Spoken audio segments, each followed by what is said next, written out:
Hello everybody and welcome to the stream. As always, my name is Shogun Shin and you the audience, and it is Tuesday. We're back with some more Final Fantasy XIV Online tonight. It is mini patch day 6.55 has officially dropped. So the game plan tonight is we are going to go through MSQ, and then we're gonna do the last part of Kataru's Grand Endeavor. We will do the Endwalker Allied Beast Tribes quest, and then we will save the best for last, and we will do Hildebrand at the very end. And that was how we are going to go about it. Oh, and actually, before we do MSQ, I forgot, there's the Epilogue Island Sanctuary quest. So we will be doing that as well. Why is Final Fantasy? Okay, that explains why. I was like, why is Final Fantasy so low? It's weird. I see why. So yeah, that is going to be our game plan for tonight. Since I'm already on my island, we'll go ahead and do the Epilogue quest, then MSQ, then Tataru's Grand Endeavor, then the Allied Beast Tribes, and then Hildebrand, because Hildebrand has a trial, so we'll end on that trial. So that is the goal for tonight. Anything, if we have any leftover time, I think I'll probably switch over to a little bit of Monster Hunter World. I've been seeing a lot of people play it lately, so that's kind of given me the a bit of a craving. So I think we'll try to do a little bit of that as well, if we have a little bit of extra time after all of the patch stuff. So we will see. We'll see how long all of this is gonna take. I don't imagine it's gonna take too terribly long, but we'll see. We'll see. I have underestimated patches before, so we'll definitely see. But I mean, this is a mini patch. It's 6.55, so yes, there is a lot of stuff, but it's not like, you know, it's not like a full-blown dungeon, you know? It's not like there's not like an extreme that I have to worry about at the same time, all that stuff. So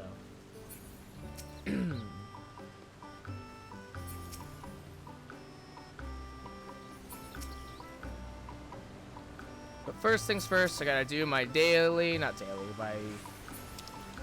my island chores and whatnot.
Okay, cool.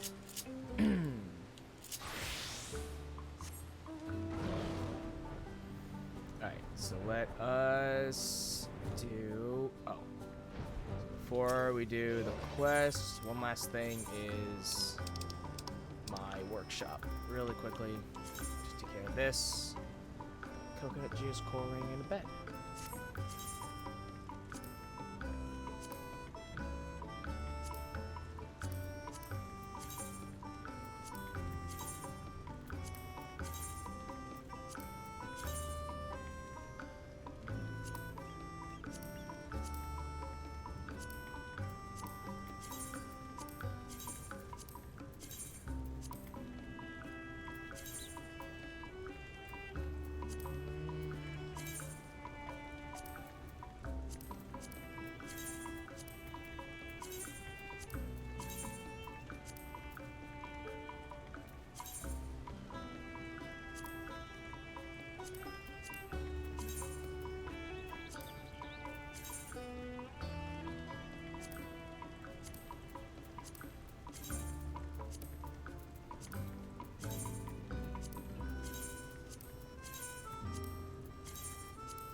That should be... Yeah, that's everything. Cool. Alright. Where worries melt away. The curious courier's persistent beeping has a ring of finality to it. Contact from Mistress Tataru. She sends word that she is presently on her way with the final group of visitors. Whoever they are, I've no doubt they shall find our sanctuary more than satisfactory. Having been so honored by the Admiral practically guarantees it. Now, pray make for the Western Inlet with haste, with haste! Onward, my sheep! Onward! Ow.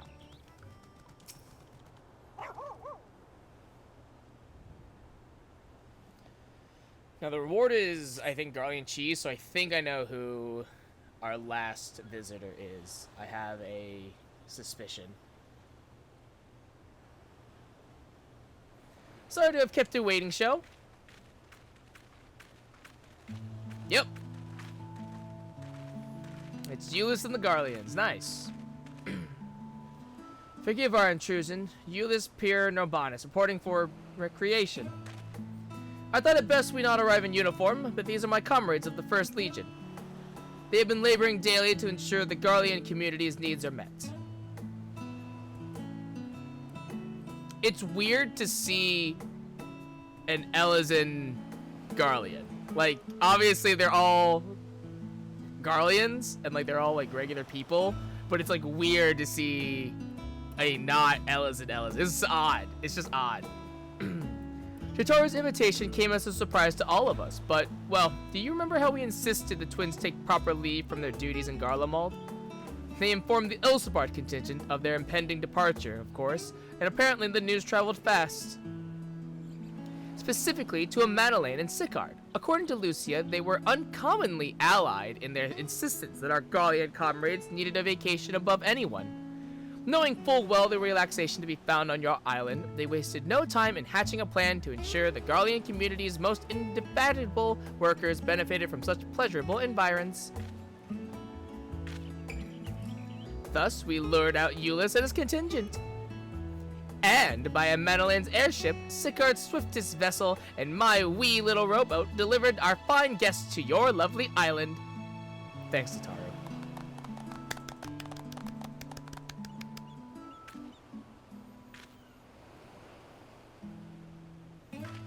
We had our reservations at first, but could not in good conscience refuse such a generous offer. So here we are, vacationing. That's the spirit. Now, what would you like to do? Lounge on the beach, soak in the greenery, tour the island's landmarks? Do you guys know how to take a vacation? Like, what do you think? Why? Let's catch bugs. Let's not do that. Why not go for a swim? Yeah. You guys live in the goddamn Arctic. Of course, we all learned to swim during military training. Where?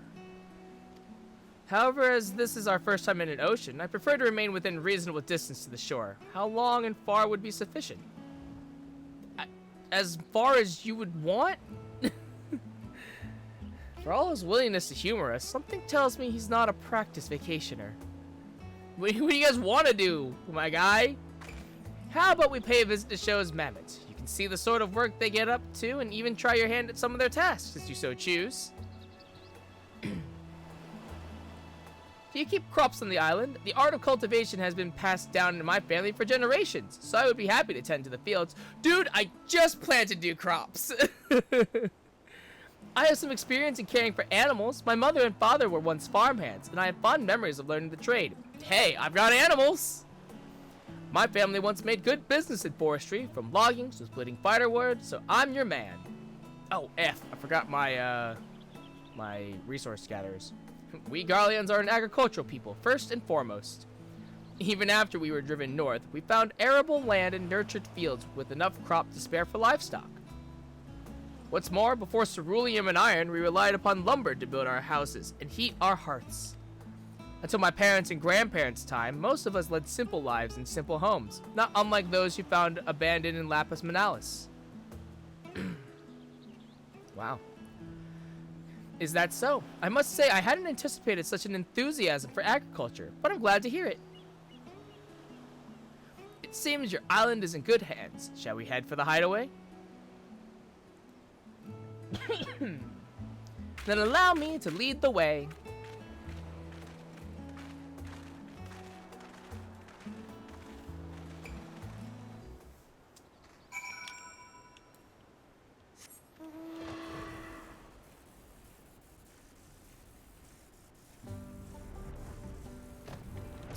So question, I see Tataru by herself.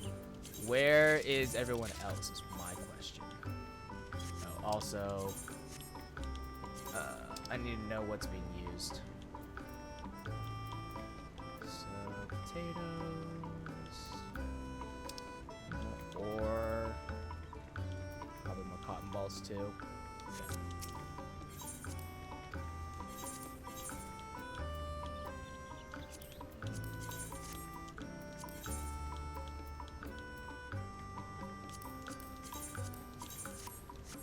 Let's do actually underground cavern.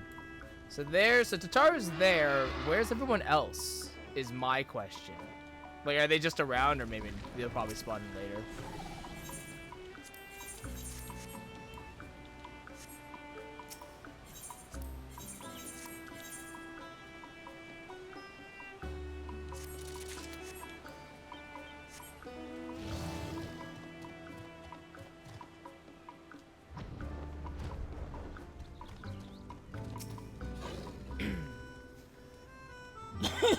The mammoths have escorted our guests to their respective areas of interest. Everyone seemed eager to get started.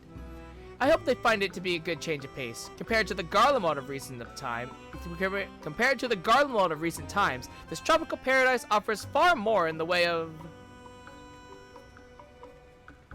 I forgot about my tropical gifts! I prepared some garments for Euless and the others, but entirely forgot to present them once we arrived. We can still catch up to them, though. You'll help me deliver them, won't you? I'll give you the outfits for Euless, his quiet friend, and that strapping lad with a love of lumber. You can leave the others to me. Okay. Let's meet back here afterwards. Okay.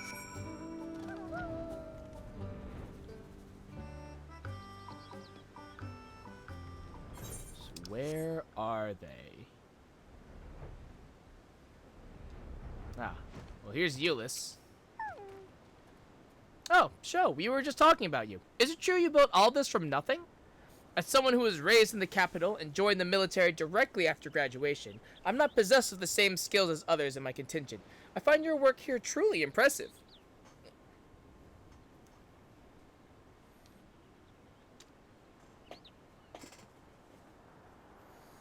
I wasn't even sure what jobs were available on an island like this, so I've been having this mammoth explain your operation here as we tour the facilities.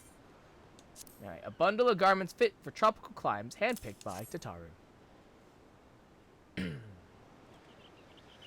Garments? I thought my civilian attire suitable for such recreational ventures, but perhaps not.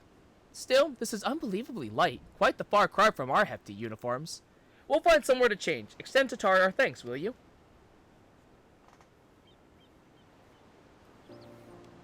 Here, Manus. Have you and Sho been properly introduced? Aye, we had an occasion to speak some time ago. Are you the one? Oh, okay, you're at Victor Spoils. Okay. At Victor Spoils, as I recall. Though you were trailing a tiny chocobo at the time, not to mention that spider-like communicator. Okay. Never seen a more curious piece of magitech. There I am graveside, and it starts spouting philosophical queries at me. Yeah, he does that. It's fine, though. A tiny chocobo and philosophical magitech? You sure you weren't dreaming? Nah, it's fine. Euless, I can assure you. Of course I wasn't dreaming. I'm not like some of us who drift off during lecture and start loudly scolding our kid siblings in our sleep. It was one time. Let me live it down already. Ha! If I don't keep your elite arse humble, who will? You're stuck with me, Euless. Fight, fight, fight, fight.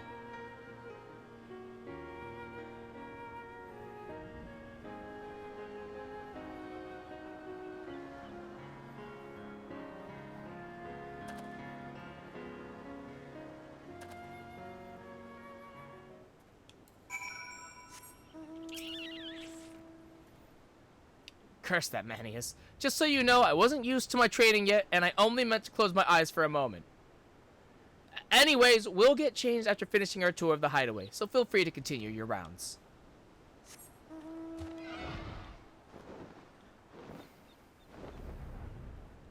Alright, and where's the other dude?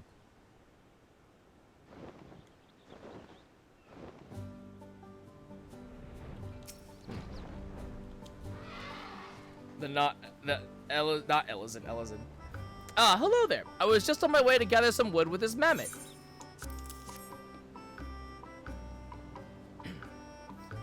Tropical attire? For me?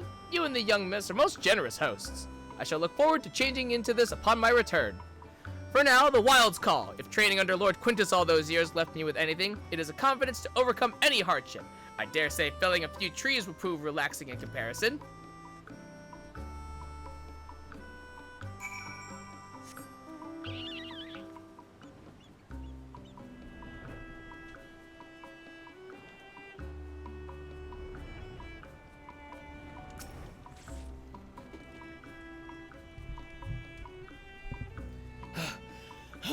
I managed to catch up to the others.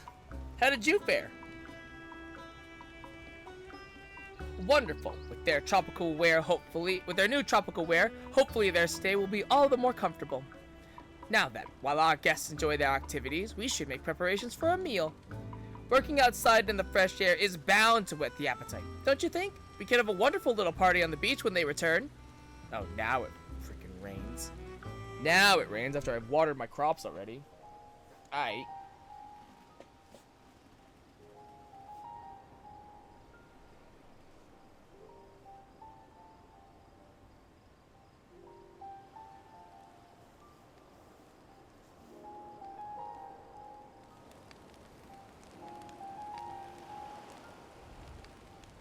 I like that the mammoth's here with us.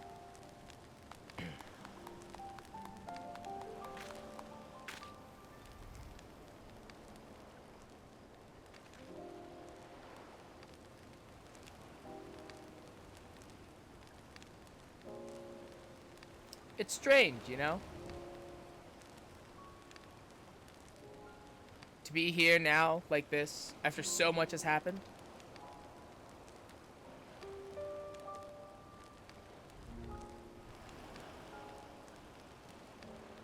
First, the death of Emperor Solus, then Emperor Varus was assassinated, and life as we knew it was pushed straight into the abyss. How blind we were, and how heavy a price we paid for it. In our ignorance, we fed the fires of conflict that gave rise to anima and lost everything we held dear. Our friends, our families.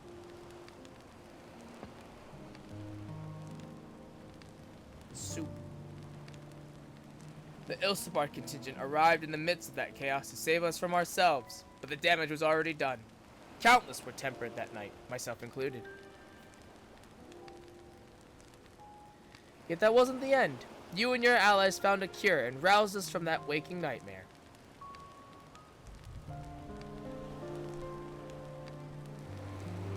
Into another, a scorching sky, our star being ravaged by the final days.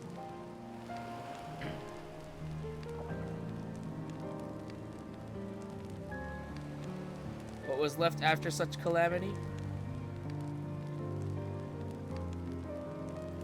A mountain of problems, heaped like the rubble of our capital. We didn't even know where to start picking up the pieces. It's just a no good, very bad day for the Garleans. And then along came Alphino and Alize, the Hannis satrap, and Zero, of course. She came, befriended us, and then left as suddenly as she arrived. That's how life is, isn't it?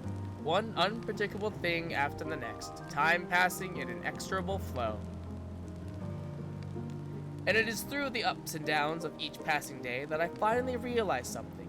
Honestly, it's so obvious I could laugh. Every beginning has an end. We are destined to experience loss, all of us. Yet it is the culmination of these endings that builds a future.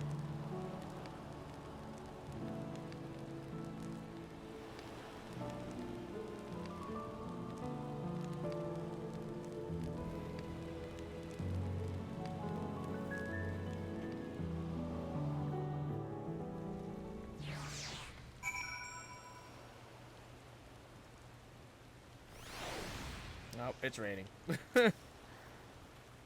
Goodness, even I got caught up in the festivities. Who would have guessed we'd one day be drinking and singing the night away with Garlean comrades?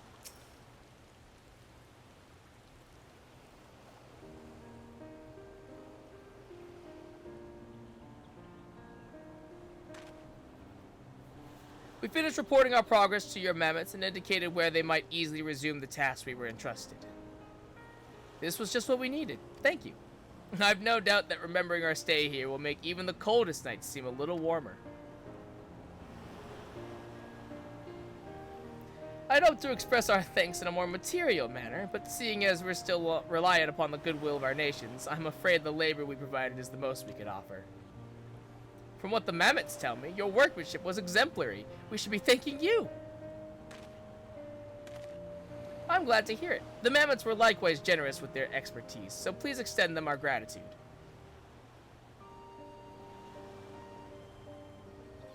We'll put all we learned here to good use back home, and once Garlemald has regained her footing, I'll extend you an invitation.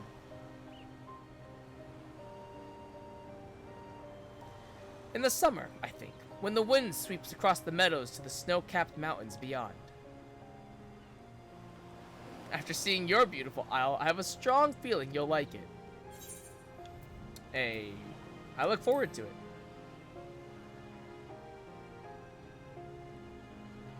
As do we. And now that we're refreshed, we'll work doubly hard to see that day come to pass. Until we meet again, Sho, take care. If you're all ready to go, pray wait for me by the skiff. Rest assured that Tataru's wee little rowboat shall see you safely and comfortably to your connecting vessel.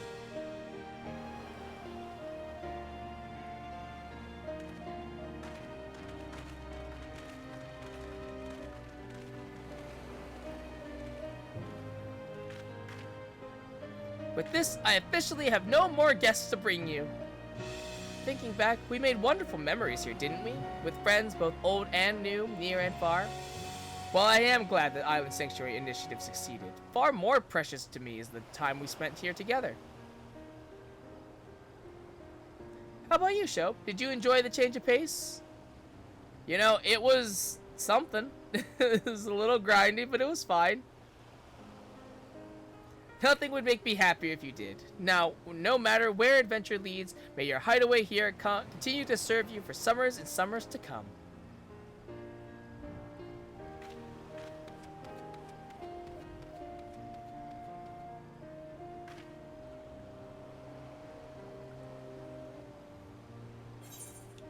Hey, girly and cheese, let's go!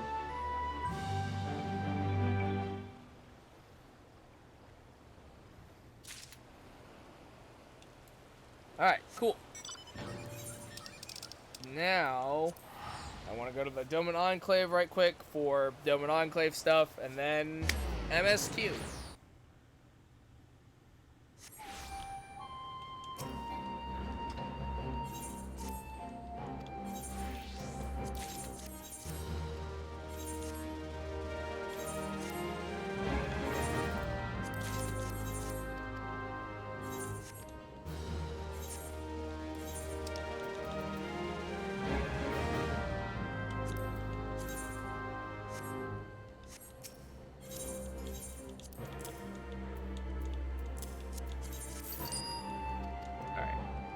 So, MSQ is in Razad Hot. Got it.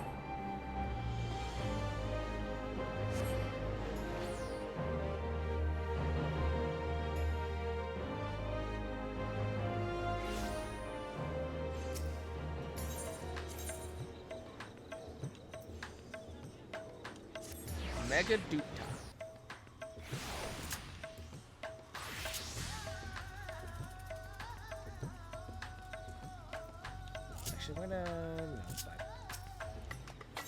Alright, when one door closes, Farshawn has a message from Charlian. Ah, Sho, one of my clerks was just here with a message for you. The students of Baldessian request your presence in Charlian at your earliest convenience. Indebted as I am to our friends, I had hoped that I too might be of service, but it is you alone that they require. If you know pressing business, pray make your way to the Baldessian Annex at once. Ojika awaits your arrival. In the meantime, I shall continue showing Ashdaya the city. From notable landmarks to the people's lives, there is still much and more for her to see. Farewell for now, my friend. I look forward to the day we set forth on another adventure together. There they go. Alright. To Charlie and we go.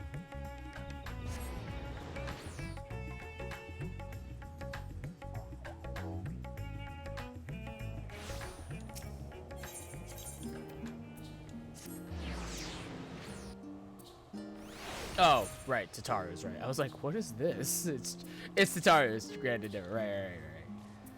Okay. A warm and hearty welcome to you, Shell. I gather you received our message. Please wait here while I fetch Kryle and Graha.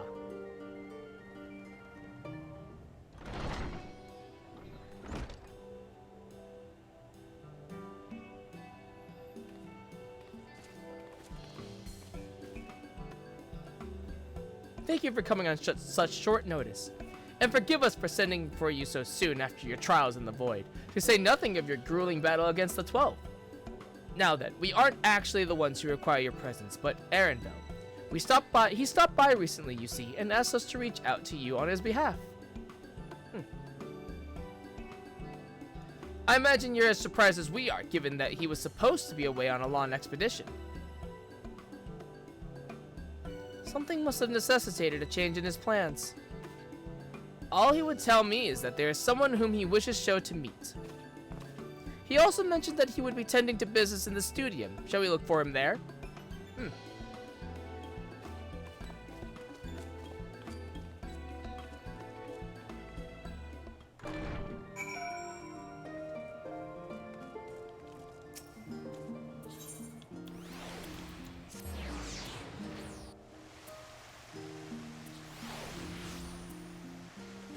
Gee, I wonder where he is.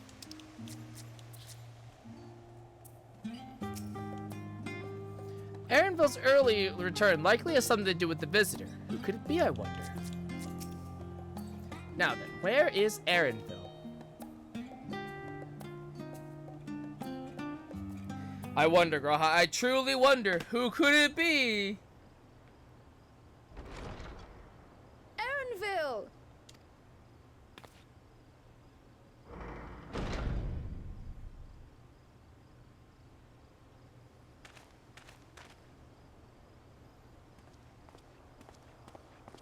Apologies for the wait. I hope I haven't called you away from anything important. No. I chanced upon some commissioned items at my destination, so I thought I might deliver them. Where did you go, if I may ask? The New World. Tural. You went to Tural? Then the person who you wish to introduce. Aye, she hails from there. I present to you...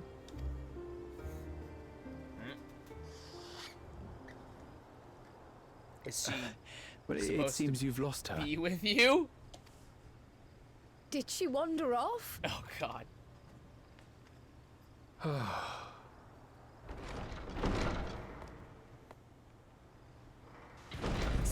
Sorry. It's just so different here. I can't help but want to explore. There she is! Well, while you were exploring, your candidate came to us. This is her, the adventurer you crossed the seas to meet. Hello! Ooh, you weren't exaggerating. It's plain she's no ordinary woman. There she is! I'm Uklamat, claimant to the throne of Tulihuela. Honestly, she looks great. She looks great. We saw her in the trailer, and I was like, it's a little iffy. She looks great in game. She looks great. All about this. Tuliyola. It's Tural's governing nation. The capital bears the same name. I'll get to the point. I want you to come with me to my homeland. Yeah, sure. Done.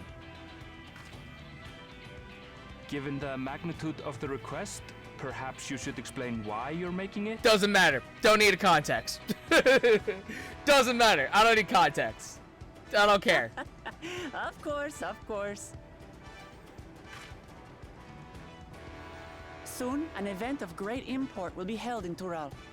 The Rite of Succession, taking the form of a contest. It will determine who next ascends the throne. As daughter to its present keeper, I will participate. And I have every intention of winning. Hells yeah. We're pretty good at that. Our track record, when Aaronville told like, me about you. so far, our track record in like electing people to govern nations, we're like 1 for 1 at the bare minimum. Like we did the whole stuff with the Nadam. Like we're 1 for 1 right now. We're on a winning streak. Mighty warrior who knows no fear, who sweeps aside terrible fiends as if they were reeds, who flew to the edge of existence and saved our star. Oh, that's not me. You're sorry, Wuklemet. You're thinking of someone else. That's actually Stinian. He was also known as the Azure Dragoon. Kind of a big deal. You're thinking of him actually. It's not me though. She asked who Eorzea's greatest hero was, and so I told her. Much more elegantly, I might add. It's fair enough. It's fair enough. Now you know why. You'll come to Tural, yes? Yes. Done. Wait, let's all just Not. slow down. Graha, shut up. Shut up. Okay. Graha, I love you. You're great. Shut the fuck up. Shut up. Okay. Wuklemat, was it? You claim to be of the royal family, but is it not the Mamulja who rule in Tural? Tulihyolal is a nation of many peoples. Not only the Mamulsha, as some across the seas are quick to assume. Yeah, Graha, come on. Check your privilege. Goddamn. That said, its present ruler is a Mamulsha, and one blessed with 2 heads besides. Okay. He's also my father. Not by blood, obviously, but he raised me as his own, and that's what matters. He's not. He's not the stepdad. He's the dad that stepped up. So that is the way of it. My apologies if I was indelicate. Goddamn, Graha, you fucking racist. Goddamn. Hardly. Oh, I know God. little about your land, and nothing about your parentage. But in my eagerness, I've gotten ahead of myself. I can't expect you to agree on the spot when we've only just met. See, Wuklemat, that's where you're wrong, is I 100% agree on the spot. That's just what I do. If you have any questions, I'll do my best to answer Except them. now, Just ask know, questions though, later. that if it's adventure you seek, you could do far worse than come with me. Hells yeah. Now, this is only a rumor. But apparently, the contest will involve the fabled city of gold and the legendary beast, Valyarmanda. Tell me that doesn't pique your interest. I mean, again, you had me at hello, so... You have my complete attention. This is strictly rumor, nothing more. Golden City, I've heard about it before. It's, I want to say both of these ones.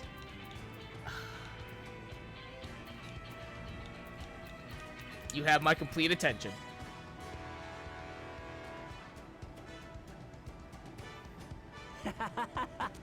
We're going to get along, you and I. Tural has no shortage of unexplored frontiers and deadly fiends. You'll never want for excitement, I promise you. Good. I advise you not to put much store by these rumors. Golden cities are not but a dreamer's fancy. Uh-huh. Says the dreamer who was bent on finding one when he was a child. Just because you failed doesn't mean it doesn't exist. Aaronville, how well do you two know each other?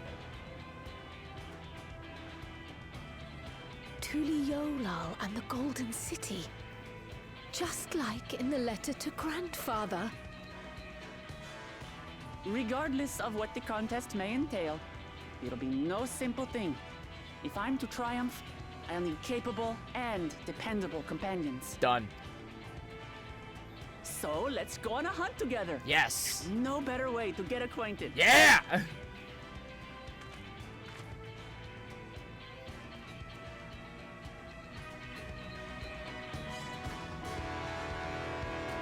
Vacation. Vacation. Vacation. Vacation.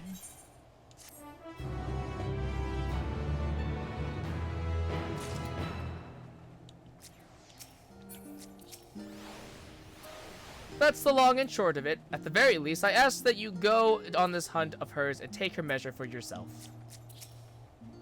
A journey to Tural.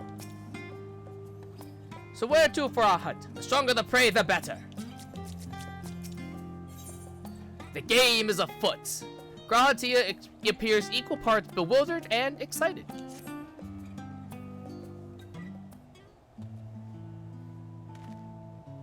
The chance to see not only Tural, but the fabled Golden City besides. This is the stuff of grand adventures, my friend. Which is not to say you should hastily accept this invitation, mind. There's still a great deal we do not know. So let us begin to rectify that by first getting acquainted with our visitor in the manner she suggests. I'm not certain what might be a suitable location for our hunt, however. When I was at the guild earlier, I learned about a petition from researchers on the Isle of Hom. You went there not long ago and culled some unruly fauna, of course, but according to recent reports, other ordinary docile fauna have grown savage. It's believed that they've been unsettled by some manner of predator, and so the researchers seek assistance with identifying and dispatching it. As part of your hunt, perhaps you might answer the petition. The isle isn't far, and we would also be helping those in need. That works for me. Just so you know, I've honed my skills against some of the fiercest beasts in Tural. Whatever this creature is, it had better be able to put up a proper fight, or it'll end before we have the chance to get acquainted.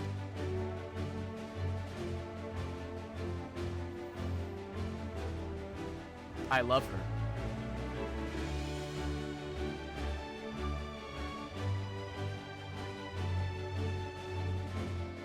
Cryo, hey. Cryo, hey. And before we can prove ourselves capable and dependable companions... My apologies, but I must see to some preparations. Pray go on ahead to the Isle. I will join you as soon as possible.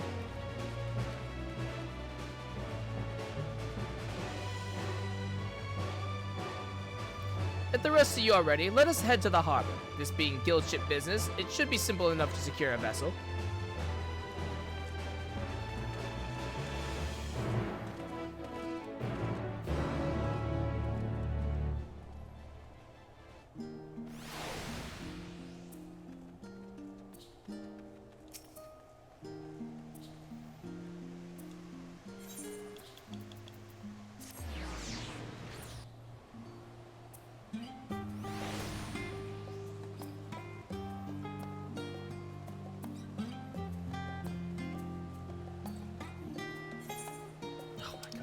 So far away.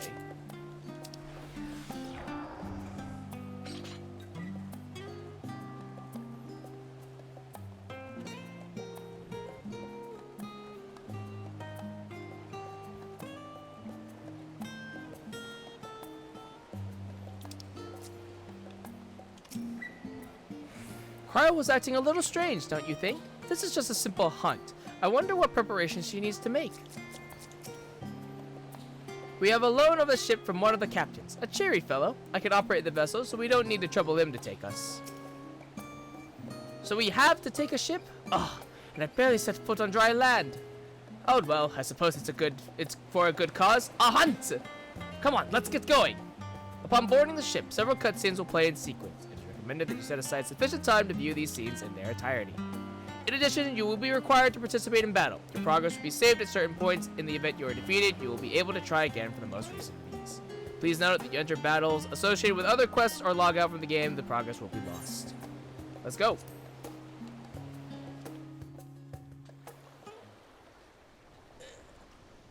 Business as usual, baby.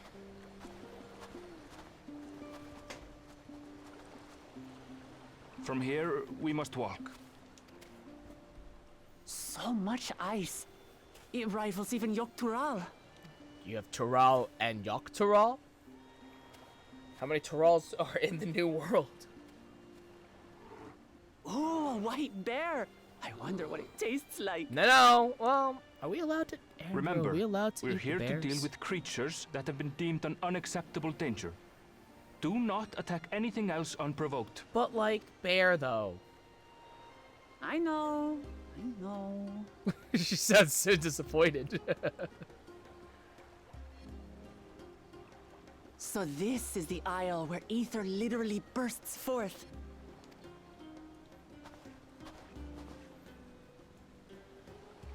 Aye, the Isle of Ham.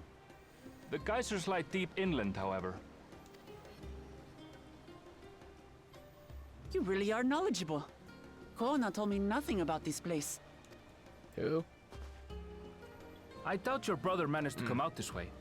He's like to have toured facilities like Labyrinthos, however. The great big cavern under the city. It's amazing that they could make a sky down there complete with a sun. Yeah, Charlotte's are pretty smart.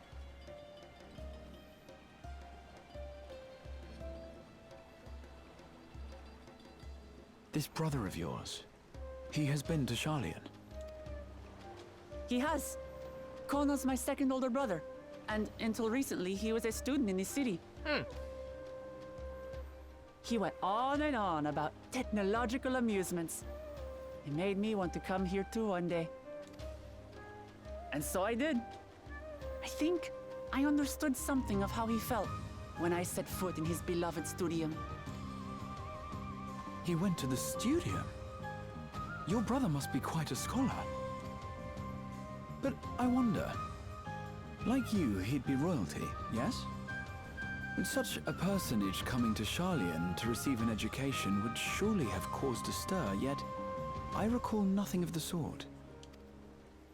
He consulted with the head of the studium beforehand, that his identity might remain secret. Being Mikote, he had no trouble blending in. He's adopted like me, you see. One time, though, he almost let it slip to a professor. It was all he could do to parry the barrage of questions. Having no shortage of questions myself, I can imagine.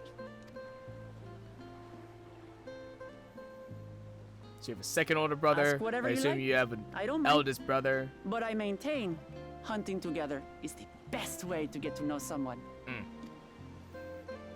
I agree. I agree, Wooklamats. I would like to know what that axe do. The researchers should be up ahead. Let's find them and learn what we can.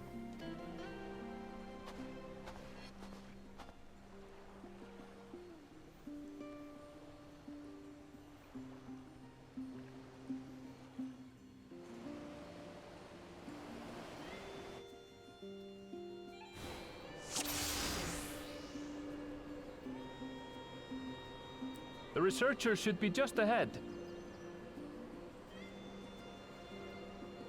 There. The building to the northeast. That one? So ordinarily harmless creatures have grown savage. Don't know what's got them riled up, but I'll take down any that thinks to try me. Right, let's hunt our fill.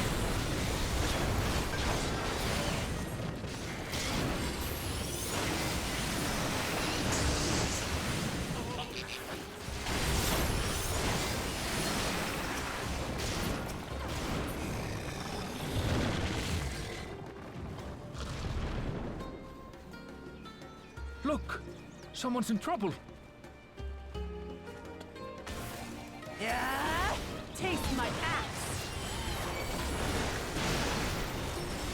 These animals are usually so docile.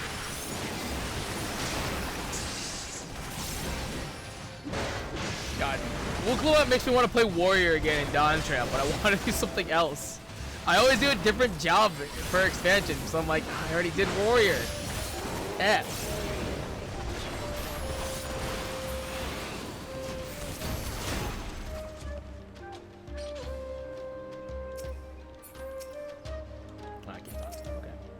Oh, thank goodness you've come. I take it you're the one who answered our petition? Wait, aren't you? You are. Sho, the adventurer who saved our star. Without our meeting was under better circumstances. I was conducting a routine inspection of the transporter here when I suddenly found myself surrounded. You'll find more of the same across the castle. Once docile animals grown strangely aggressive. My colleagues there can tell you more. If you'll give me just a moment, I can finish checking our equipment. You really are famous.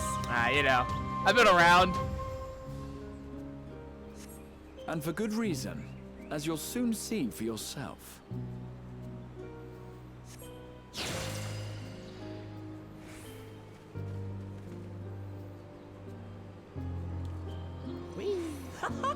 Quite an interesting contraption you've got here. Is that our petitioner? Let's go and have a chat. If you come to answer the petition, you should speak with my colleague here. The adventurer come to answer my petition, I presume. We're most fortunate to have one of your considerable skill here to aid us. A creature of unknown origins has been sighted on the island in recent days, and we believe its presence has affected the local fauna. The animals beyond this gate are the worst affected we've encountered thus far, though we dare not go back. Your task is to quell any threats you find and search for traces of the beast responsible for all this. If you should find anything at all, we would be most grateful if you would share it with us. I'll handle this. You're ran to the wall.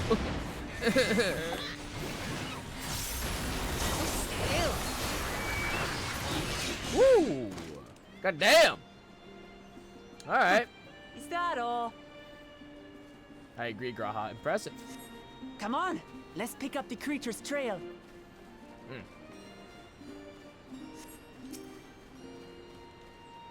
You find ravaged beast remains torn to shreds by sharp These talons. claw marks.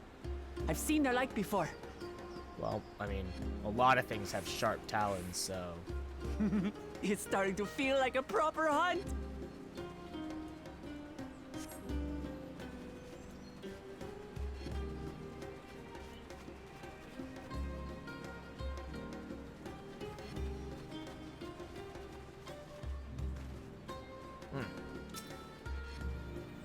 You find feathers are scattered around about the ground. There are signs of a fierce struggle. Feathers. But did they belong to the predator or the prey? So, how do you prefer our prey? Roasted or raw? Roasted, honestly. You presume it's even safe to eat? That's probably safe. Aaronville, come on. Let's be real here. I haven't met a creature I couldn't eat.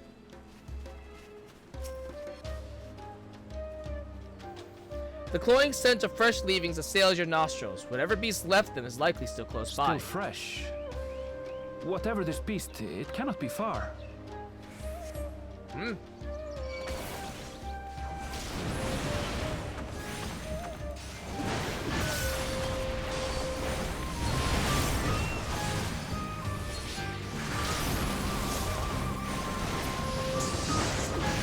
suppose they're upset we disturbed their home? Who knows? If they're spoiling for a fight, then they've got one.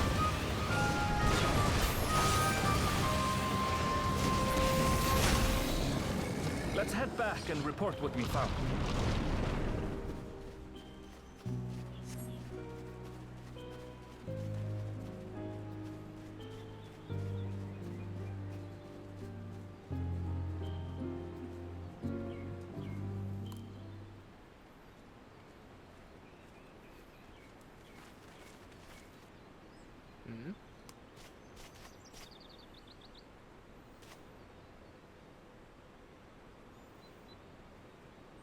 She's so cute. Oh! Hey! Powerful wings and razor-sharp talons. Worthy prey. Oh! Oh my god! It's a fucking toucan! Ah! What is that thing? That is our hunt! Oh my god! That's awesome! It speaks! It speaks? Yes! Oh my god, it just kidnapped another bird! A prehistoric Colbiri. It's heading towards the falls. I'll stay with the researchers. The creature, I leave to you. Got it. Come, Woklamat. Right. Hey. Hey. Come on. Stay with me. Stay with me. You wanted a hunt. You got one.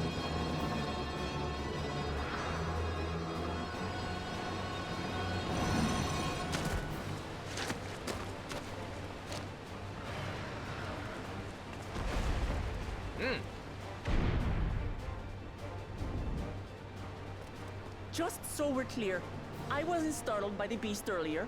It caught me by surprise, that's all. Fair enough. Forgive me, but I fail to see a difference. Shh. It doesn't matter, Graha. It's fine. I'm getting hungry. Let's be done with this so we can eat. Agreed.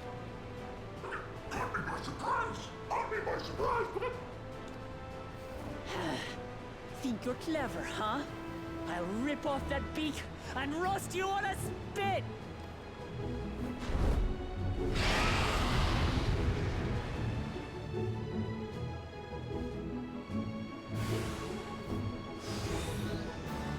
Such a shame that we have to kill it. Truly. Here we go. Also, you like bird, I'm going to have the last laugh. Oh, I'm going to enjoy sinking my teeth into you.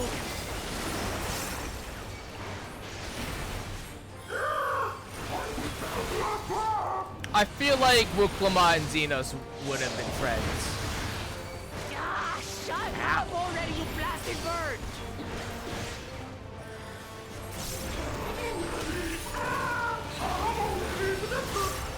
Oh, snatch morsel, you bitch!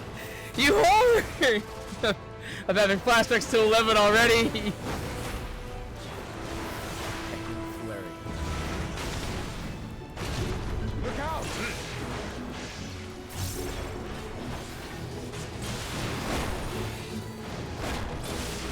I've never seen such an enormous colibri. Colibri.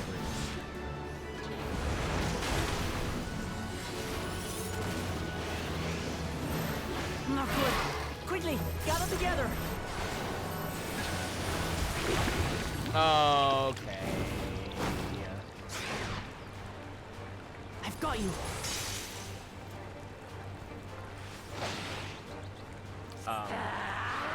What? Yeah. That was too close.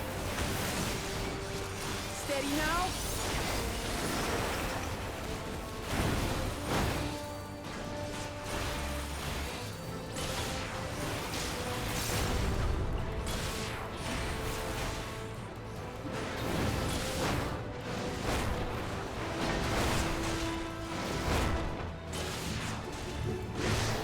Ow.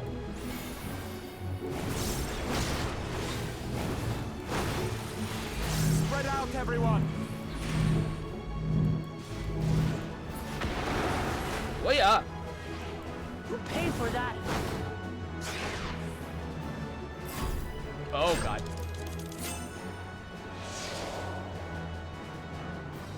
Oh! F! Alright, my turn.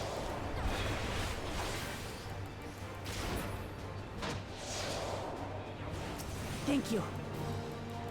It'd be in melee range.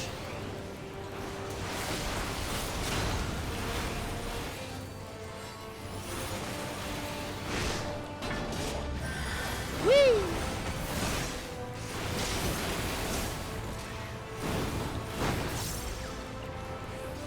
Ruffling of feathers.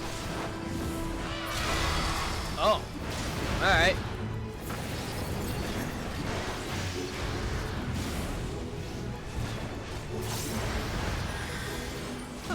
That was hardly a tickle.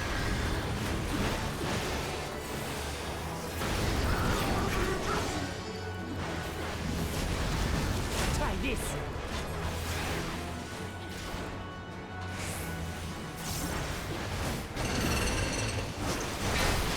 Okay. Alright. Do it. Alright, well, Clement, let's just... Let's fucking calm the fuck down. Goddamn. They're so emaciated. I feel so fucking emaciated as a warrior now. God damn. Her axe is physically and metaphorically larger than mine is. God damn.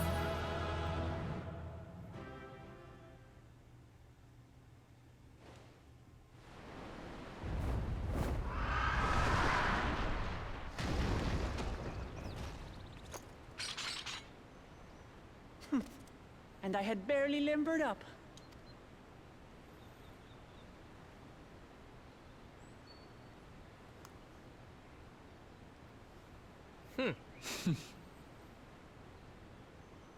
It was a terrible foe, but no match for your axe. Yeah, my axe was here too.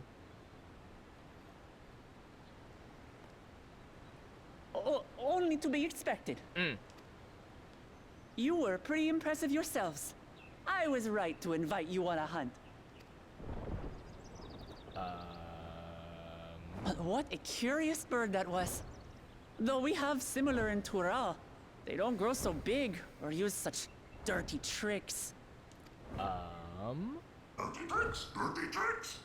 Aye, dirty and despicable. Otherwise, I could have easily... It's right behind me, isn't it? Alright, well, we go for round 2. Alright. Leave this to me. Huh? Hey, we're going. Whew.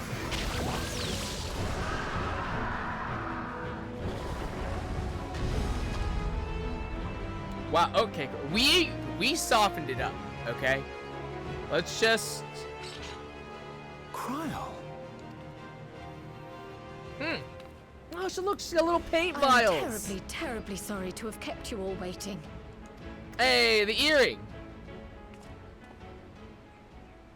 She arrived as I was seeing the researchers to safety. It was all I could do to keep up with her after I explained what happened.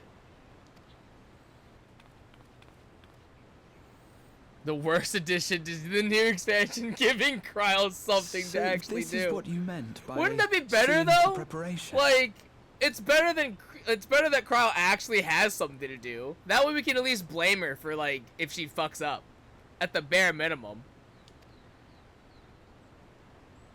After hearing of the contest, I thought how wonderful it would be to join you. Look, Cryle just has to express herself, okay? She is an artiste. In coming here, I wanted to demonstrate my skill at arms to Wuklamut.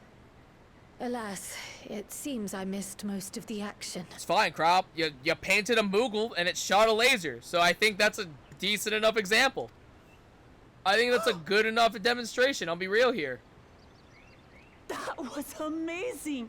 The piece didn't stand a chance! I would just like to point out that we weakened it, okay? We softened it up, alright? Let's all just remember. I'm I glad did things to have been too. of service. May I ask what inspired this change? Nah, she was more interesting because she was skilled but kind of incapable, and now she's going to be useless despite being skilled and capable. You will recall the time you descended to the ethereal sea in search of Heidelin. Damn. Recognizing We don't that know. my We skills don't know. were Again. inadequate, She is an I artiste. chose to provide support from afar. She's an artiste. rather than join you. We'll see. We'll see what happens. It was the same when you set forth for Ultima Thule. She's, you know, How she's it gonna, pained she's me going to stay behind again. she's and gonna again. paint us like one of her French girls. Okay, it'll be fine. That's It'll be what fine. inspired this change. Ever since the final days were averted, I've used every spare moment to hone my craft. Here's something that I'm a little weirded out by, though. One thing I'm weirded out by, I'm so used to seeing Cryle in a dress that it does bother me that I can see her legs. Like, this is weird to me because I've always just seen her in like a coat or like a skirt of some sort. So seeing her actual legs weirds me out, low-key. It's As the you all only have potato that I adapted your actually methods to like, suit the other than Pippin. circumstances, It's true. I Pippin's started great. by considering how I might best Also, how dare you? contribute. Tataru is great. How dare you? Tataro's awesome. And after much deliberation, I arrived at my answer.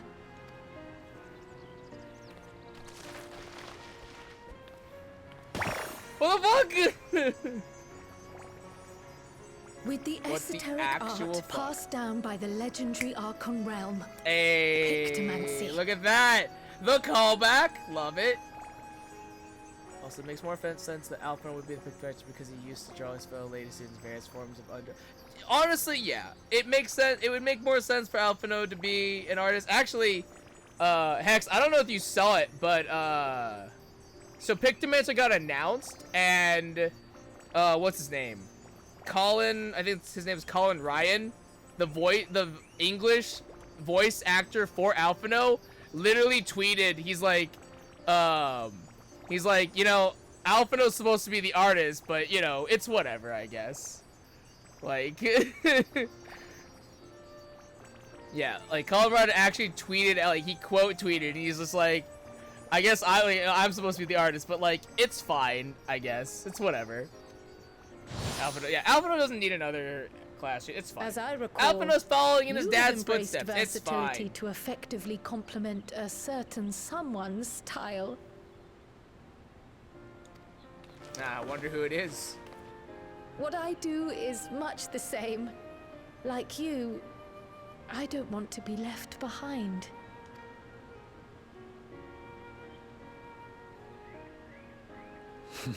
Indeed. You had to remind Otto that he had either no idea or just forgot. I must say, you appear to be especially keen on being involved in the ritual of succession. Is there any particular reason? Kryle's actually going for the throne. In before we get through Dawn Trail, and Kryle just betrays Yes, all of there us. is. Kryle letter 100% from just Tuliola. stabs us in the back.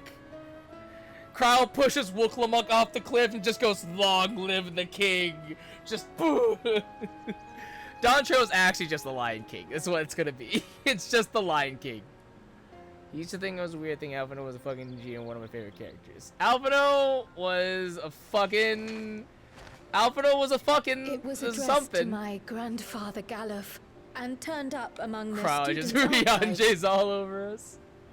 The Absolutely. ink was faded, so I couldn't fully make out the sender's name. Galul, someone. Jaja. Gulul Jaja. That's my father, the Dawn servant. What does the letter say?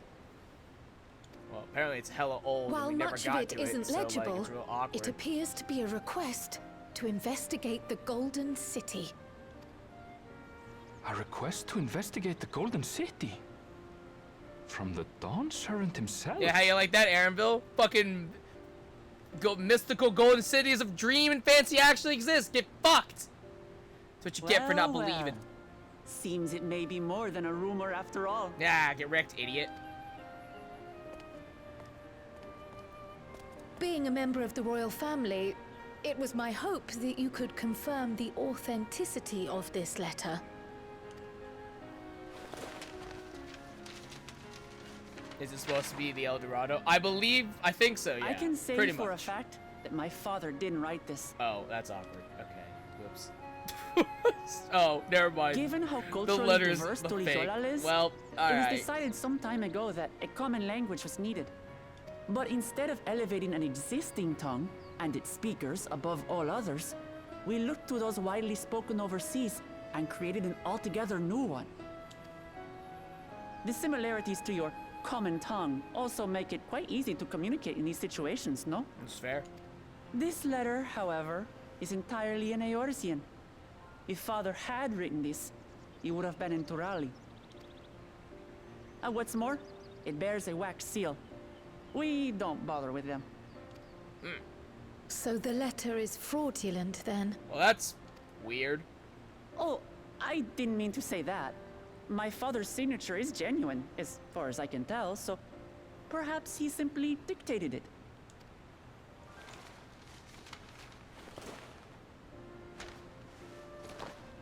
I see. Oh, thank you for the confirmation.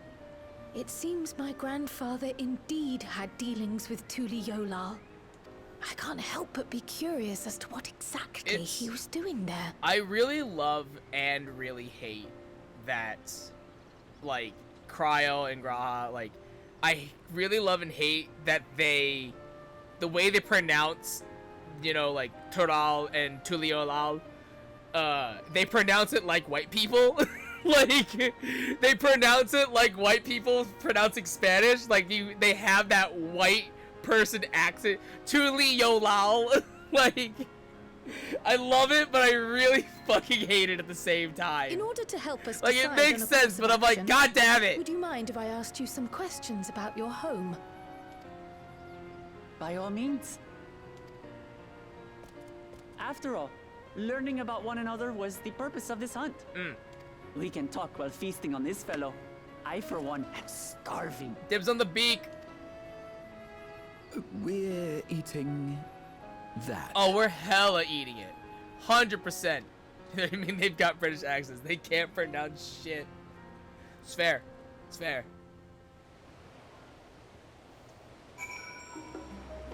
They're the OG white bread.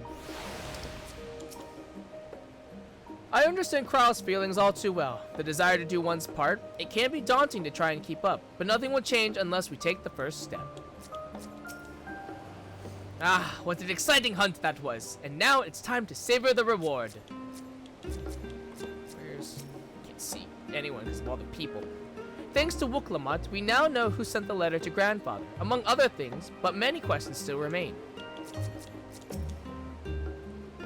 With the wildlife pacified and the researchers safe, our task is complete.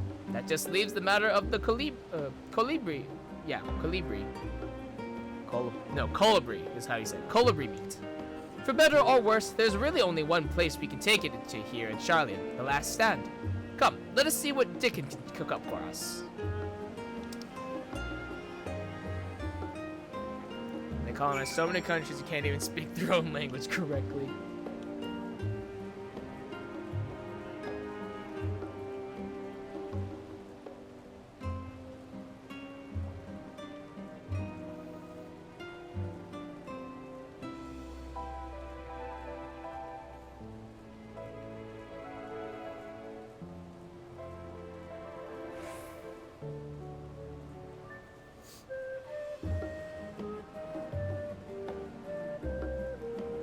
Alright, let's see what's cooking, Dickon.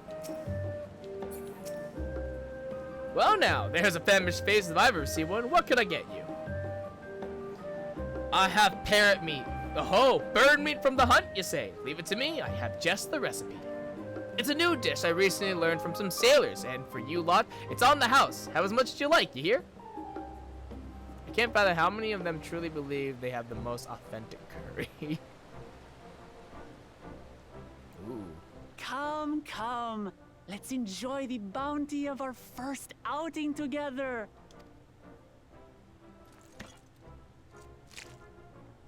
Oh my god. I'd heard that Charlian cuisine was terrible, but That's pretty this is fantastic. not great, I'll be honest. I mean, it's good here, but this is like this is an isolated incident. Let's be real here. The Last Stand is an isolated it's an isolated example. It's an outlier. What is this? Oh, it smells spicy. It's the devil's juice. That's what it is. Have you seen the travesty that is British cuisine? I have. Oh, come now. Since when did you become so soft? It's not like we don't have spicy food in Tural, too. Seriously, how long have you two known each other? Like, you two act like your family. How long have you known each other?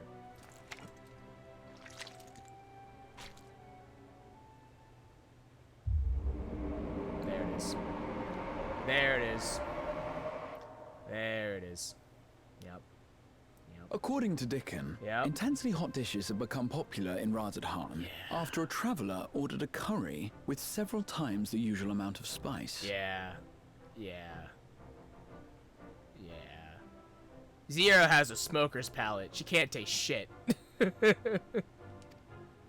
So he started offering the same in order to please the growing Harnish population here in Charlian.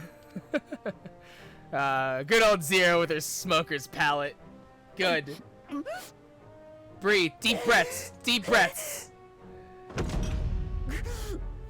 It's nothing I can't handle. There you go. There you go. There you go. Champion.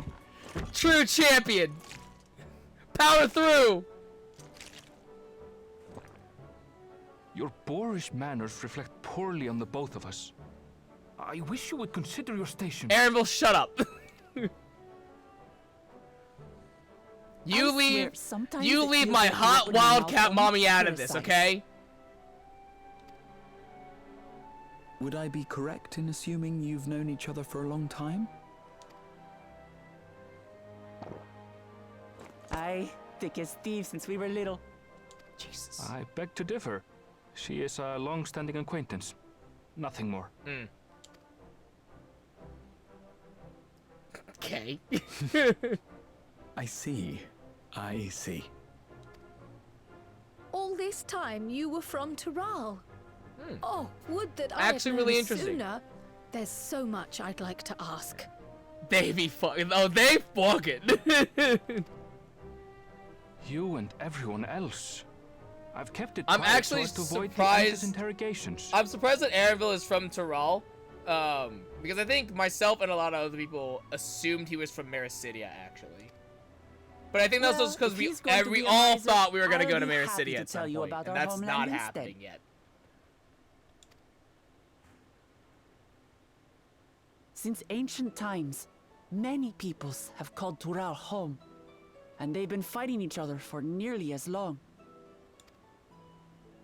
The fighting finally stopped some 80 years ago, That's good. when the 80 reigning years, Dawn wow. Servant unified the disparate communities and founded a new nation.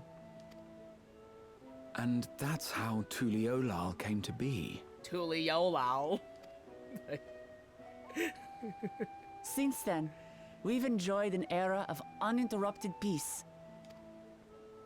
But my father is getting old, Damn. and he wishes to relinquish the throne to a worthy successor. One who can preserve his legacy. Including myself, there are 4 claimants to the throne. But while we all have the right to participate, one among us cannot be allowed to rule. Wait, what? What do you mean, what?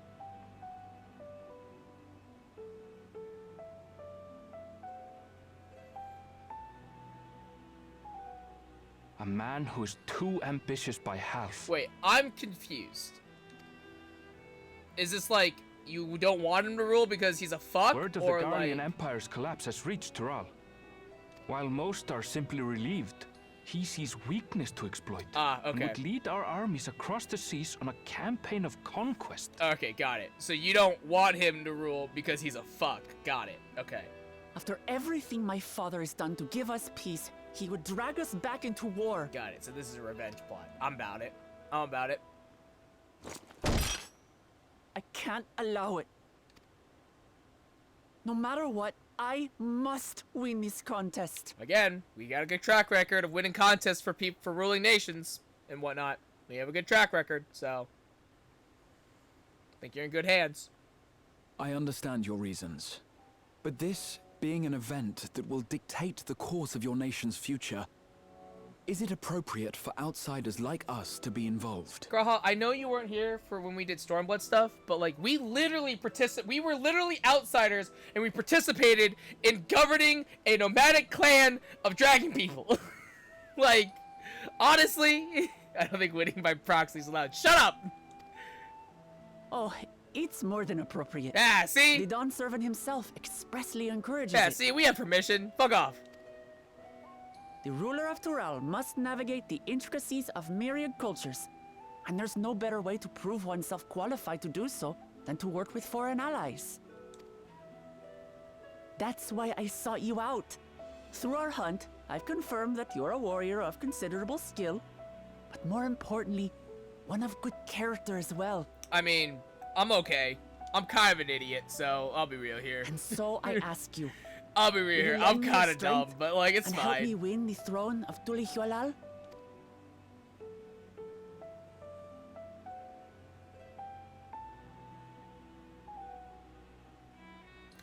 You don't need to decide right I don't this know why, moment. but I have to think about it.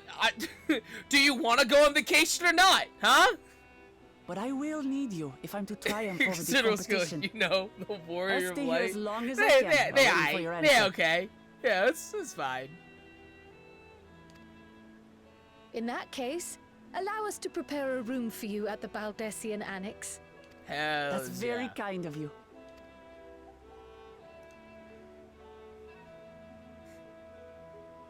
Oh, and one more thing. Once we finish eating, would you mind if I took the rest of the meat? Sure. Real carnivore. Love it. I love her.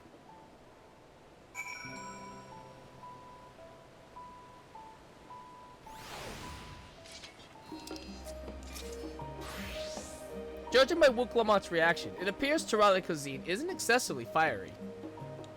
It's probably spiced, if anything. Whether Wuklamat has the makings of a ruler, I cannot say, but I do know that she deeply cares for her nation and her people. Whether you choose to help her, though, it is for you and you alone to decide. Think on it well. Now then, it's past time I reported our mission success to the guild ship. I would have done so sooner, except Her Highness needed to have her royal meal. I shall come by the annex later. Till then.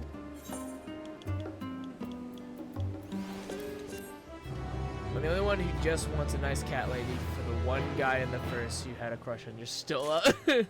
Is it because you don't want to share your Stola? Is that why? Because you don't want to share your Stola? The coming dawn. Gratia is mulling over what you have learned of Wuklamat and her plans. Well, I dare say we now have a fair grasp of Wuklamat's situation. Still, you've been afforded time to consider her invitation. Why not use it to learn more about Pteral? Numenon is bound to have some information on the continent. Just the thought of burying myself in books is making me feel sleepy. Graha, that's some nerd shit, okay? We're talking about mysterious lands and unknown wonders here. I'm confident we'll find reports so thrilling as to drive any thoughts of napping from your mind. Come, my friend, let's be off to the archives. Nah, she rebuffed him. I felt so bad. I mean, like, she gave him a hard maybe. Or at the very least, she gave him a, it's definitely not a no.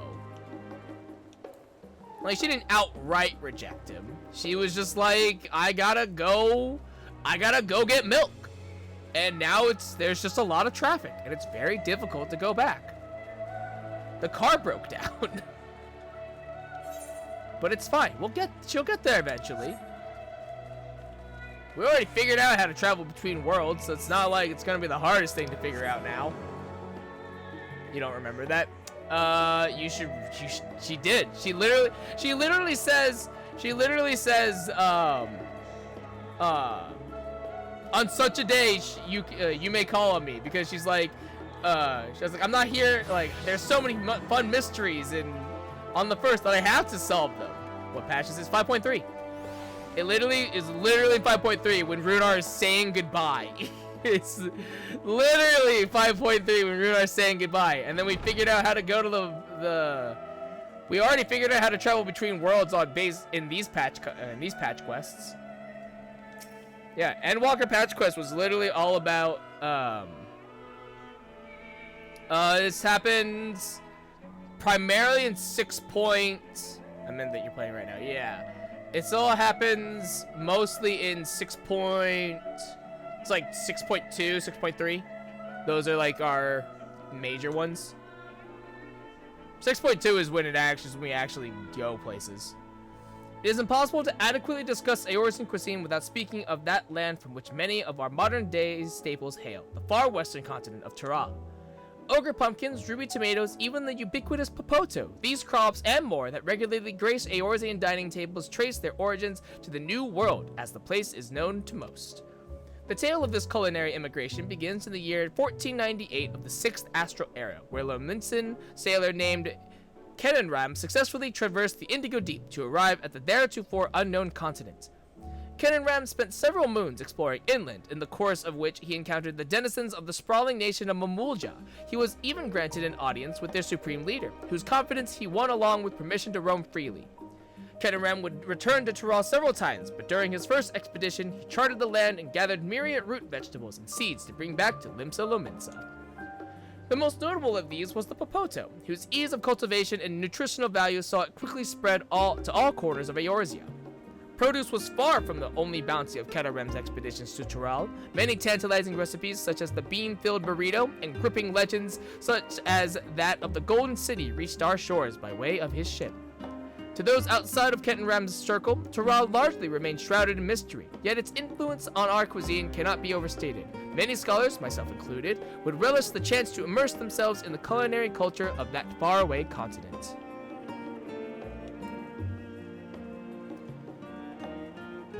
Yeah, based on what we've seen so far in the Dawn Trail trailer, I'm actually really excited to go to Tural, and it's because of, based on what we have seen in Dawn Trail for the trailer and stuff like that, a lot of the cultural motifs of Tural and the New World are it's all Mayan, Aztec, South America themed. It's I'm really excited about it.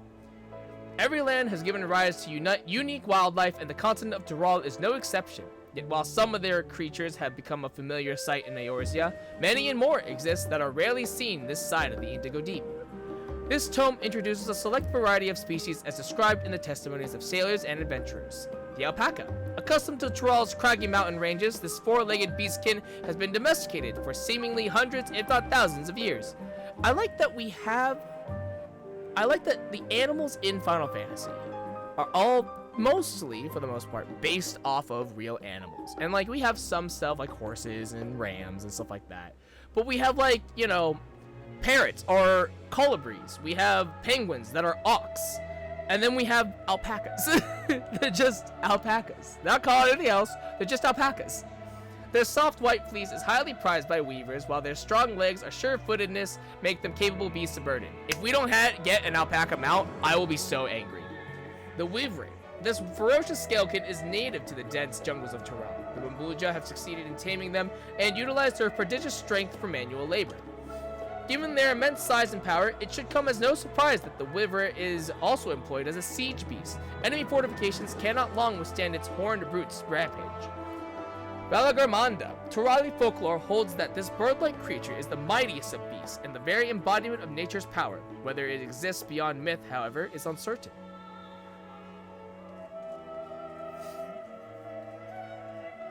These should be the very last of the patch quests. Yes. Yeah, these should be the very last of the patch quests. This is the last content, major content patch. It always goes 0.1, 2, 3, 4, 5, and then there's a point, and then 0.55. And those are all of the major content patches. Let us begin by comparing the geographical characteristics of the three great continents of Tural. The former stretches from east to west and lies entirely within the northern hemisphere. In contrast, the latter extends to the far reaches of both northern and southern hemispheres, and a difference immediately presents itself in the form of climate variance. Shifts in climate tend to be gentler when moving east and west, but harsher when moving north and south. Owing to this fact, longitudinal migration is far more common in history, whether it be by men, animals, or plants. A case in point is the Alligans, who rose to power in Aldonard before advancing east to the Ilsabard. Their movement would be mirrored thousands of years later by the Garleans. Meanwhile, although the disparate tribes of Tural waged war with one another for generations, stymied by the climate, none can make any great headway north or south. Tribes hailing from frozen lands withered beneath the desert sun, while those that thrived in open plains could not pierce dense jungle. Such was the way of it, until the leader of the Mamulja succeeded in bringing the continent under one banner. Given the land's divided history and the reason thereof, one cannot help but be in awe of this feat. Truly, it is a testament to the Altark's greatness. Altark? Altark.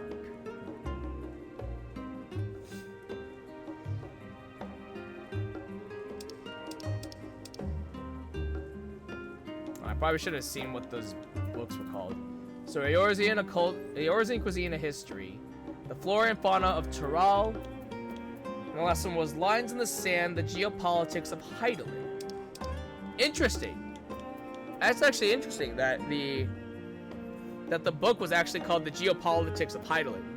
So the book actually was titled as the world being Hydaelyn, but now we know that the world is actually, the planet's actually called Atheris, which, interesting. Very interesting. Alright, what's this one? Principles of blue magic and spell acquisition. Yeah! Blue mage origins, let's go! it's probably the singular most excited thing I'm about the Dawn Trail is that like any and all blue mage references in Dawn Trail, I'm gonna be so here for it. The origins of blue magic can be traced back to the esoteric practices of the Whalaki, a tribe in the distant continent of Terrell. Yes, we know this. The tribe holds nature in the highest, and in seeking to cultivate spiritual connection with it, they have learned to harness the power of the wildlife around them. In exchange for teaching them the common tongue, I was permitted to live among them and train in their ways. Those days were some of the most grueling I remember, but they were tremendously rewarding. Did Martin write this book? For instance, I had the privilege of visiting Lapis Canyon, the tribe's sacred grounds. It is so named for the cerulean deposit that wells up to the surface, turning the entire canyon a brilliant blue. Under a shaman's watchful eye, I finally managed to master the Whalaki's art and make the animal's powers my own. As no name existed for it in the common tongue, I took the liberty of naming it blue magic. The reason I chose this color, as you will have doubtless gleaned, is for the significance it holds to the Whalaki. I cannot think of a name more fitting to honor the people from whom this noble magic was born. Having perused a wide selection of books relating to Tural, you are somewhat better informed about your potential destination. Krahatia will be eager to know what you have discovered.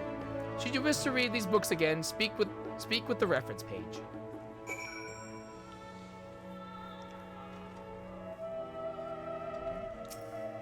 I'm gonna level it. I really hope there's like a bunch of Blue Mage references in Dawn Trail.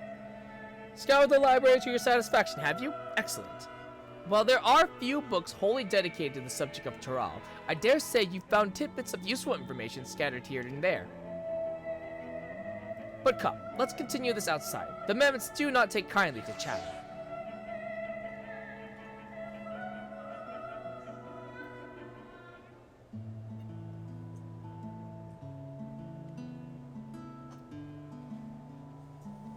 Now then, I'm quite keen to hear your honest impressions. I couldn't help but notice that we read the very same book on cuisine. I was pleasantly surprised to find references to Tural within. Among them, did anything in particular pique your interest?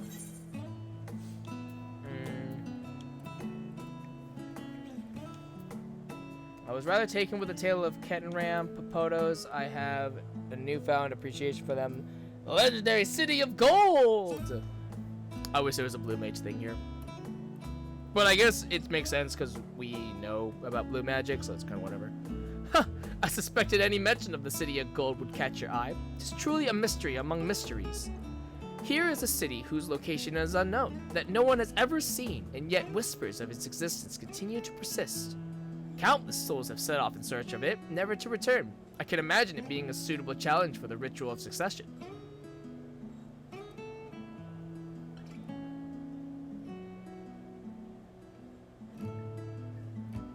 But moving on, did you perchance learn aught about the fauna of Tural? Given your adventuring background, I expect the topic would interest you.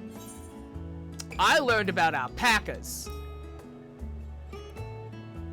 They're like sheep, but with longer necks. Ah yes, the alpaca. In addition to serving as beasts of burden, they provide clothing for people by way of their lush fleece. They are especially prized by mountain tribes, who hold certain rare specimens sacred. Oh, dude, do you think we could get a golden alpaca? I thought I heard familiar voices. Oh, hey. What's up? Fancy running into the two of you here. Well, have some research of your own, do you? Aye, we hope to arm ourselves with knowledge that may benefit the Garlean people. Having forged a new trade agreement with Rodzat Han, they will next look to foster relations with other nations. This includes former imperial provinces. In view of this, we hope to find hints in history on how neighbors of differing races and ideologies might engage with one another. And what are the two of you? What endeavor brings you here to this day? We're going on vacation.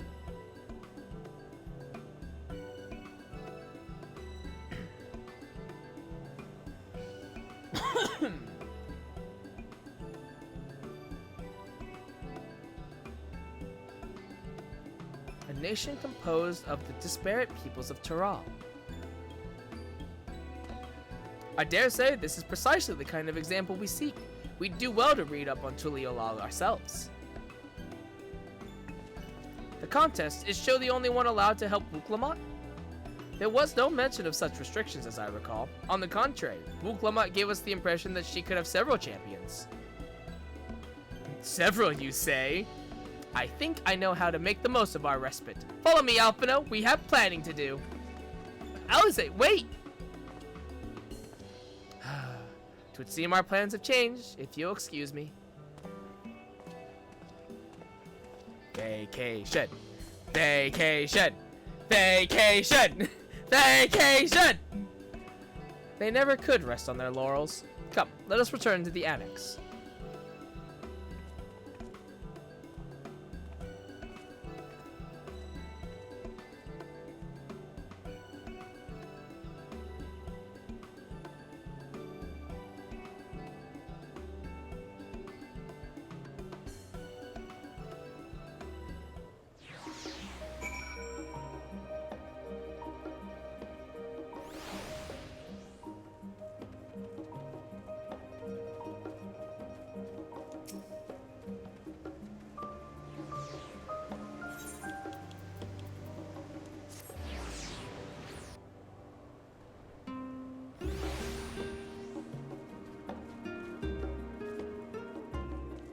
Oh, alright. Graha's not, like, actually at the annex. Oh, okay. I see. I see.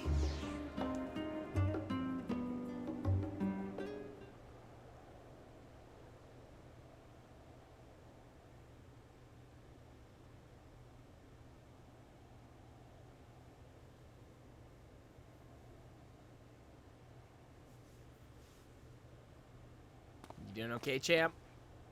Oh, it's just...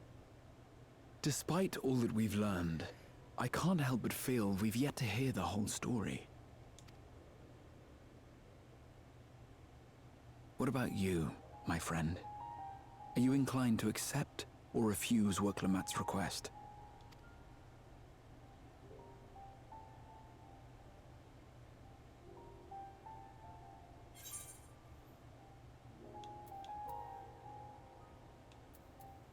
I never say no to a new adventure.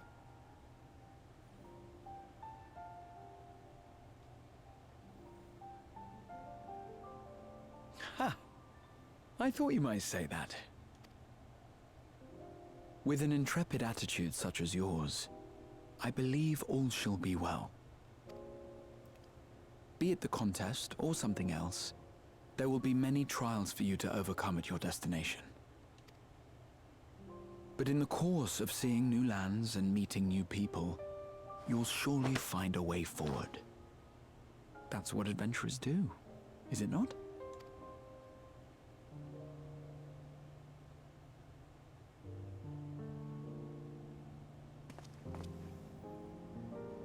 Such a journey would be the envy of many a scholar.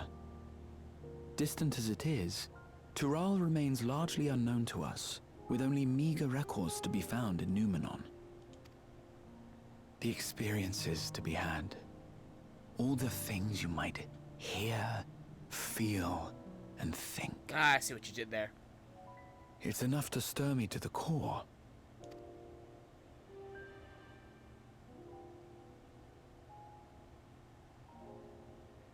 Life is a series of journeys, my friend, and there's no telling what awaits us on the long road.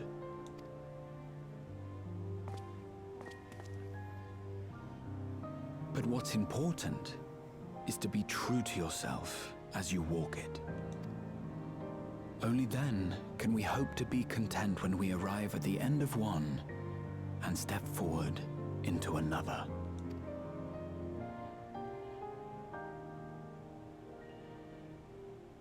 Ah, but there's an idea.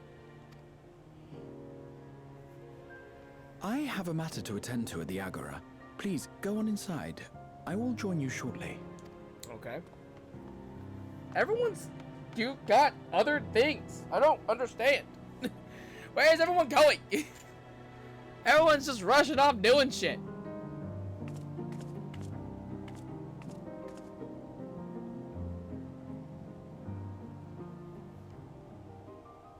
We're gonna think back on... No.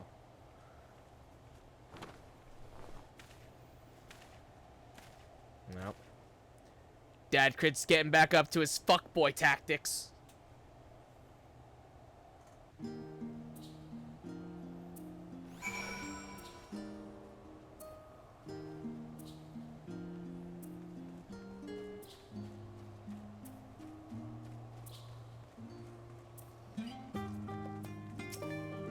Everyone's doing something.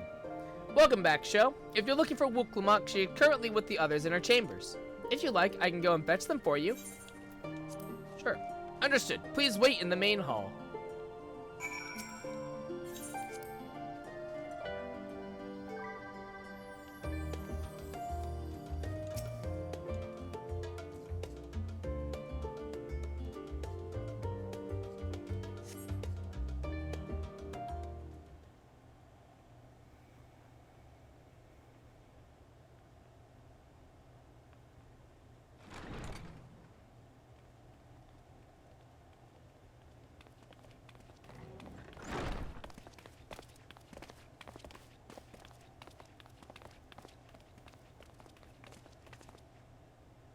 You have the look of someone who's made up their mind. Go on then. Let's hear it.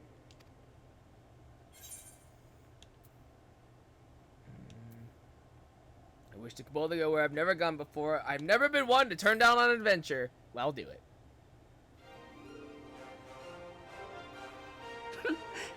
Excellent. You'll be compensated for your troubles, of course. But I dare say your time in Tural will be its own reward.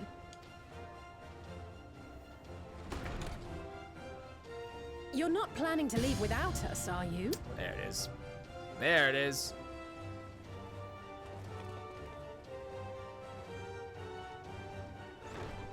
Alphino, Alize! What are you two doing here? Vacation. We happened to cross paths with Vacation. Numenon earlier, you see, and I told them about Wuklamok. And when we fortuitously met again at the Agora just now, they expressed an interest in meeting our visitor. Children. Ah, you must be the twins who are sneaking after Aaronville as toads. Okay, well, she's not 100 wrong. things about us you could have told her, and you chose that. God damn. First impressions last. Wow. Okay. Well, I didn't say that about us. 'Tis an honor and a pleasure to make your acquaintance, Your Highness. Alphino Leveilleur at your service, and this is my sister Alize. Oh no, let's not do that. I really can't stand titles. Damn, really nip it in the So, bud real fast. You want to participate in the contest too, is that right? Indeed we do. We've been assisting with the rebuilding effort in Garlemald.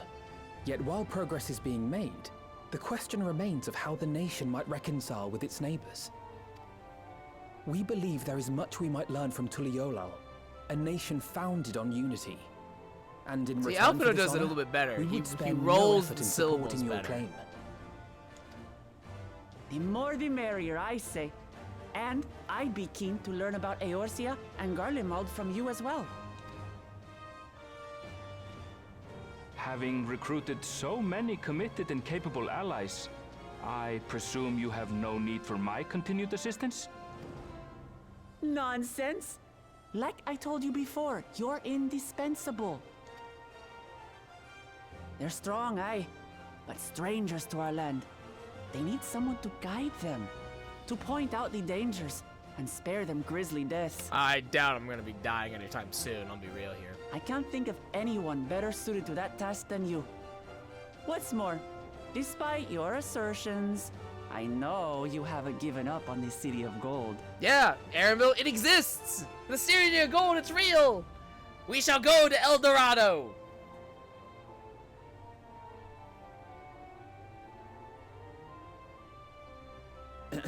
As I recall, Kryl, you were the first to state your desire to visit Tural. Perhaps I was. Still, I can't help but worry about being away. just when our order is beginning to find its feet again. That is a little awkward. You have nothing to worry about. I don't. You sure?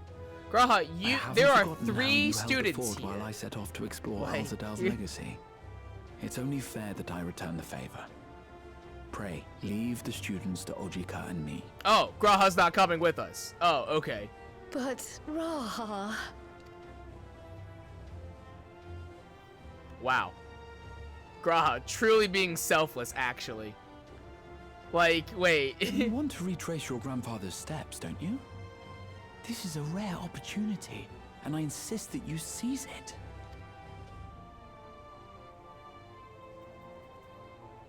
Thank you, Raha. Thank you.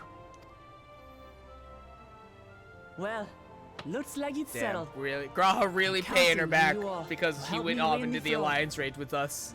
God damn.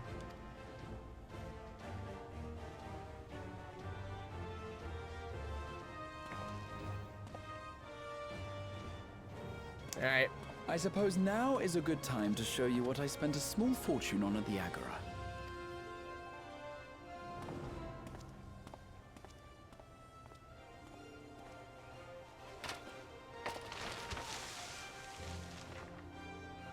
There.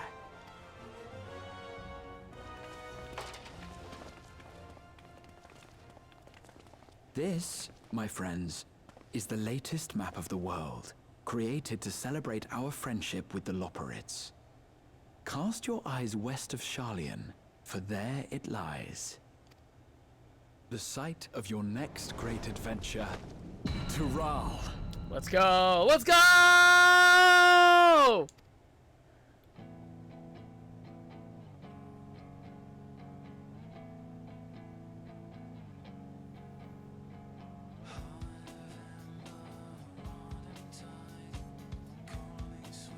We travel west to America!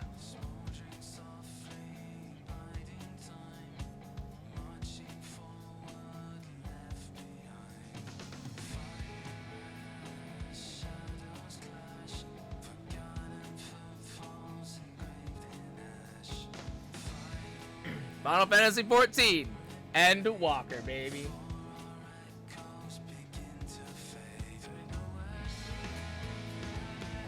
Wow, that was surprisingly short. It was like way shorter than I expected it to be. God damn. Alright. That's MSQ all wrapped up. Dawn Trail's set on the horizon.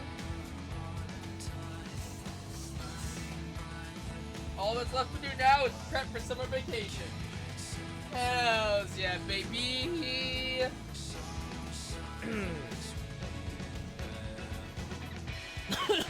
Gonna be a good time. Gonna be a good time.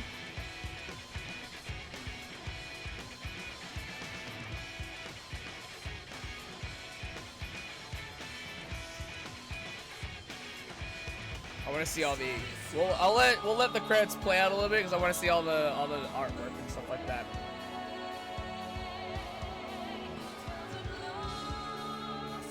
Oh hell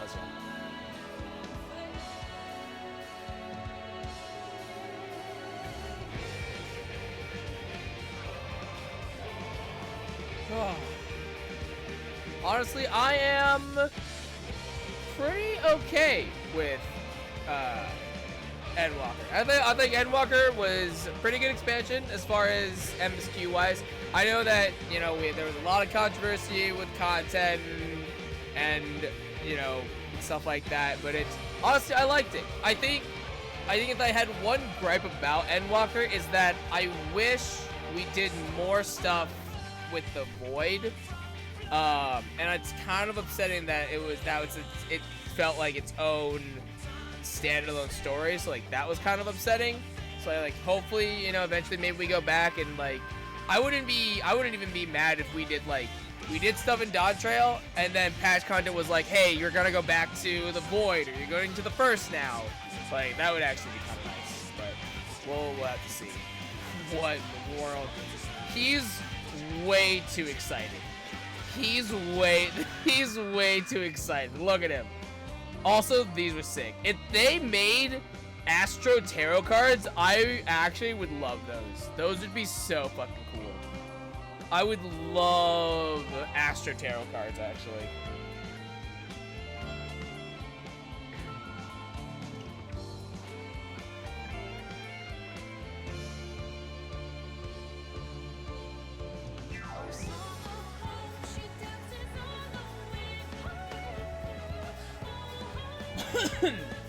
Ocean. Oh, that's right. Yeah, Joe Dempsey is Ocean. Yeah, I remember that now. I was like, wait, Joe Dempsey is.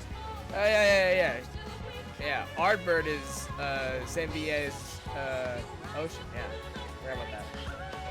Oh, Ruby Conte was was Bankrate. Interesting. I didn't know that. Huh.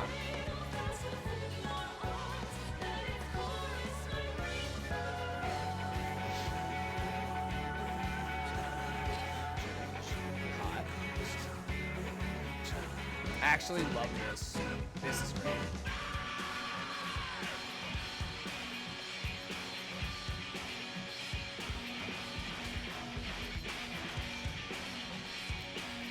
Okay.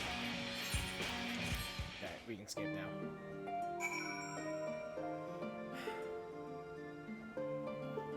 Alright. Lest you wonder about your passage to Tural, Erenville will arrange a ship through his guild. You need only worry about your own preparations.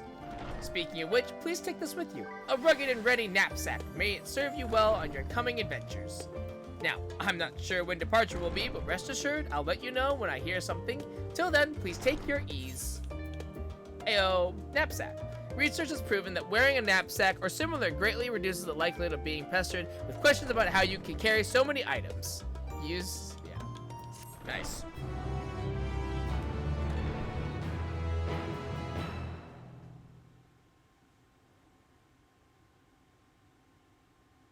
Meanwhile, in Limsa Laminsa. Interesting. Ah. When does the next ship set sail? May I ask your destination?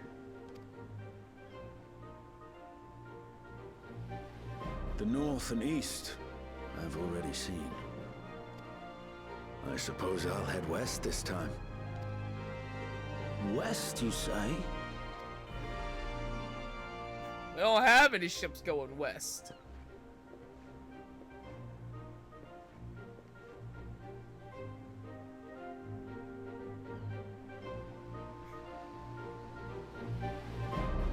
Cool. So Estinian's just there. Cool. Meanwhile, in old Charlian. Good. Good to know that Estinian's just gonna be there because why the hell not?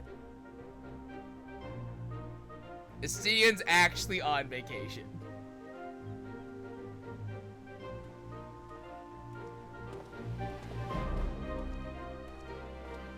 I see you've made up your mind. I had a feeling you'd be keen. But to think that our comrades too are thither bound.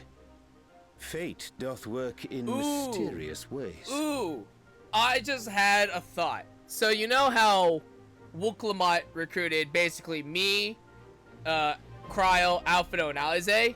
I have a feeling that her brother, the one that studied in Charlian, I have a feeling that he's requesting Urianger, Thancred, and Justola to help with the contest. Indeed. Yeah.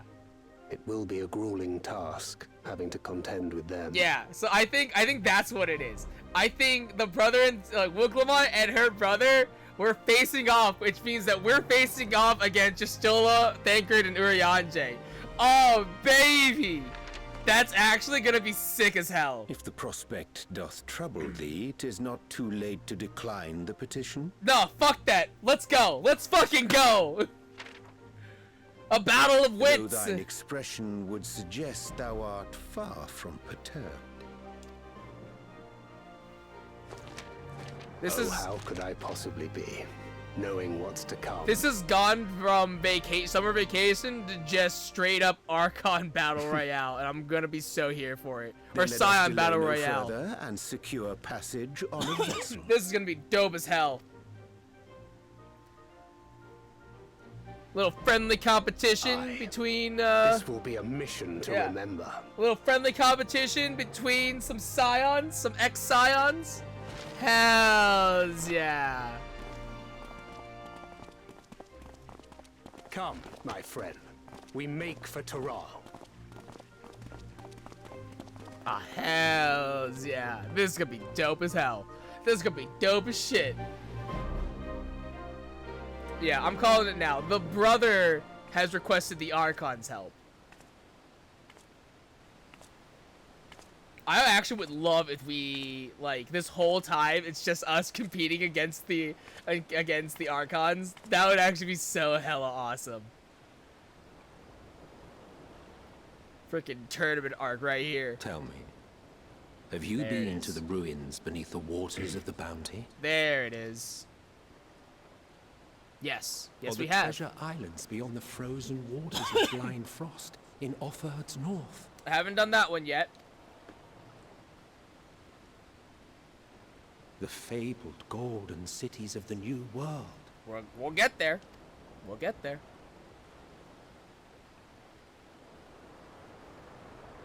But what about Mericidia? What about Mericidia?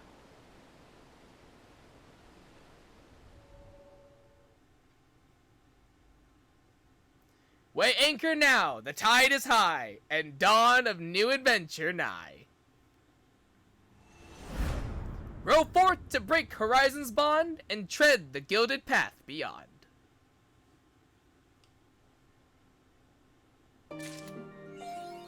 Boom. Tomorrow's unknown. And with that, Sun Chaser. Nice, good title. Alright. Are they in the main hall? They are not in the main hall. Dang.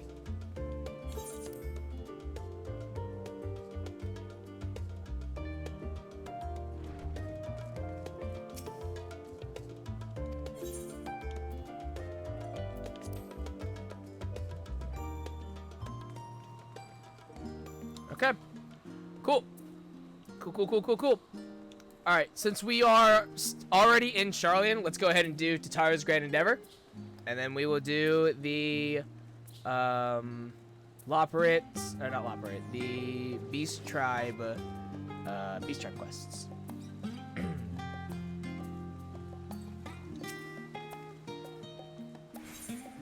Alright, Treasured Bonds. Medina seems eager to share something with you. So, I have wonderful news. Thanks to your tireless deliveries, we are now overwhelmed with orders. Mistress Tataru's plan was a success!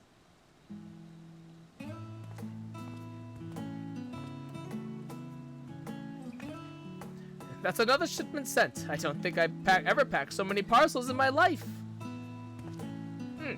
I know you.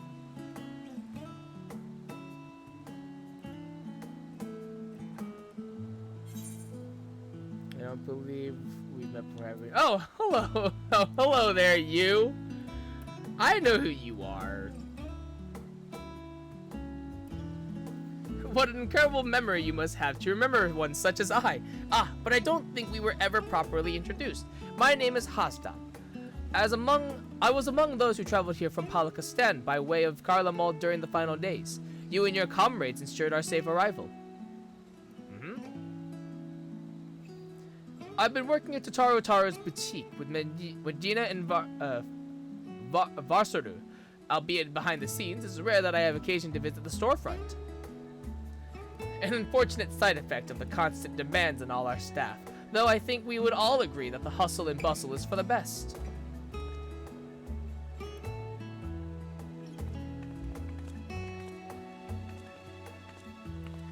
But don't you wonder what we'll do once the samples have served their purpose? Our equipment is crafted to last, which is wonderful of course, but also means that our customers are not like to require replacements for some time. Therefore, if we do not constantly be receiving new customers, our good fortune will eventually sour, no? Mr. Tataru isn't so foolish as to have not anticipated such things. I'm sure she's already coming up with new and exciting products to offer our existing clients.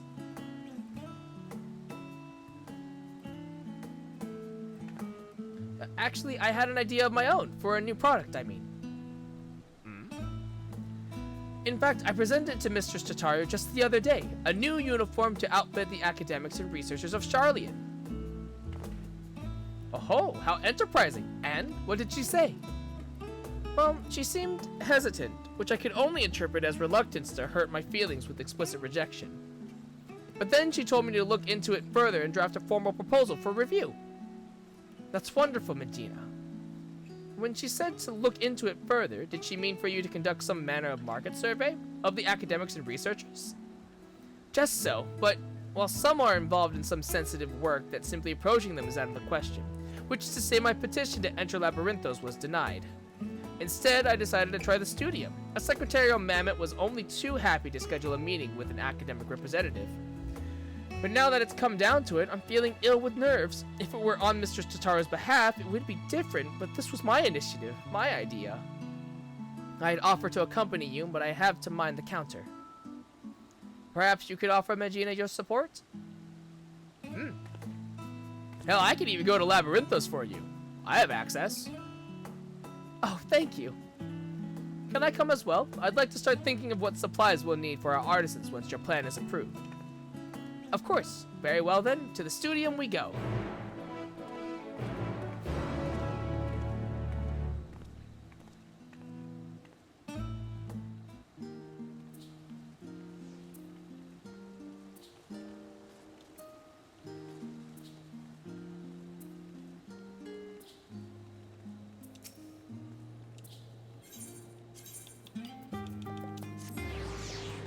Alright, the studium.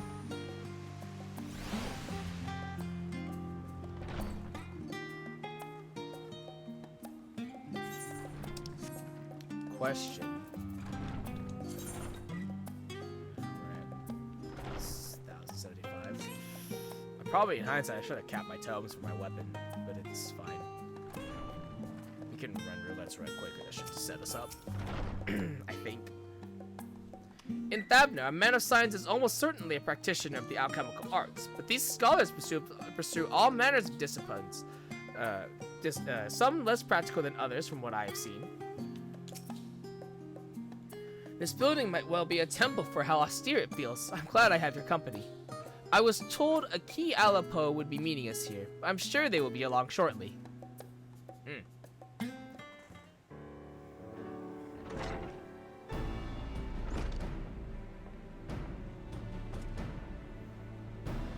Hello, representatives from Tataru's boutique, I presume.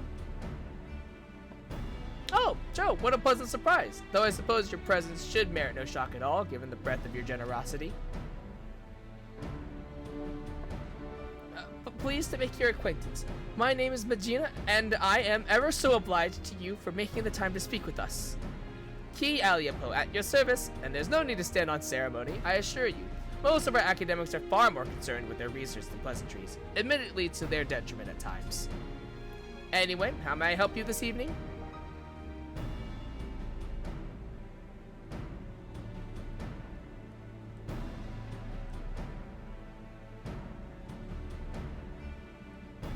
A uniform for our academics and researchers, you say?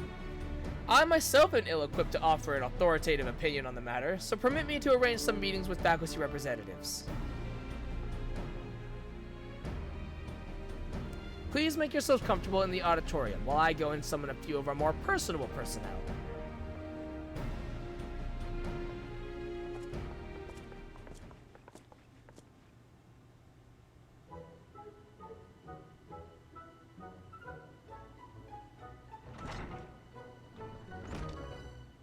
Hey!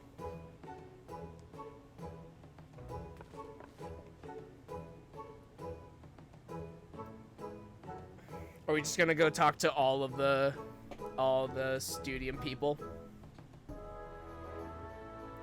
Well, in the Faculty of Archaeology, we spend much of our time triumphing about ancient ruins, which often ends up ruining our clothes, if you'll pardon the pun. An outfit durable enough to handle extended use would be welcome, but it would need to be lightweight and breathable as well. Equatorial deserts can be most taxing, but then again, you'd be surprised just how many relics are hidden at the bottom of lakes, and northern waters can get quite chilly. As it stands, my colleagues and I throw on any old thing for our field work, whatever we have on hand that is suitable for the conditions, but with the understanding it may need to be disposed of afterwards. Poor Boric works his fingers to the bone as it is, and if Professor Nemono caught me shopping for fancy clothes instead of interns, he'd be the one dressing me down. Misplaced priorities, never mind the tight budget. None of this is what you were hoping to hear, I realize. No, thank you for your candor. It's true, new kit can be rather expensive. We must ensure our prices stay affordable. The ideal outfit for astronomers? Wait, Jeremy mentioned something about fashion recently, when we were stargazing. What was it? Just not the clothes that make the man, Jude, but the man that makes the clothes. Yes, very lovely and poetic, but I haven't the foggiest what it means.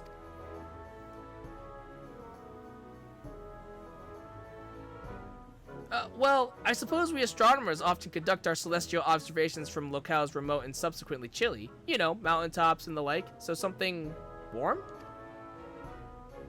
If warm is truly their only requirement, then I think it's safe to say this is the opposite of an untapped market niche. The Faculty of Medicine has strict requirements for dress on account of hygiene regulations. Fabrics that are resistant to stains and possess antibacterial properties are a must, for example. Additionally, we students of nutritional sciences must vigorously dart about the kitchen, so dressing for comfort is nearly as essential as cleanliness. And if it were fashionable enough to perhaps inspire others to follow in our footsteps, all the better. Indeed, style is an essential ingredient. Like the perfect loaf of Mervyn bread, the ideal outfit should not only embody practicality, but leave all who behold it with a feeling of aesthetic satiety.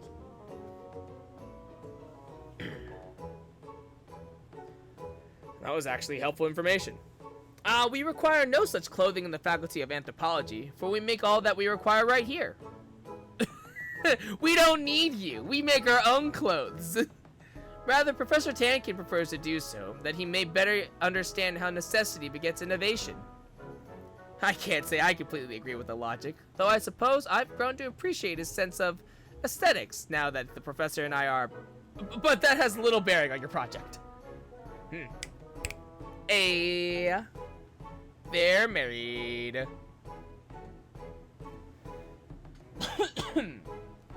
Not long ago, an outfit that ameliorates ether sickness might have been in my answer. However, thanks to the Faculty of Medicine's miraculous, if experimental treatment, I no longer have such a need. What's more, I don't know if I could bear to don anything but this professional gown, at least for now. I worked so hard to earn it.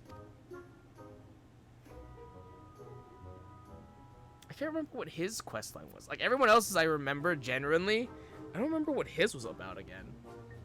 Oh, it was gathering. I think it was like, I think I had to fish. Yeah, I think it was fishing.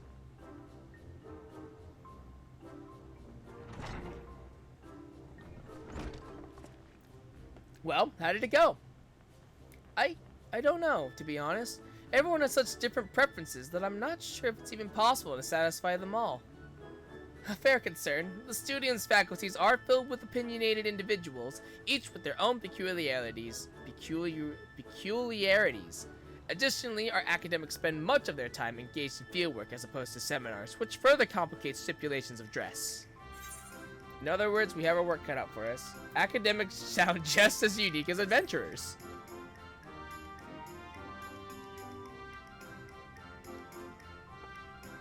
Indeed. It was naive to assume that one type of uniform could account for the needs of all academics.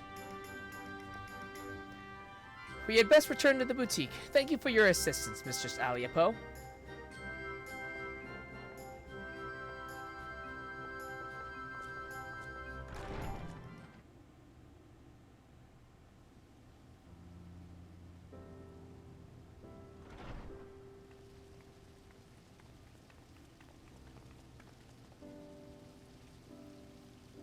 And I truly thought I had a good idea.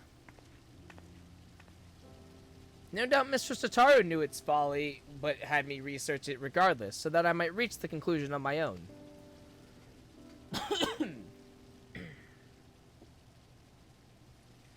She meant well, I am sure. See how the hardships make you strong.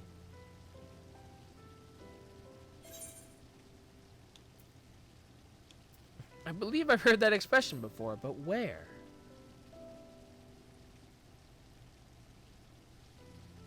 Perhaps in Thavner? It comes from the teachings bestowed upon us by the old gods. I should have done the bottom answer. Many of us took comfort in the words during the final days, after we fled Palaka's stand. You may have heard it spoken then.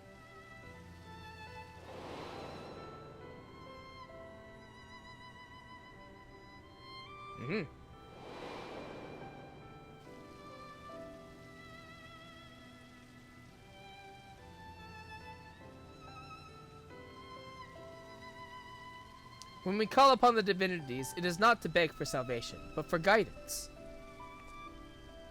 So long as we live by their teachings, there is no hardship we cannot overcome. This is a core tenet of Hannish faith that has seen us through much adversity since the founding of our nation. It is as you say, Hashtag, yet until you did, it did not occur to me to consider how they might apply to my personal struggle. Coming to Charlian and working with Mistress Tataru at the boutique, I've met so many people from all sorts of cultures. But in trying so hard to accommodate their wants and needs, I fear my own heritage has become an afterthought. There is no shame in dedicating yourself to your work. And as well as we all have our limits, compromise and sacrifice are inevitable. It may surprise you, but once I aspired to become a steward. To look back on it now, it feels fanciful. Strange that we so easily let our dreams be cast aside by circumstance. I swore nothing would stand between me and my chosen path, and yet, here I am. I mean, to be fair, the world was ending, so... I know the divinities will guide us wherever we go, but what if we stray too far?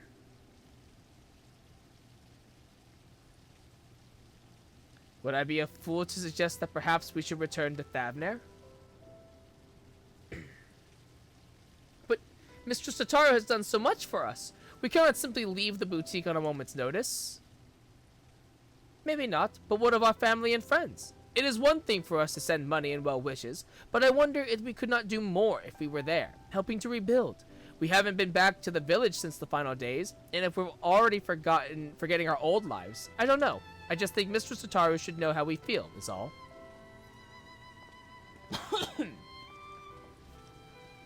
I don't know how that sounds like traitor talk to me.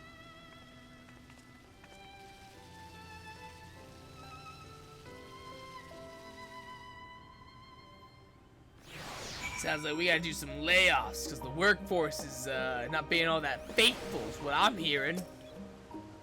I suppose I have been dedicating myself to work, but is this who I wanted to become? A Hannish who has forgotten her culture? Vasut says that Mistress Tataru should be stopping by soon. When I asked how she felt about returning to Thavner, she said she needed time to consider. For my part, at least, I think consulting with Mistress Tataru will help put my mind at ease.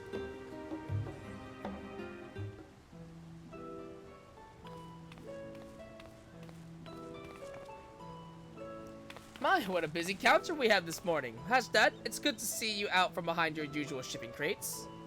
Yes, I thought I'd come and help Medina with her research. We've just returned from interviewing academics at the studio. About that, Mistress Tataru.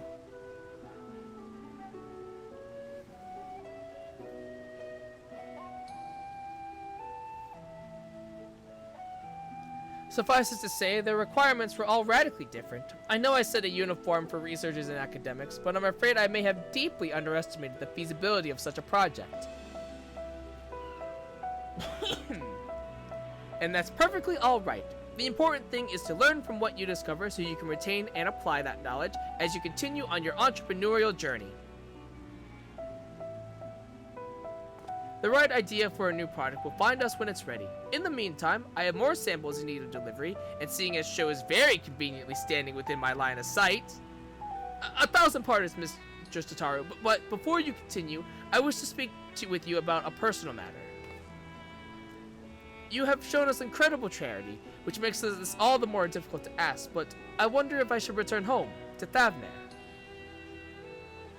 Please do not mistake this as dissatisfaction with our arrangement. If anything, I've grown so accustomed to life in Charlian that I fear I've begun to forget myself, my dreams, my faith, the person I used to be before I came here. Not only that, in spite of my regular remittances, I worry that our village struggles to rebuild after the final days, while I live happily removed from a burden I ought to share more. It feels disingenuous to both my home and the many kindnesses you continue to show us. I see. And do you both feel the same?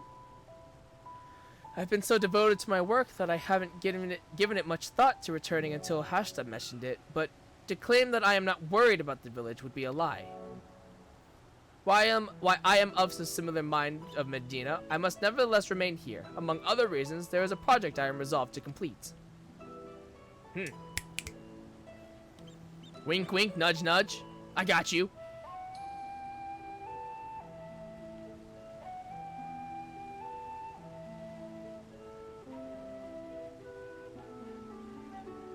Well, I would be very sorry to see any of you go, but if remaining here causes you grief, I will spare no effort to see you safely home.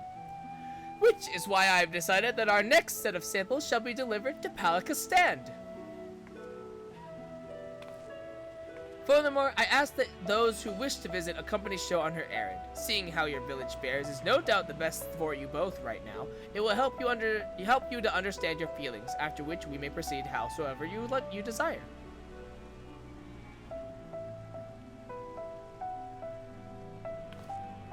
And should your colleagues require it, I'm sure you can be relied upon to dispense the perfect advice.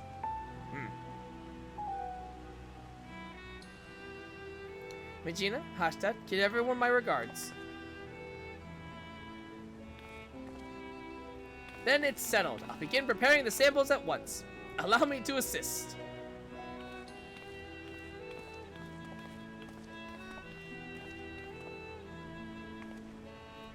No matter what happens, we must finish Mr. Tataru's necklace. Are we ready to proceed with the restoration, do you think? I dare say we have enough additional materials thanks to Show's dedication. As for the work itself, I thought we could entrust it to the lapidary Mr. Tataru once apprenticed with. I was sort of hoping that I could do it. I was kind of hoping that I could do it, yo. I am a goldsmith. I can do that. Ever so eager to contribute. Fear not, I have an especially important job for you later, if you'll pardon the mystery now. Alright, fine. Keep your secrets. Let's leave the necklace in Varsarud's. I think it's Varsarud's. Okay.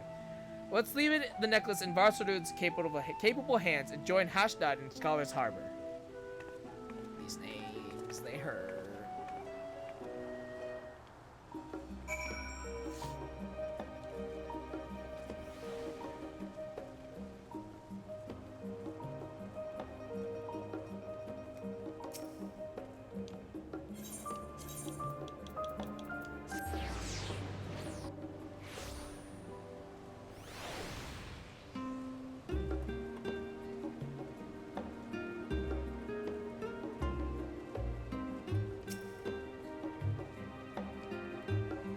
I never imagined we'd get the opportunity to return so quickly. I hope everyone is doing well.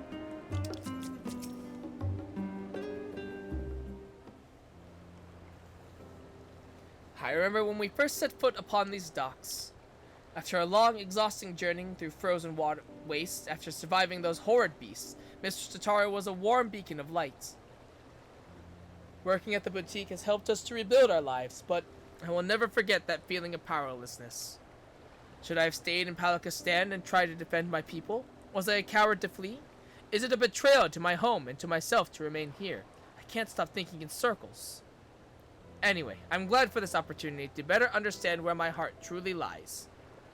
All will be well, I'm sure, but we must be off lest we miss our connecting flight.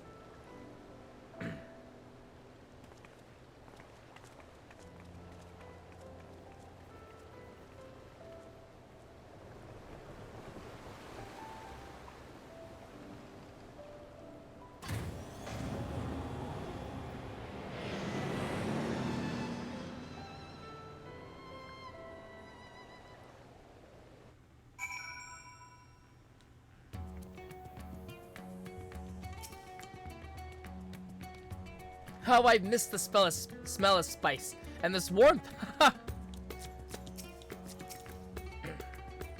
We're back. We're truly back in Thavnair. Was Razatan always this grand? I can't believe we lived so close yet rarely made the trip. You remember how it was? Village duties always kept us all too busy for travel.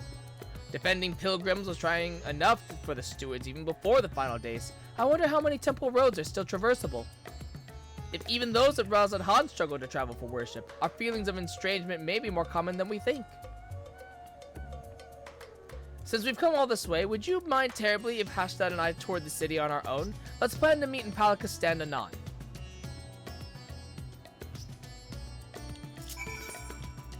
Alright, Palakistan.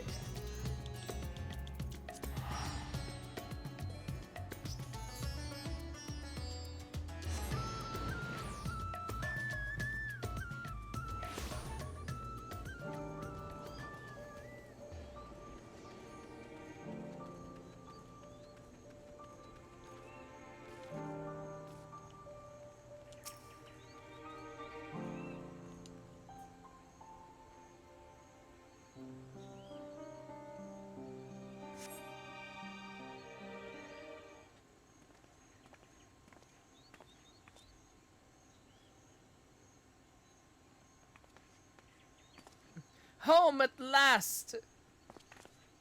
Yes, home. I can finally breathe again. Come, let's go and find the Elder.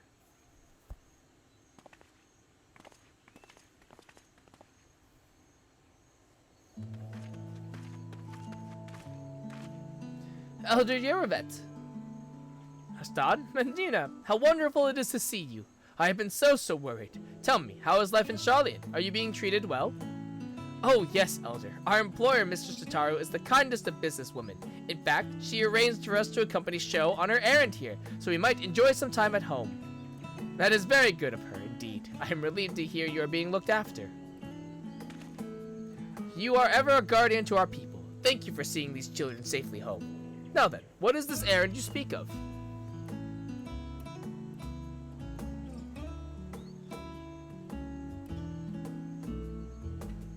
How splendid! Our stewards shall put these to good use, you may be assured.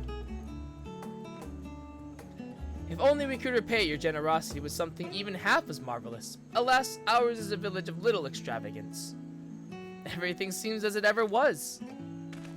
Indeed, with the support of the Radiant Host and the funds you and the others have sent, we have regained much of the peace we once knew. Thank the sisters. Still, there was something I wish to speak with you about, Elder.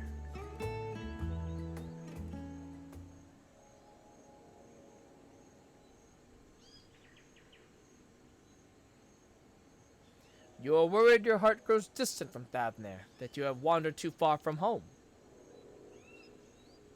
But my child, it is only right that you should wander, that you should roam. Your heart's connection endures no matter where you go. You yet think of us fondly enough to visit, yes? And send us what gil you can spare, do you not? Gestures perhaps, but not true commitment. Should I not be here with all of you, working to restore our village? There is no restoring our village, Hashtag. Though without those we lost, Palakistan will never be what it was. We must instead do all we can to become a new village, with a new future ahead of us, although the particulars of our path are not yet clear to me. How so? Ours has always been a settlement of stewards, as you well know, tasked with the protection and preservation of Thavnair's sacred sites. But we have seen our roads shaken and temples defiled by beasts. The material is not always within our ability to protect. What is everlasting is our faith, the bonds between our people and the divine. Through the old teachings, we remind ourselves of life's meaning. Yet, if we wish to ensure our traditions endure for generations to come, should we not strive to do more than maintain our temples until pilgrims deign to visit? Ah, but I do not wish to tire you with an old man's musings. Surely there are other ways of ensuring our people remain connected to their heritage and faith. All we need is the right idea, something new our village could offer. Well, my words seem to have inspired you, and with the worldly insight you have gained, I am sure any future you envision for Palakistan will be nothing short of remarkable. But there is no need to rush. Take some time to speak with the others and make yourselves at home.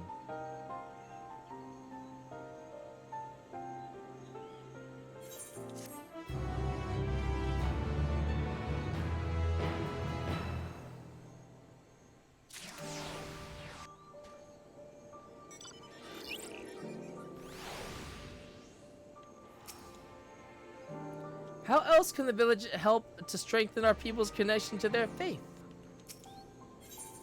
More precious than Gil. Hajdad is deep in thought. How foolish I was to think the answer would be so simple. I would come home, roll up my sleeves, and help restore our village to the way it was. I would find fulfillment. Alas, not all that was lost can be reclaimed. Our people face a new struggle. Perhaps by discovering new ways for the village to fulfill its duty, we might yet help our community. Exactly. Like the elders said, surely our experiences in Charlian have given us a unique perspective. Not to mention Sho's extensive knowledge of the world. I'm sure that between the three of us, we can come up with a brilliant plan to support Palika's stand. Yes, you're right. And I'm sure that hearing how everyone fares will give us insight as well.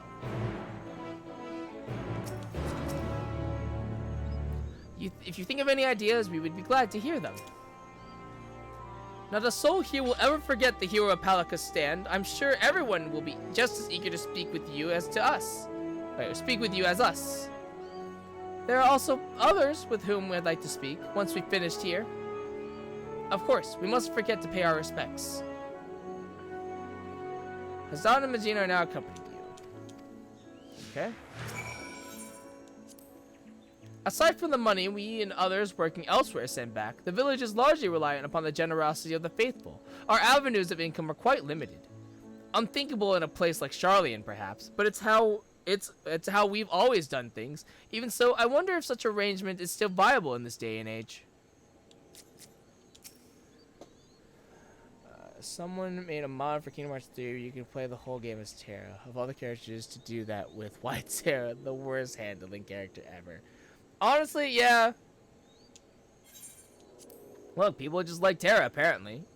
I don't know why you wouldn't choose. And also, Aqua's already in the game, so like, why would you can't pick Aqua? Alright, it would do little good to return home only to become a burden.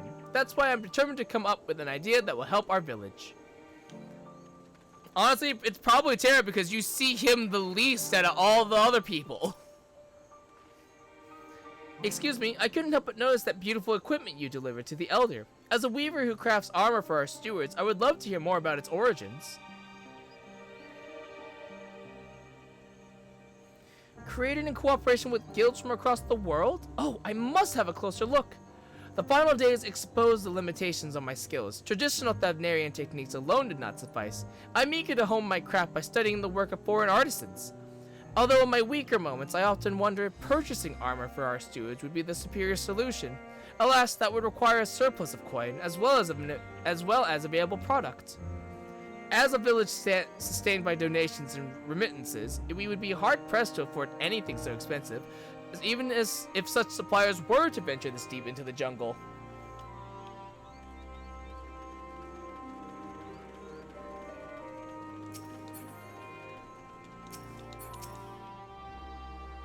Oh, hello there. Staying for a while or just passing through?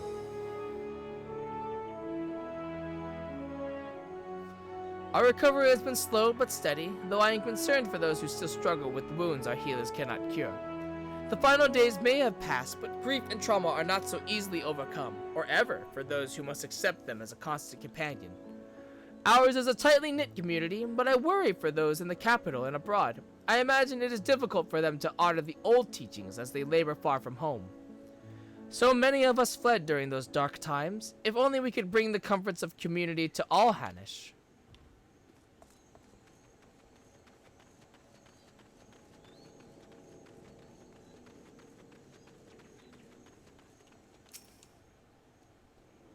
If it isn't Hassan and Medina, welcome, accompanied by our savior, no less. Welcome home, welcome home. True, we're a bit short-handed these days, but we manage nevertheless. While there's a happiness in being reunited with our young ones, we're just as happy knowing that you are walking your Powan path, no matter where it leads. I remember Hashtag couldn't wait to become a steward when he was little, but as far as I'm concerned, sending aid from afar is just as praiseworthy as tending to the temples here.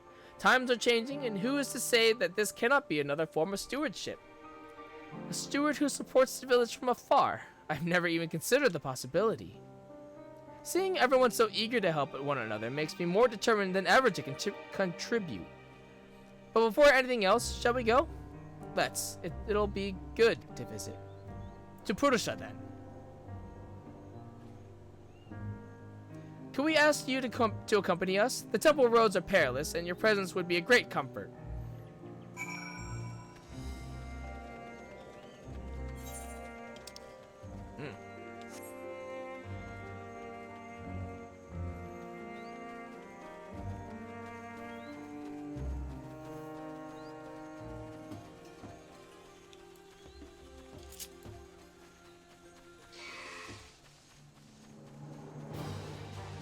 Really?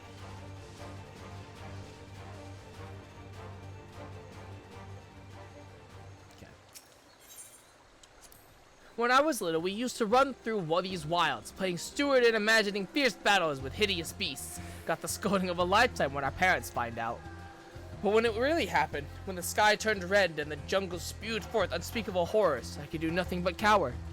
Perhaps that's why I feel so guilty for not returning, for not doing more, even if it may never be enough. But this time, I will rise to the occasion.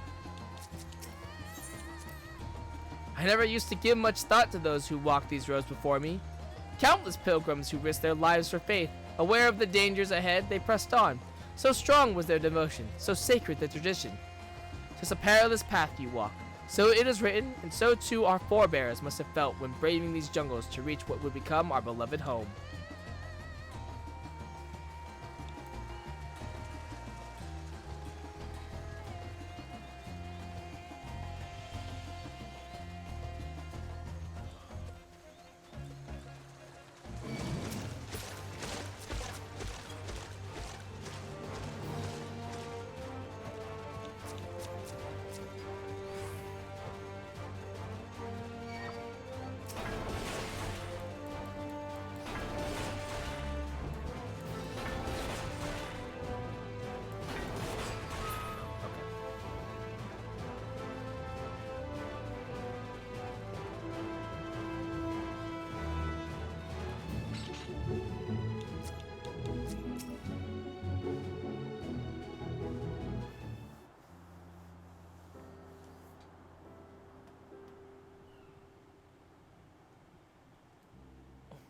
It's been a while.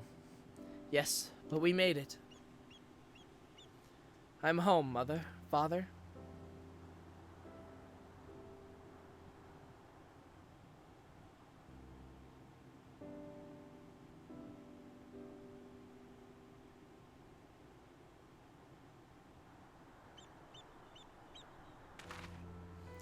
Here at Purusha, we may commune with the spirits of the departed. Neither Medina's nor my parents survived the final days. I told them about how you saved us and that we're doing well. I know they will rest easier for it. May the next time we visit be to deliver glad tidings from Palaka's stand. Though I was relieved to find the village in a better state than I had feared, it seems there are still issues we might help address. Finding a steady source of income, for instance, so the stewards can be properly outfitted without overwhelming our weaver. I was also troubled to hear about those who continue to struggle without the support of a local community. There must be some way to provide respite. Yes, indeed. The question is what? Do you have any thoughts? Ask yourself what would Totaro do. Never underestimate the power of a partnership. Expand your horizons. Think big. Never underestimate the power of a partnership. Indeed, Mr. Totaro developed the boutique through close partnerships, after all, and look how far it's come. Wait, that's it! If Palaka's stand were to enter into a partnership with the boutique, that might lead to great opportunities. I think you're onto something. If the boutique sold wares the village produced, for instance, our people would have a reliable revenue stream. But what can Palaka's stand offer, and to whom? How about amulets and talismans, or images of the deities? Something simple, created with love for our homeland and our faith, so no one forgets or feels forgotten. I like that. Our temples were created in remembrance of our ancestors and divine teachings, but reminders needn't only take the form of great works. A small keepsake may be just what our scattered brethren need to reassure themselves that they are still members of the community. This could be the answer we were looking for. I can't wait to tell Mistress Tataru.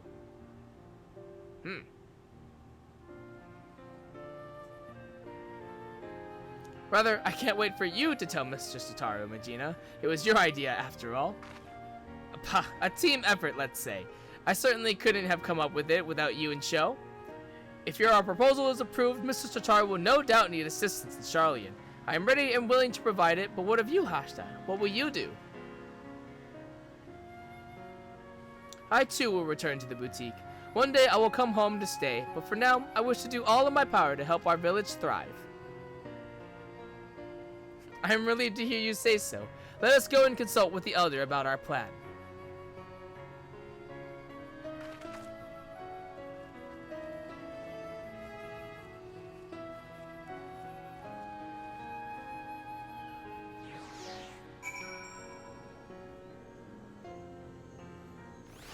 Oh, okay. I was lost in a fog, unable to find the path forward, but Magina's brilliant idea has given me clarity I needed. I know now what I must do for myself and for my people. If Elder Yerevet gives us his blessing, all that's left is to present our proposal to Mistress Tataru. I hear you were kind enough to escort these children to Pudasha. Again, you have my gratitude. Are your feelings any clearer for it? I think so. Magina and I talked it over, and we believed we have struck upon a new way the village might support our people.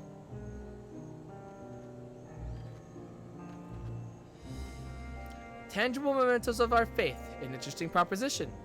Many here would be glad to create such reminders. I expect those unable to perform strenuous labor would be especially grateful for an opportunity to contribute to the prosperity of our village, to say nothing of the options these additional funds would provide. But most importantly, we would be able to help those who have chosen to live apart from us feel that much more connected to our community and their faith. I am proud of you both to discovering such an innovative way to do so. It would likely mean Hashda and I will stay in Charlian for the foreseeable future. Then take with you the knowledge that no matter where your journey takes you, our hearts will always be as one. May the sisters guide you. We'll come back again, I promise. In the meantime, we shall see our plan to fruition. I will send word once we've determined the particulars. Right then, Charlian awaits.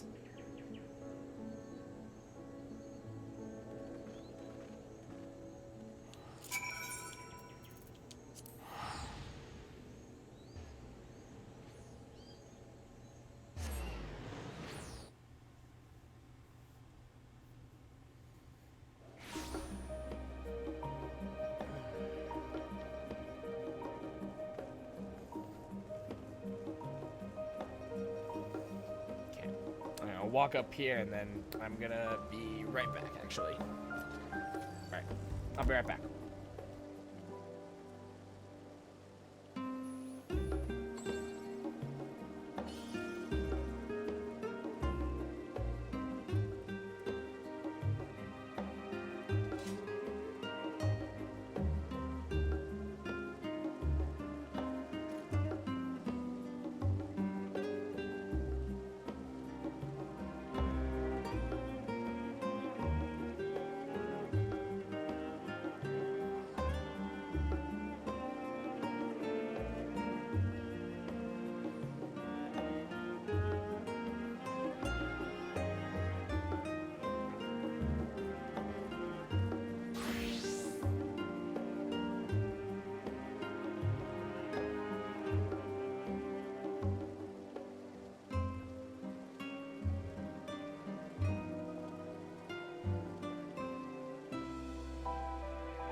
Okay.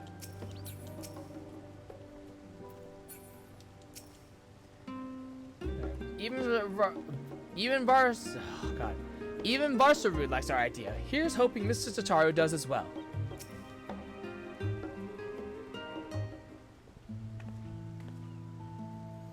Sure, the necklace is back from the lapidary. He had nothing but fond memories of Mr. Tataru and was eager to pour his everything into the restoration. The result is magnificent. The original sapphire, accented with black pearl from the ruby sea and rose shell of whorlet, united by a length of maki leather, a singular necklace symbolizing Mistress Tataru's past and present. By the sisters, what a remarkable gift! However, it wants for a finishing touch. Preferably by your hand, Sho. And after hearing about your visit to Palika Stand, I know just the thing. In short, we will be proposing a new line of products to help our people feel closer to their roots, yes? So in honor of Mr. Tataru's roots, I would have you inscribe the symbol of Nalthal upon the back of the pendant. Oh, I'll do my best. No pressure. Fuck, which one was that again? Which one did it look like? I can't remember. Was it the eye? I think it's the eye.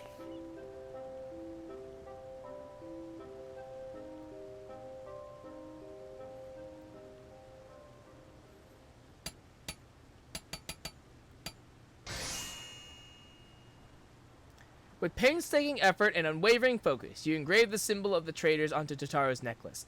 Any who behold it will surely know, beyond a shadow of a doubt, that this final flourish was the product of your heroic hand. Oh, that makes it sound bad. That makes it sound bad. I'm sure she will adore it. Our work is officially done. I've just received word from Mrs. Tataru. She should be arriving in Scholar's Harbor soon. Let's go and meet her there.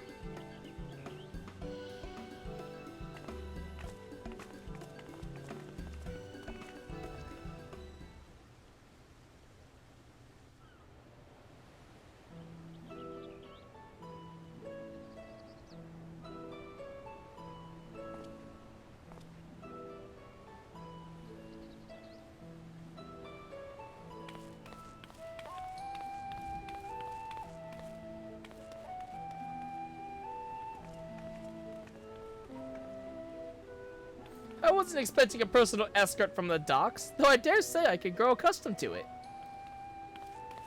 How was your time in Palika Stand? Did you find it worthwhile?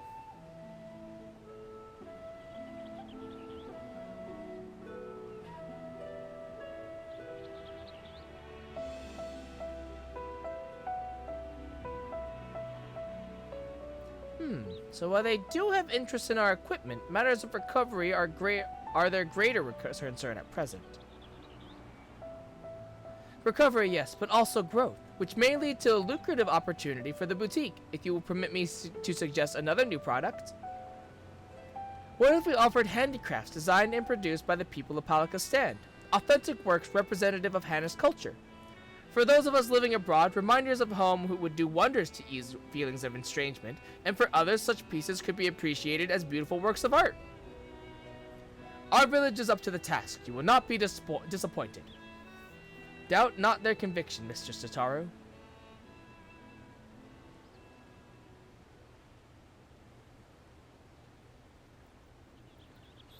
A product that embodies Thavnair's spiritual beauty to be shared with the whole world. Why, the boutique should offer nothing less. Though we've made wonderful progress with our samples, I believe it's time for a change of pace. The handicrafts born from a heartfelt desire to celebrate one's culture is bound to resonate with others.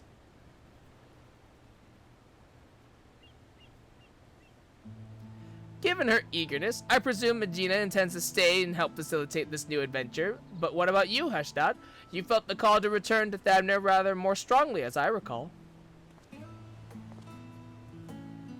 Yes, well, after talking with everyone at home, I realized that living apart from them does not mean I must forsake my childhood dreams of service. I believe that I can best serve my people by staying in Charlian and continuing to work at the boutique, if you'll have me. With pleasure, Hashtag.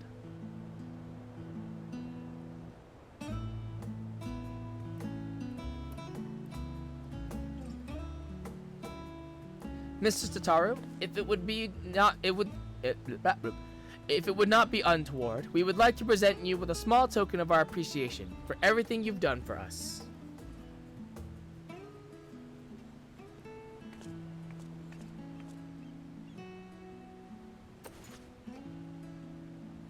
Not untoward at all. Rest assured that I graciously accept all offerings of praise and adoration, especially one as fine as these.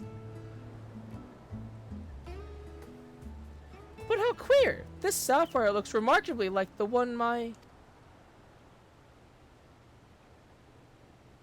Joe, is this my mother's sapphire?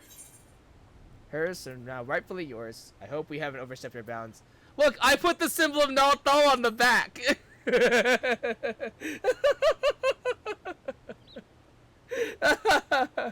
Did you now?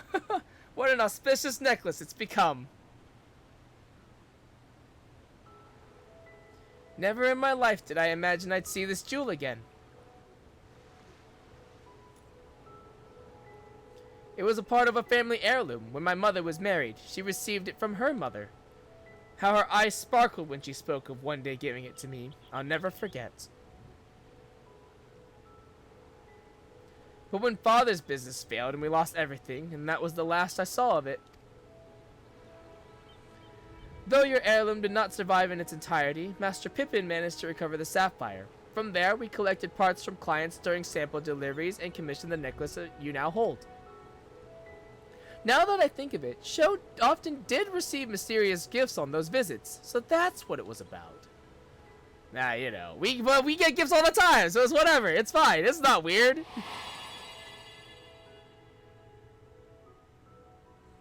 Time after time, I am reminded that a fortune in coin promises only a fraction of what a wealth of friendship provides. When my family lost its last skill, I became a lapidary's apprentice, and that's how I met a certain miner named Minfilia.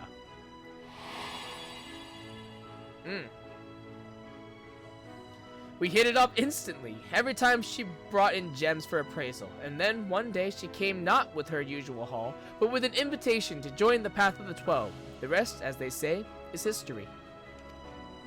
One serendipitous meeting that led to so many others, that led to so many incredible adventures.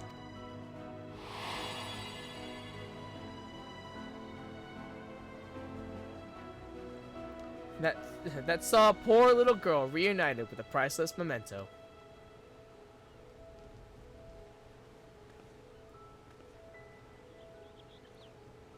Our teachings say that there is more ugliness than beauty in this world. To live is to suffer.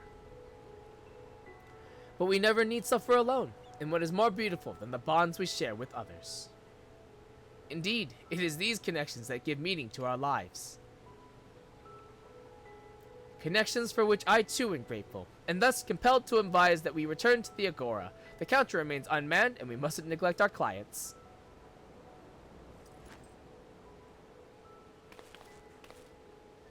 Quite right, quite right. Back to work with the lot of us. We've got new products to plan.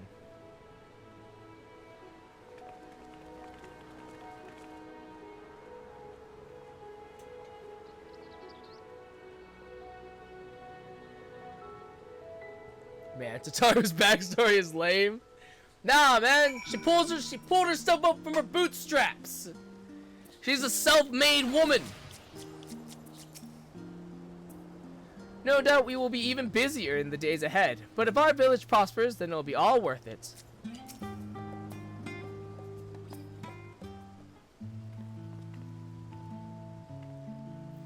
So, on behalf of the entire boutique, allow me to thank you for all you have done. I'm ashamed to admit that in our excitement to prepare Mistress Tataru's surprise, Varsarud and I failed to prepare something for you. And that sounds like a cue for Mistress Tataru. Mahaha. Also not the biggest fan of Minfilia. I mean, she's like milquetoast savior. Minfilia is pretty milquetoast. Like, she's fine, but like, I like the people can, yeah, like, I think Minfilia served as a good lodestone for, like, for people and stuff like that, but, like,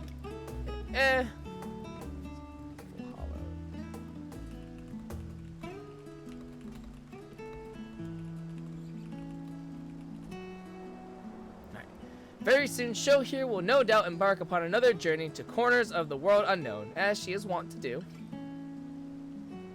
So, to wish you well in making new friends, and to remind you of those who will always hold you in their hearts, I have prepared bespoke chocobo barding, crafted with love by one Tataru Taru.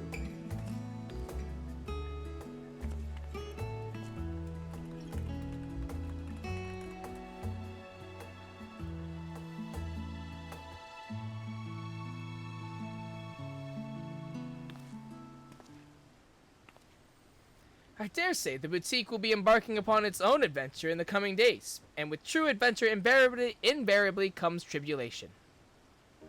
But with your compassion, resourcefulness, and reliability, I have every confidence that we shall succeed in our respective endeavors. To ever higher returns for both coin and camaraderie.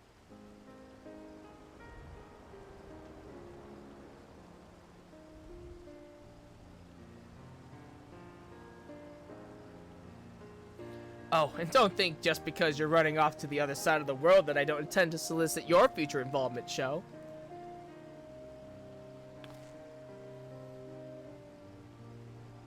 You won't escape me that easily.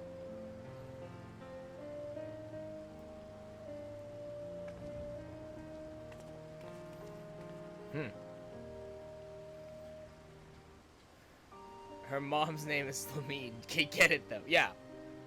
Minfilia's mom? Would, honestly. Wayfarer's barding and Tataru's bespoke framers kit. Dude, we get a framers kit? Oh, hells yeah. That's actually fucking huge. We get a framers kit? Dude, yes. That's sick as hell. Oh, fuck yeah. Alright, I gotta see what this all looks like. Framers kit, barding, and then our knapsack. I forgot to pop this earlier. Alright, let me see here. So what does... Where is it? God, I have so much barding. Oh, Wayfarers. So Wayfarers. Wayfarers. Is there a headpiece that goes along with this or no? Wayfarers. We have to go to a place now. I gotta go to a place. Oh, actually, this works out perfectly. That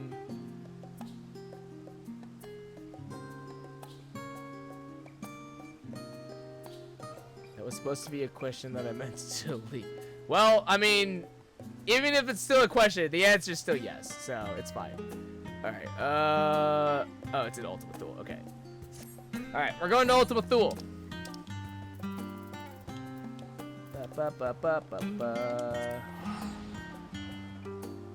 This is where we go for the, our allied beast tribes for Endwalker. Alright, and then...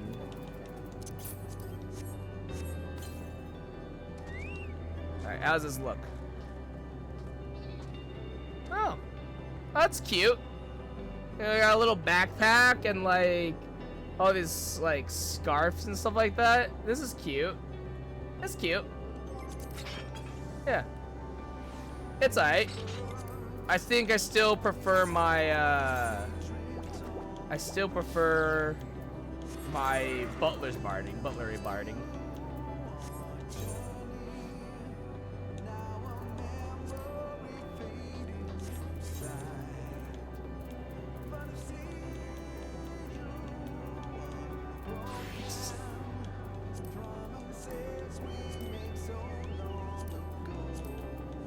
Where is it?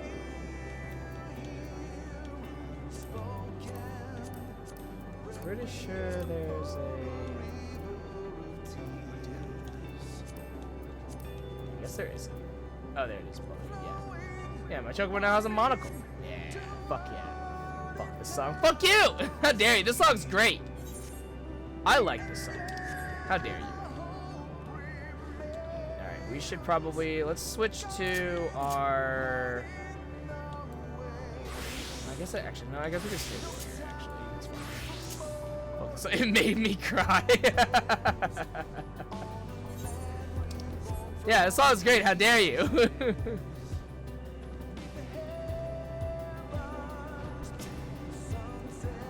Dude, I actually, there's a, here, I'll send it to you. The Primals, if you haven't heard it, the Primals did a awesome cover of this song. It's so great. I love it. Let's see.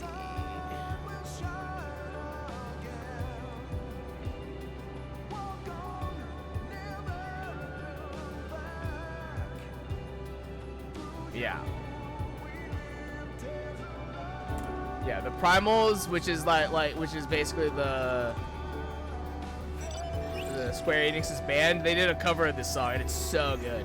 It's probably one of my favorite songs that they've done. Alright. Jemmingway. Dinner and a show. A manager's work is never done, or so Jemmingway's mutterings would indicate. Here for a status report show? I quite understand I get terribly anxious whenever I have to step away from the cafe. Why, just the other day I returned to find that a Grebelov had snuck behind the counter to bathe in the soup. Such incidents aside, the last dregs couldn't be more successful. We're bustling with business and Elysian is thriving. Yet, as the manager of this operation, I would be remiss not to ponder new ways to juice a little more happiness out of this carrot. This unit hastens to indicate that the current levels of juice and happiness are within optimal parameters. Any attempt to push either beyond capacity may prove disruptive to the present equilibrium. Of course it would be disruptive, you glorified can opener. A threat to the status quo it may be, but innovation is the lifeblood of business. And think of our patrons' delight should we treat them to, say, thrilling entertainment over a cup of carrot coffee? Ugh. Whatever we do needs to be truly spectacular, though. So good that even the Nibiran won't simply stare morosely. If only I had any ideas whatsoever. The Dreaming Ways are full of ideas. Can't vouch for quality, though. Perhaps you should pay a visit to Hopper's Hold. It's quite a sight. The Dreaming Ways! Yeah! Yeah, the Loperids built a club. Really now? I had heard that they were cooking up something in the hold, but I had no idea the project was such a success. I must see it for myself. Interested in a trip to Bestway Burrows show? I'd appreciate your opinion on any possibilities I turn up. I trust you can mind the cafe, N7000. Contact me via the Ragnarok system should there be any more soup scandals.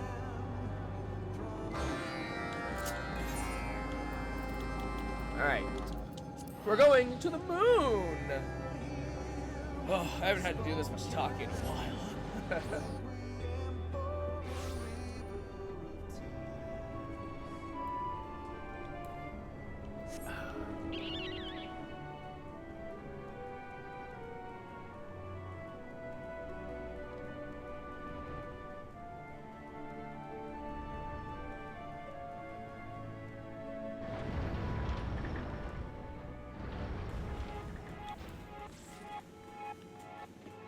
Yeah, see? The Loperids made a club. Like, it has its own fucking DJ and dance floor and everything.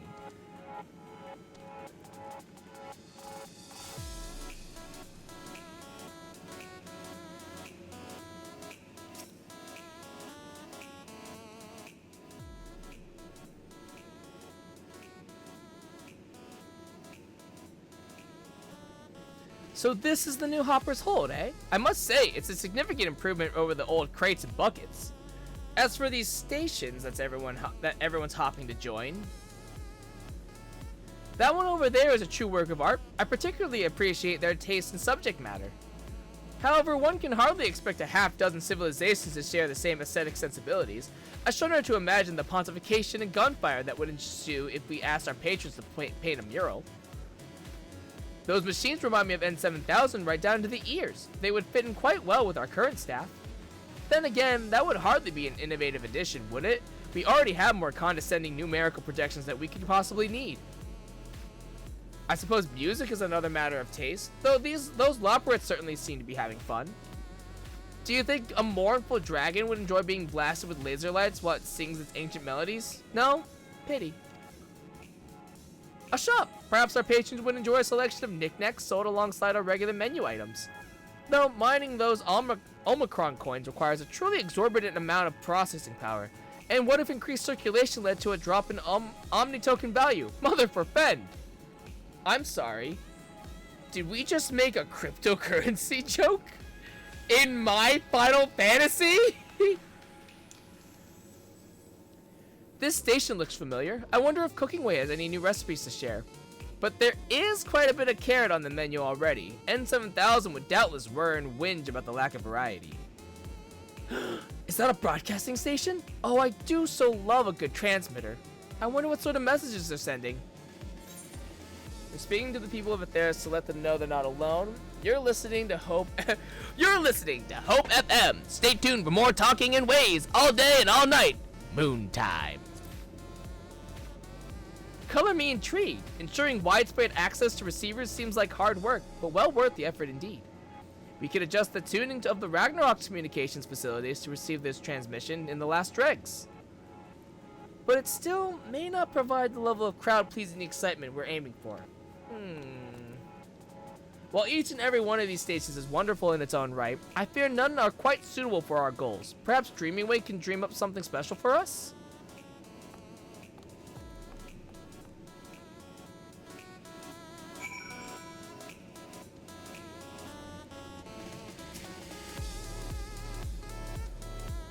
It's so good to see Dreaming Way again. Do you think you can get me one of those shirts? Oh, hells yeah.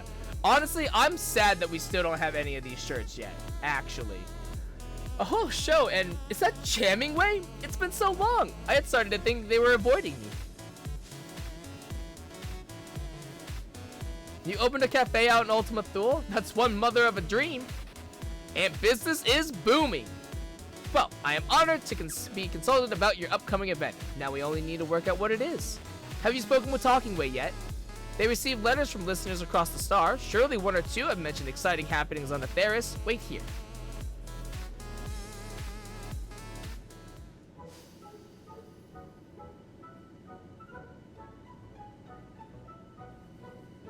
I present Talking Way.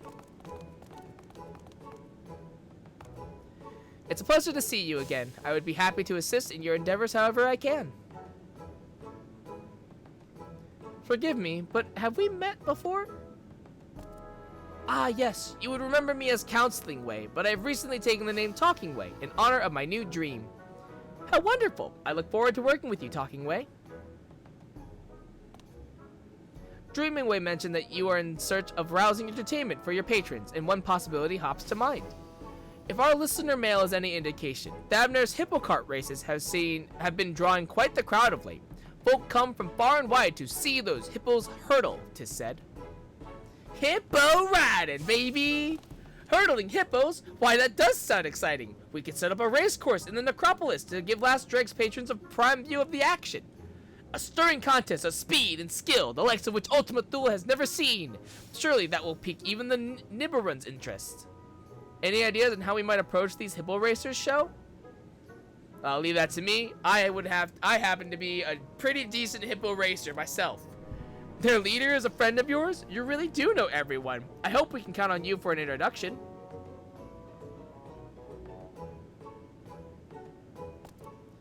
A hippo hustle in Ultima Thule sounds like the sort of entertainment that should be available to all. Could our radio station provide a live broadcast of the event? But of course! With the Ragnarok as a relay, there's no signal we cannot boost. I should like nothing more than to share the joy of such an experience with our listeners across Atheris, and I certainly would be curious to attend myself. Then it's settled. We'll make a start on the preparations. I trust you can convince the hippos to traverse the Sea of Stars. Sure, yeah. To Thavner, you said we're looking for a woman named Trina, correct? Oh, I can hardly wait. In fact, I can't. See you there. Hippo riding, baby. You want to know what one of my favorite songs in this game? You're about to hear it.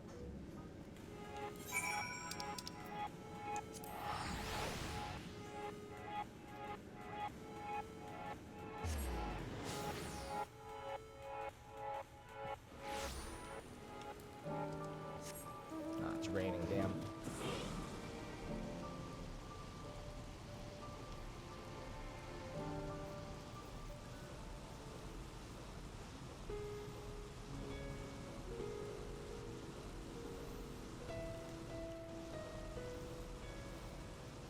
This is one of my favorite songs in this game.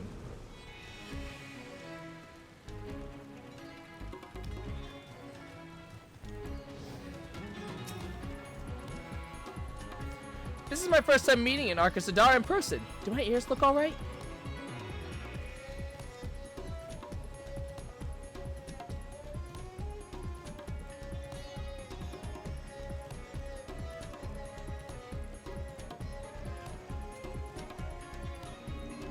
We'll talk to Trina in a second, but we're gonna jam out for a little bit first.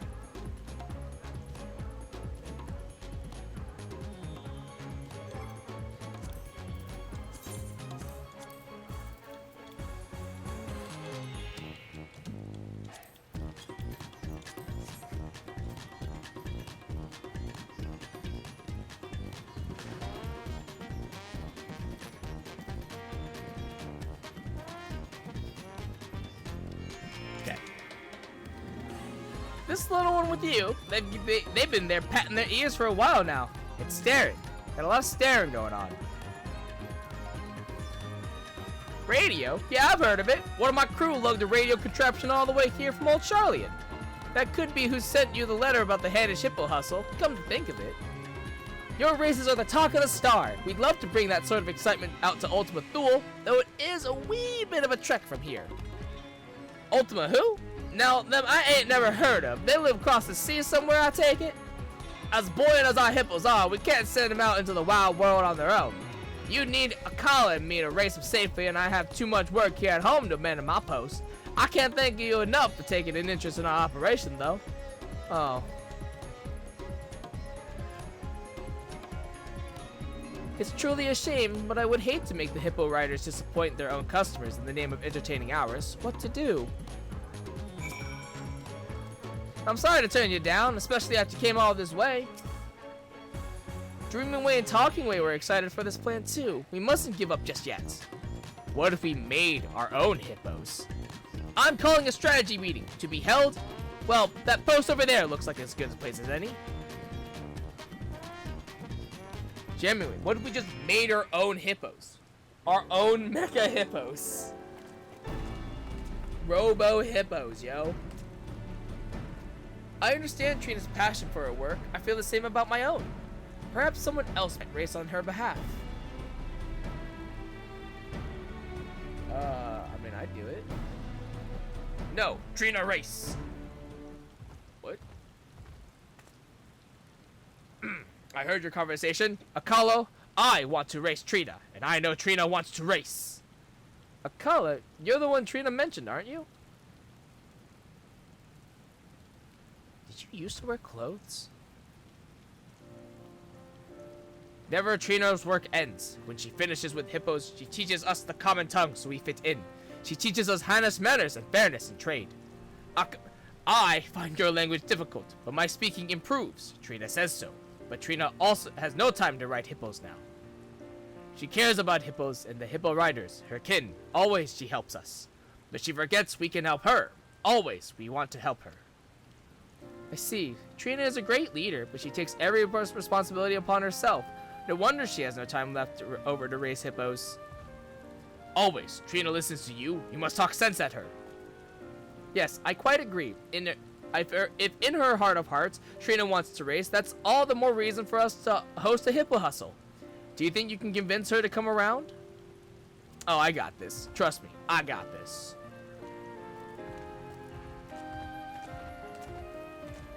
Some good old-fashioned peer pressure, baby. Good luck with talking sense. Sure, what a surprise. Are you here to speak with Trina as well? Just weigh her down until she agrees. It'll be fun. Peer pressure. Peer pressure. You hold it right there. I know that look, but you'll find I ain't so easily persuaded. Following event cannot be skipped. Oh, baby. Peer pressure. Peer pressure. You know how important our delivery business is? You helped us get our start. So why you try to talk me out of it? Reasons.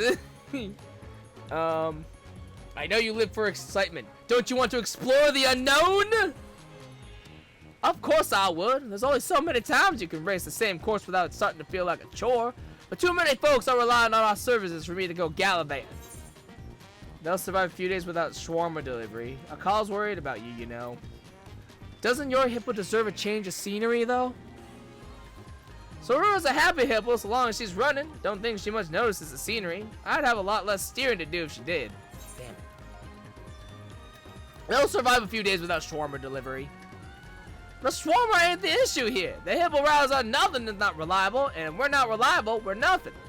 Okay, well, Akala's worried, so I told him there ain't nothing to worry about. I'll miss racing to be sure, but the hippo riders come first. Business can be better, and I'd like to keep it that way. Have I ever led you astray before? I recall a heartwarming lesson learned during the inaugural Hanish Hippo Hustle.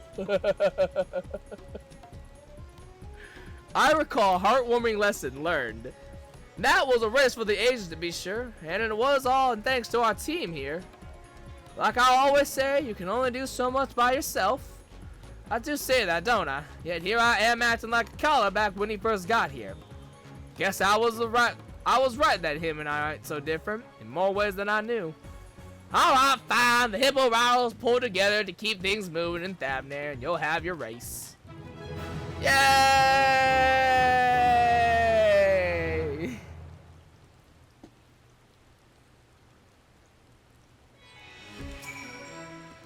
You win, you win. Just give me a moment to speak with Maru and Gasa. So, this race of yours will be taking place in a faraway land. I had best join you, for everyone's safety, of course. You talk good sense. Thanks, Akala. I talk good.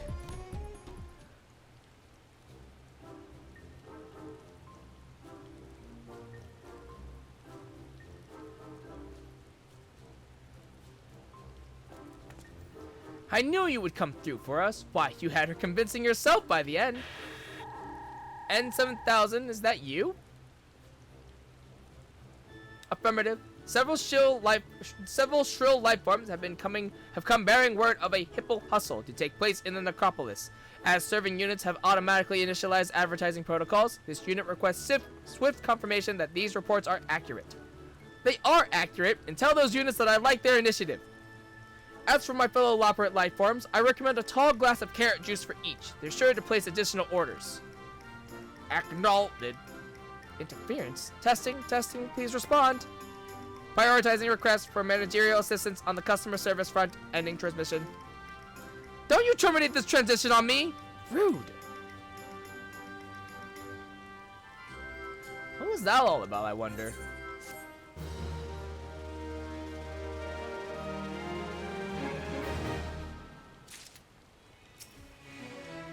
The race will be good. I can feel it. Akala, it's okay, you know, it's okay that you can say third person. It's fine. I'm coming. Hold your hippos. No harm will come to our comrades on my watch, and I shall be watching quite avidly, I expect. A dream worth chasing. Jammingway appears moderately concerned about the unidentified calamity that may or may not be falling the last drakes at this very moment. Initiating a new call doesn't work either. I doubt that it's anything serious, but perhaps you should check on N7000 just in case. You typically carry at least one object suitable for a light bludgeoning, do you not? I'll work out the finer details with Trina and see the hippo rider safely to Ultima Thule. I trust that the cafe will be intact when we arrive. Sure, I guess. Time to find out how many hippos the Ragnarok's can hold.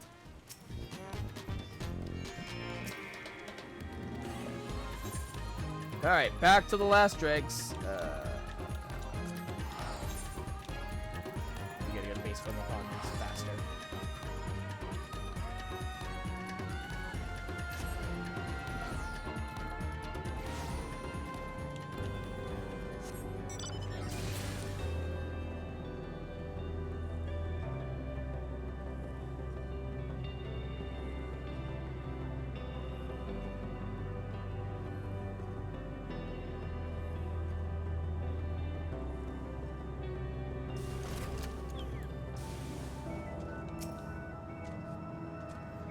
Alright, N7000, what's going on? Your return is most welcome. However, one managerial life form remains conspicuously absent. Understood. This unit will initiate idling protocols until Jammingway arrives. Carrot-based refreshments have already been distributed to the newcome life forms. And such refreshing refreshments they were. Furthermore, as your sensory organs will have detected, the usual customers have vacated the premises. This unit will now convey additional context once upon a time code.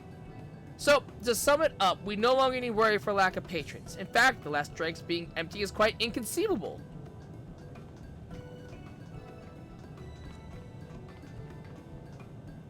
Show! Oh, thank the sisters. Wasn't sure we'd make it, especially after that experimental etherite.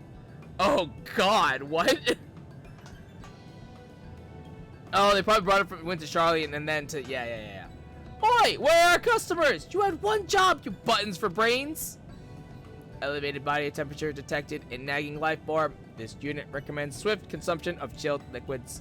As for the customers, they have temporarily ceased their consumption of fine cafe fare to prepare for the upcoming race.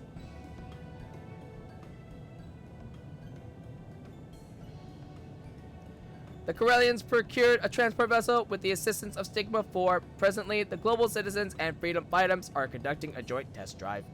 Meanwhile, the Grebelovs expressed a long-standing desire to float about within the Mumis, which were eagerly volunteered by their Aya caretakers to serve as steeds. This unit's ethical algorithms are still processing.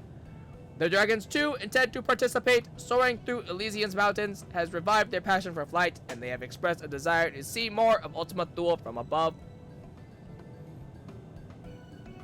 Unexpected, but I'll take it. So long as our patrons reach happiness, the means by which they travel matters not. This unit agrees and hopes that all patrons will be replete with joy upon their inevitable defeat by the superior Omicron vehicle. Artillery may be involved. Artillery? Artillery no match for Akala. I dodge! This is shaping up to be a gauntlet fiercer than Bardam's metal. This unit also invited the Nibiru to share the singular experience of losing to the Omicrons, but their registration remains pending. Nevertheless, they have conceded to observe the other civilization's preparations. We'll have to hope that the overall excitement sweeps them up eventually. For now, we have our own preparations to attend to. On that note, this unit recalls that the inventing life form wished to speak with Show regarding said preparations. Reports of critical levels of static electricity indicate the likely presence of this ally at base Omicron. Now, this unit must return to supervising Stigma 4's production of racetrack features, engaging enthusiasm protocols.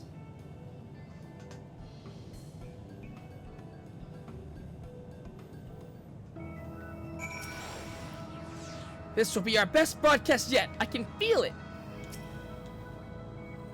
Grandmother always said that naught reveals more about a people than their food, and these dishes certainly look educational. Which would Rakashir like most, I wonder? If Inventing Way is having difficulties with the radio relay, don't hesitate to direct him to me. I have a knack for whacking unruly machines into shape if I do say so myself. But first, I should prepare a drink or two to help our Hannish guests feel at home. Perhaps some carrot chai? Later we race. For now, we lunch! Odd spot for a restaurant. I don't reckon delivery to Thavner would be sustainable in the long run, but we should bring some grub back for Mara at least.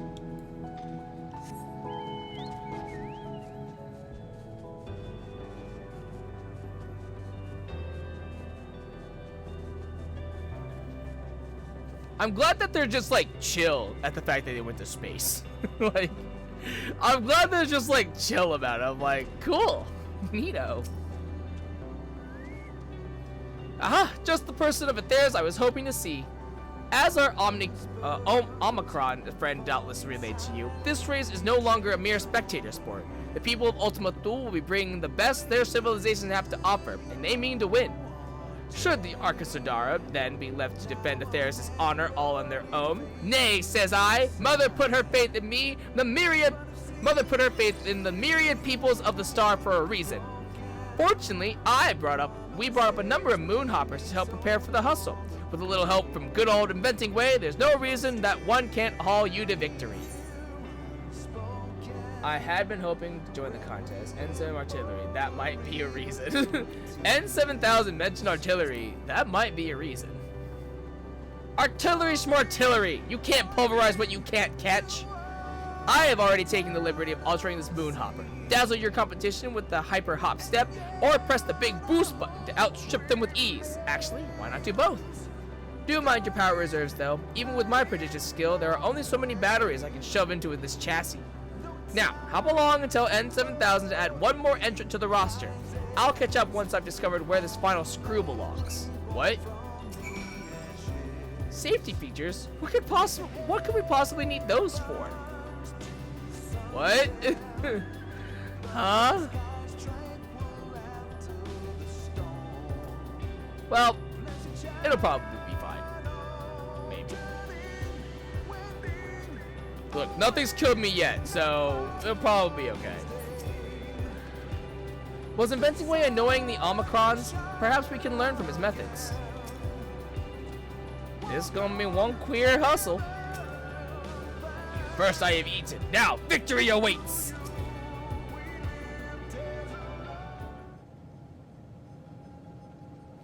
Race preparations continue in accordance with projections. Did the inventing life form raise any matters of note?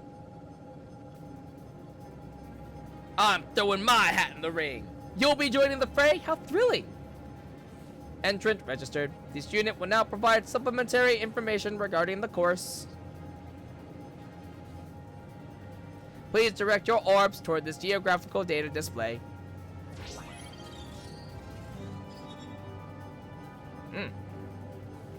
The race will begin at the starship Ragnarok in Ostrakhan Deca Octo.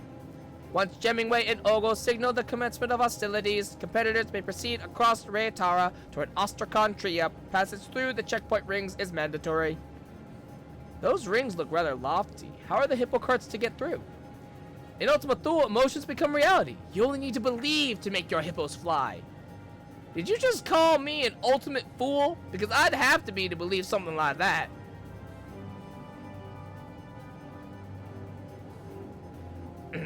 Once in Ostrakhan Tria, racers will enter the artillery zone, which extends from the periphery of the Ostrakhan to the abode of the Ea. This exciting enhancement is sponsored by the Alphatron civilization.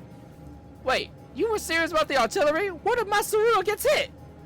Out of concern for the curiously smooth four-legged life forms, Stigma 4 is presently manufacturing non-lethal cannons. Encountering these painless projectiles will result in no more than explosive removal from the course. Those who remain unblasted should continue to Ostrakhan Deca Hexi and proceed through base Omicron. Then it is merely a matter of reaching the finish line located at the last dregs. I win, then I feast on tiny desserts.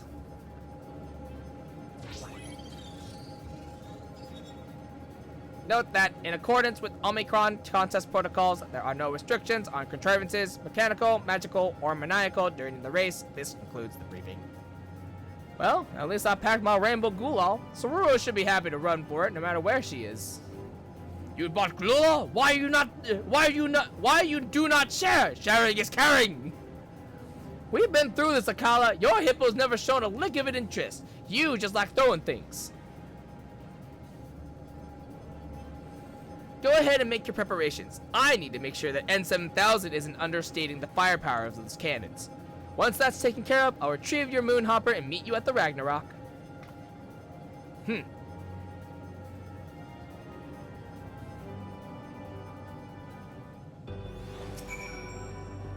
See you at the starting line. But I like rainbow colors! Once you work out what your hippo likes, you can throw some of that instead. Grab your most durable headgear and wait for me by the Ragnarok.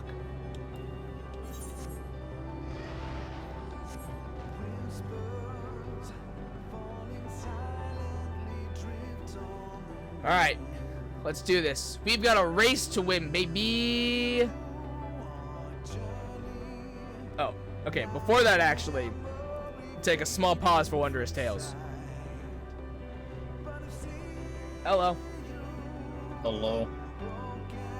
I was doing the Allied Beast tribes. I haven't done that yet. Ah. I did Hildebrand, got my relic, and did the store. Nice. I'm saving Hildebrand for last. I'm also in the middle of the surprise extra island quest. Ah, yeah, I did that first. I did the island quest, and then I did Tataru's, and then I did MSQ, and now I'm doing. I didn't know there tribes. was gonna be another island quest. Yeah, one last one. So, more Preach Baldur's Gate horror stories. Oh god. He let Shadowheart kill Lae'zel. Oh my god! What the hell? Jesus. It's really funny because he like got to the Myconids and he's like, and you know, like some people might see these as like disgusting creatures and attack them, but it's like, but I don't judge a book by its cover. It's like Mike, I don't judge a book by it by its cover. Also, Mike, like gets rid of or kills companions based on first impressions. Yeah.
I'm definitely looking forward to doing the Hildebrand stuff. Question: your weapon, what did it cost? What do you think it cost? I'm assuming it cost 1,500 tomes of comedy. No. Oh, really? It cost 1,500 tomes of causality, like Oh. everything else. Oh, did it? I thought it. Yeah. I thought it always costed the latest. No. Oh. Okay, No. well, that's sick as hell. Dope. Shit. That's It's awesome. never been that. What are you on about? I don't remember. I don't remember. They wouldn't make you spend the endgame gear tomes though. I genuinely couldn't remember. Alright, well that's perfect then, good. I was like a little concerned because I was like, I stopped capping tomes, so I was like, shit. It was never that. Okay, perfect then.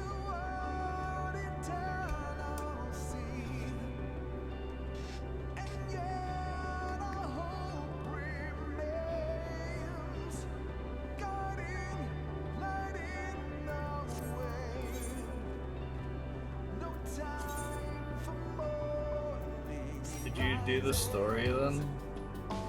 Yeah. I did, yeah. I already did MSQ. I gotta say, I don't look at Wuklamat and be like, there's a wise leader. There's a wise and capable leader. I mean, she's got a heart. It's fine. She's got a heart. She's kind of a muscle-brained doofus. Yeah, but she's got a heart, so it's okay. I don't know about that one. I think it's fine. Can I see the other candidates first before I choose? Well, I think her brother's definitely another candidate. I think it's us. It's her brother, whoever ambitious the douchebag. yeah, ambitious douchebag, and then somebody else.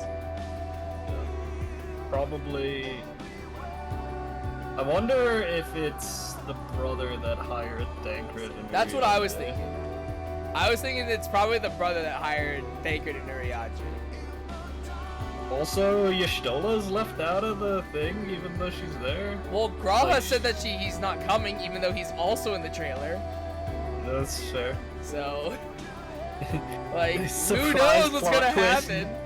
Surprise plot twist, even though they're in the trailer, they're not actually there. Yeah. But they showed Estinian just. Estinian, yeah. Estinian's just coming because he's actually on He's vacation. bored. Yeah. Estinian is the only one actually on vacation. And before Estinian gets hired by douchebag ambitious guy. Oh no. Because he doesn't know better. Oh no. Dude, Estinian's gonna be broke day one. Oh yeah. Absolutely. No wonder he has to hunt things.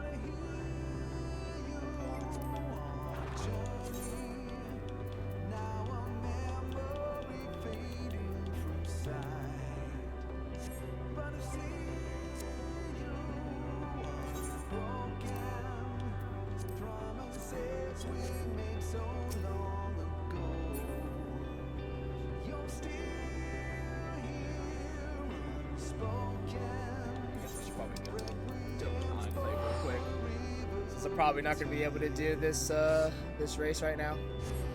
I don't know if this is a duty or not.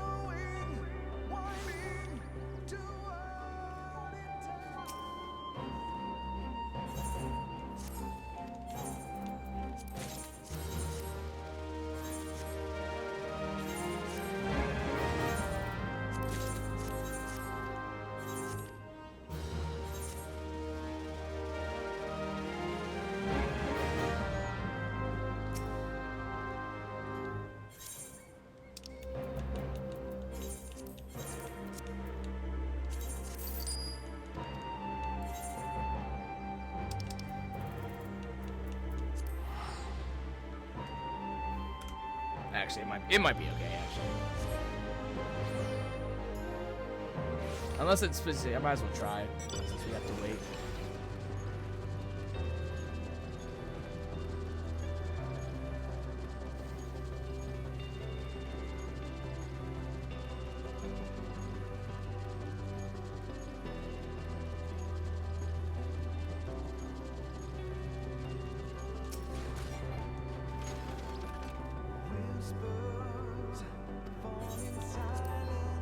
Games begin. Right away, so.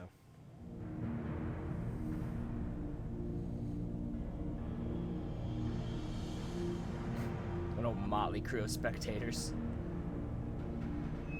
Test, people of Atheris, are you there? We are your hosts, Talking Way and Dreaming Way, coming to you live from the very edge of the universe. And here among the stars, the Hyper Hustle is about to begin. This contest for the ages will see competitors race across a land as barren as it is beautiful, vying to be the first across the finish line.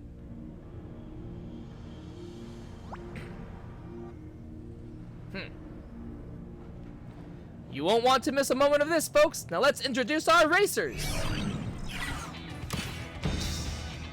Hauled by the speedy Sauria is a courier as fast as she is reliable. All the way from Thabnir, it's Trina, the Hippo Rider. Next, a Gajasura as fearsome on the trek as he is fearless on the battlefield. Honed in the fires of the Hanish Hippo hustle, I, Akala! Oh my god. Let's hope that Peacekeeper's less peaceful functions are disabled. Hailing from Karelen, a team of once bitter enemies turned fast friends, the citizens of freedom! Oh my god. Oh. Our next entrant may look more frolicsome than furious, but past them at your peril. Supported by the ever so darling Miumiz, it's the electrifying Rebel Up X! Oh man, Rebel Up X. Oh my god. This mean, clean, speedy machine is ready to put the Alpha back in Alphatron civilization. Say hello to the lethal Lambda unit victory! Oh my god. But lo, what wisdom rides the winds of Elysian and fair peaks once forgot? The Dragon Star has joined the fray! Yeah! Last but not least, a sword in the darkness, a beacon of hope, the champion of Eorzea. Friends across the universe represent the one, the only, Courier of Light! Let's do this shit. What's this? A Nibiruan challenger? Are they supposed to be there? I thought the Courier was our last participant. You made it! Did you prepare a vehicle? We can lend you a moonhopper if you'd like. That will not be necessary. The hell? What in the world is happening? What the fuck? What in the name of the mug swap of Mirga? Sara's a good girl, but she ain't no divinity. How's a normal hippo meant to compete with that? Like I said, you and your hippo need only let your competitive spirits burn bright. Where there's a will, there's a way. Quite literally. I suppose I'll toss some ghoul on and hope for the best. Okay. Racers, are you ready?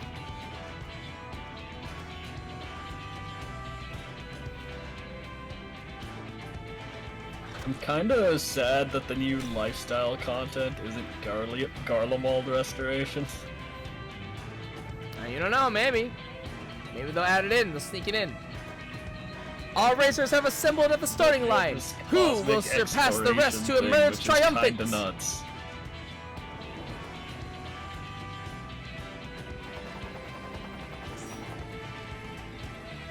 This party's filling up a little faster than I would have liked. On your mark, get set,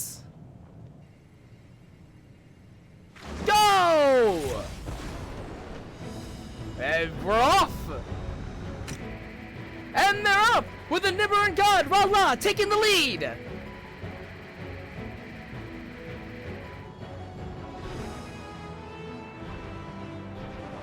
Alright, I'm in second. Oh snap, Careful of X coming in hot. Woo!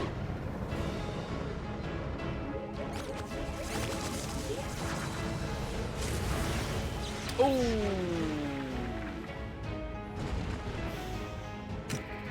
Sweet mother, a juicy joke from the Millswood has sent the Lambda unit tumbling. Does this spell defeat for victory? The other competitors race on. They are now entering the next area and the field of automated artillery. Oh god. Oh god.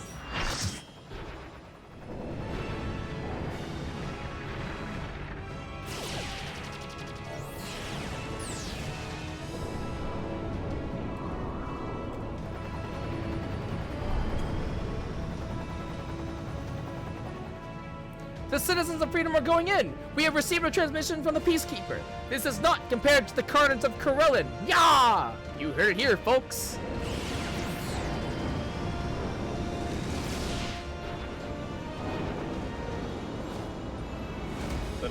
Rock! Ooh. Ooh. Ah, easy to get up. And the Peacekeeper is down by a double cannon blast. How fortunate that the Corellians wear helmets.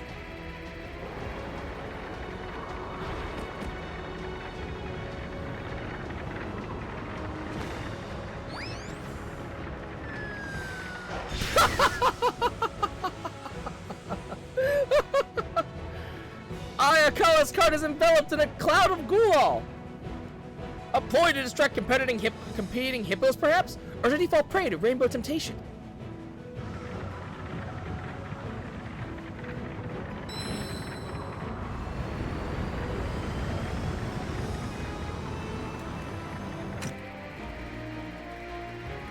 Whatever the cause, it only made Trina the hippo rider's cart fly all that faster. She has overtaken the Courier of Light for second place.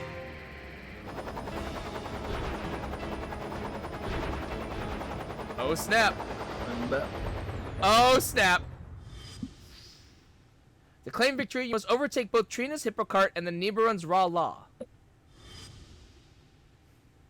I've already taken the liberty of alterating this Moonhopper. Dazzle your competition with the Hyper Hop Step by pressing the big boost button to outstrip them with ease. Actually, why not do both? Do mind your power reserves, though. Even my prodigious skill, there are only so many batteries I can shove into the chassis. Okay, mash the boost button until you surpass both racers. Use boost to overtake the Hippocart, then distract Raw Law with the Hyper Hop Step. Grab Surya's attention with the Hyper Hop Step, then boost yourself past Raw Law. Yeah, grab attention and then boost to pass. Cause Soria's already booking it, so I think outrunning Soria's gonna not work.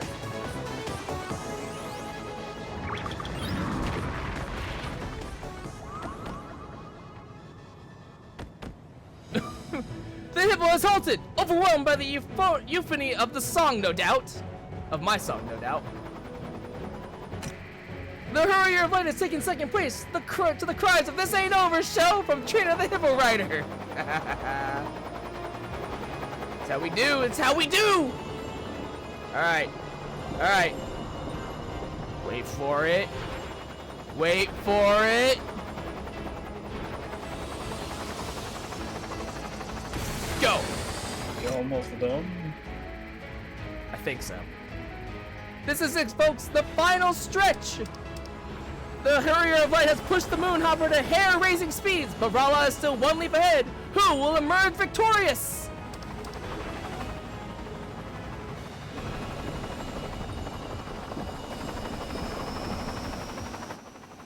Ooh. Ooh.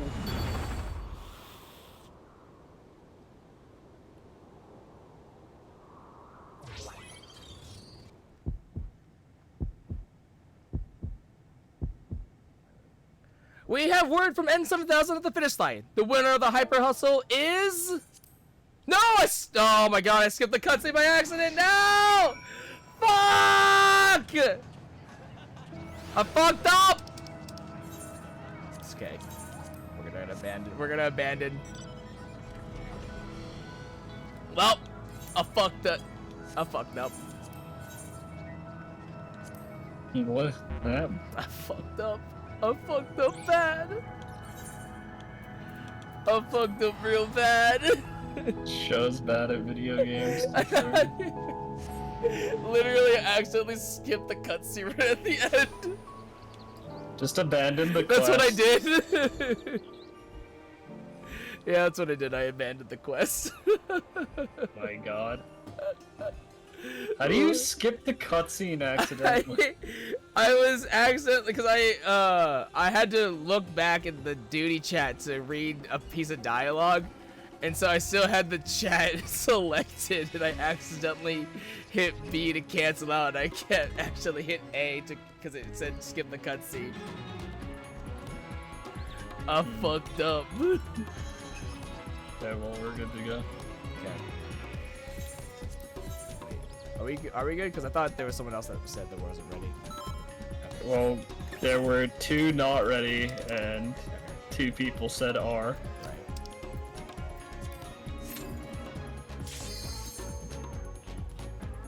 Well, I should.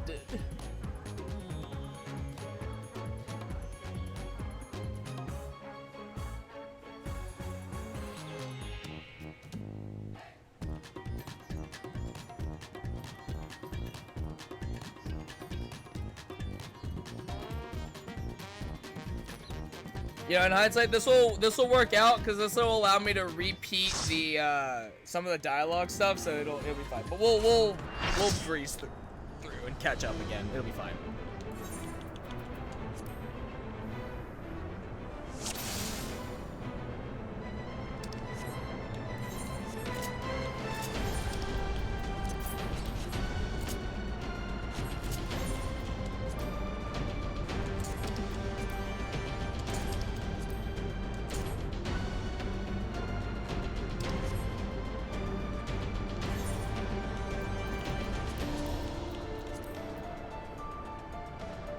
Oh my god. What? Reach. What'd he do?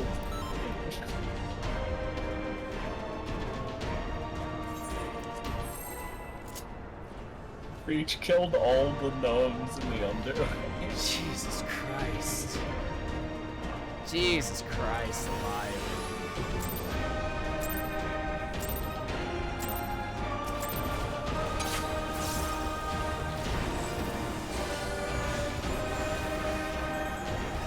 He summoned the ogres to help them, and the ogres actually hit the gnomes, which turned them hostile. Killed all the gnomes. Fuck. I actually never summoned the ogres. I always forgot about their horn. I did once.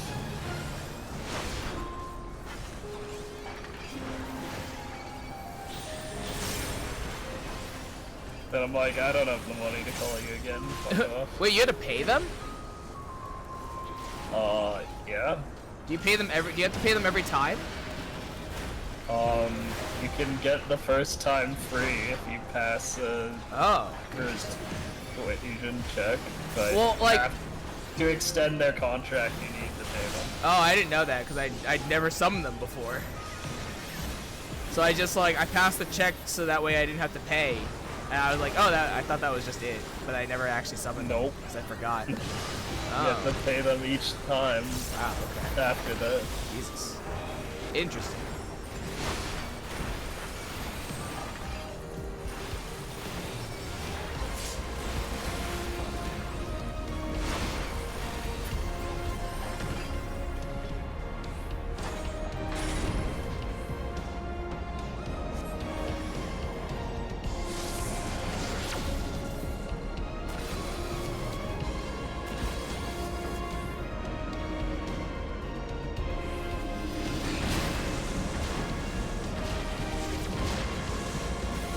Man, when the episode turned around then, I was like so worried I wasn't gonna find my spot fast enough.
I wonder when they're gonna put in those joke weapons from the weapon design contest. Never. But they said they're supposed to. Never. But I want my bombfish axe. Never. But I want my bombfish. Nope. You don't get it. But bombfish. I guess sometime in Dawn Trail. Man. That motherfucker didn't bait.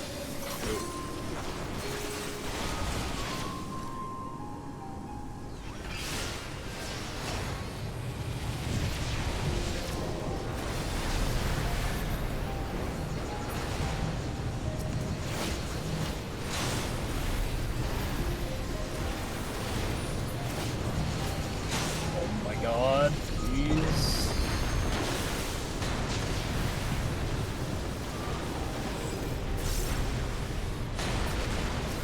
I hate getting the meteors twice. Oh yeah.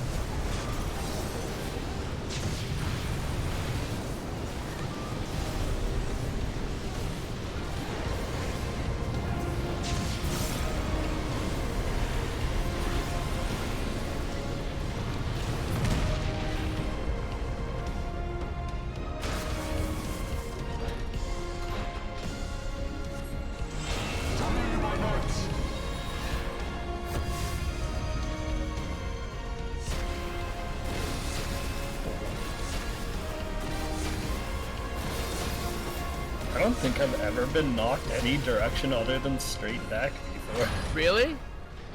Yeah. That's I surprising. almost got knocked into the wall.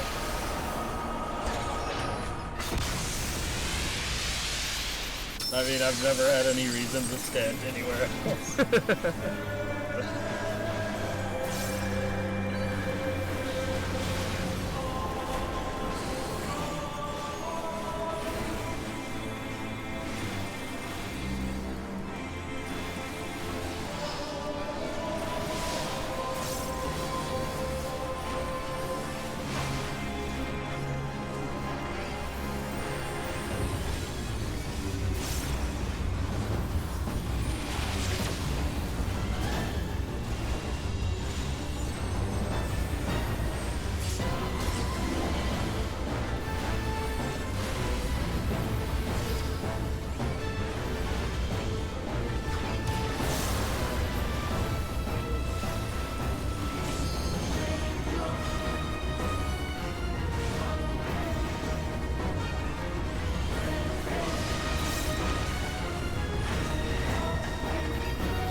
Didn't have a chance to use my primal red.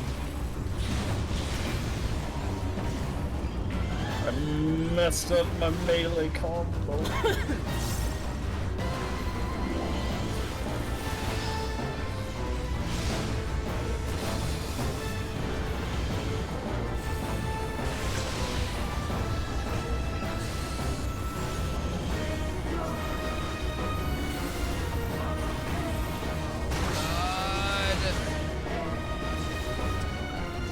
Well, that happened. That happened. You should just, do that.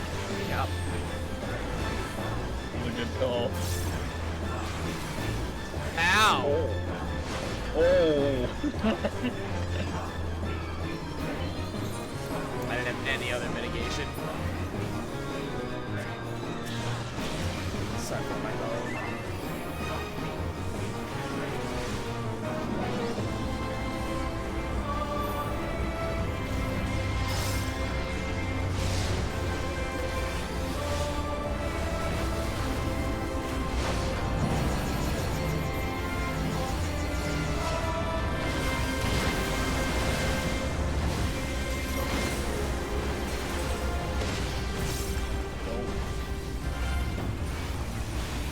People went my spot.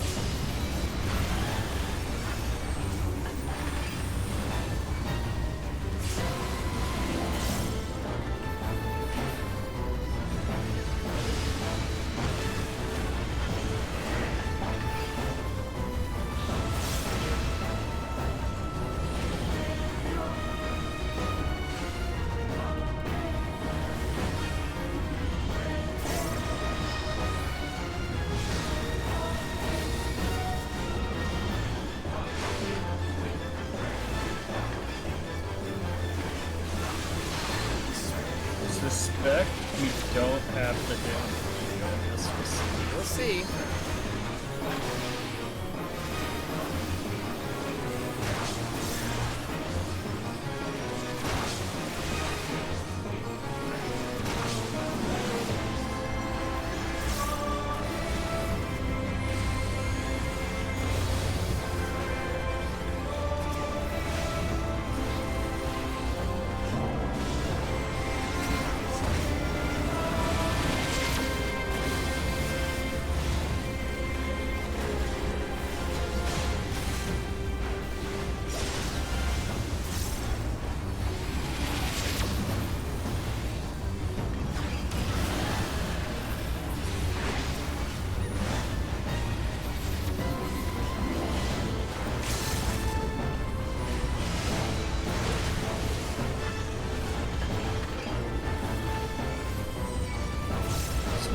Eh?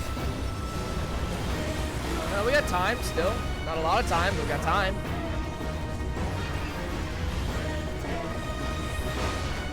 Got like 15 seconds.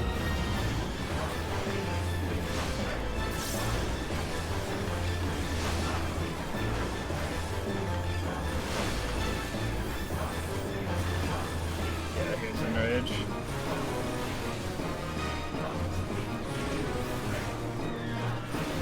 See? Oh my god. See? And you said we didn't have it. We were like, You said barely. we didn't have it. Look at Barely. you. You were worried. Psh. Barely. Pshaw. That should not have cleared. It's the extra substats from the relic weapon. Oh, he just left. He just left. Dude was like, nah, man. He may have only needed a retelling.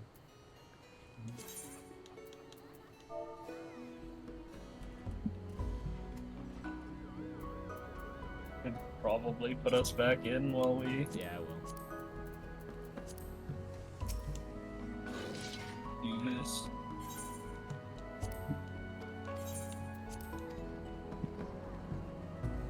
Okay.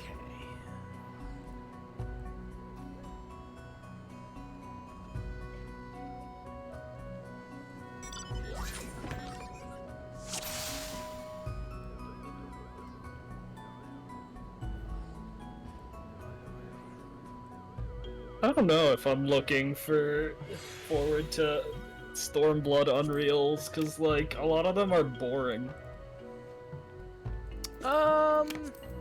Shinryu is, like, the Shinryu is only interesting. one that wasn't. Tsukuyomi's pretty interesting. Oh, that's true.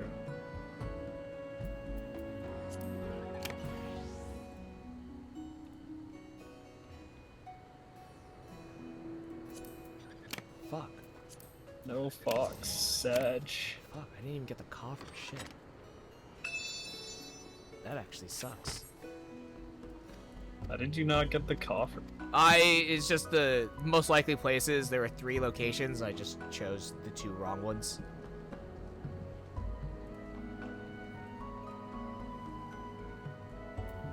Yeah, I just chose the 2 wrong locations out of the 3.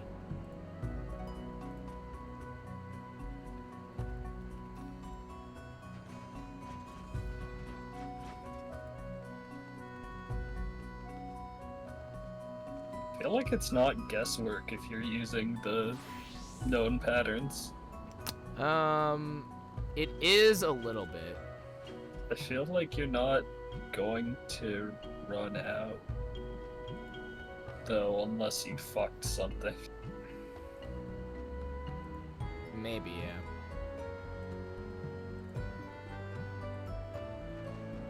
Yeah, maybe in that situation I should have just done the... What do I know? I go fox hunting, I don't bother with the coffer. Yeah. Yeah, honestly, I probably should just use the spreadsheet. The solver actually fucked me, because it's like, it could be in these 3 locations, and then I just chose the wrong one. Yeah, the known patterns is just way better. Yeah.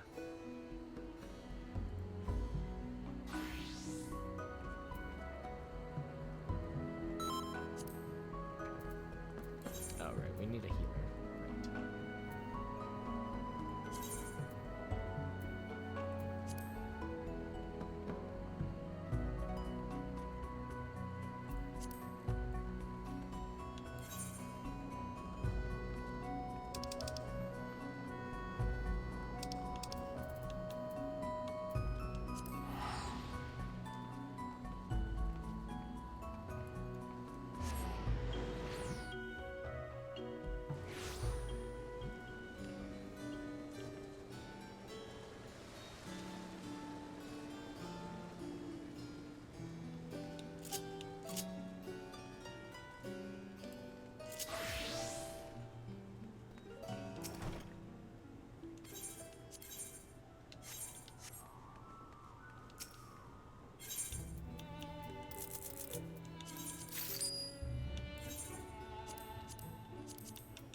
He made us.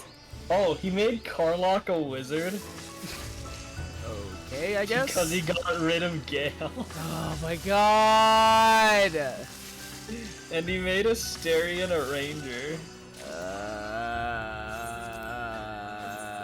And then he's like, oh wait, I don't actually like Asterion as a ranger. It's kind of useless because he learns that ranger is the worst class in 5e.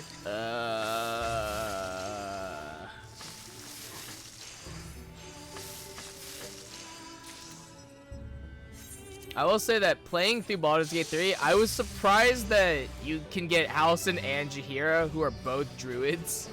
Like, Yup. I did not expect to get true druids.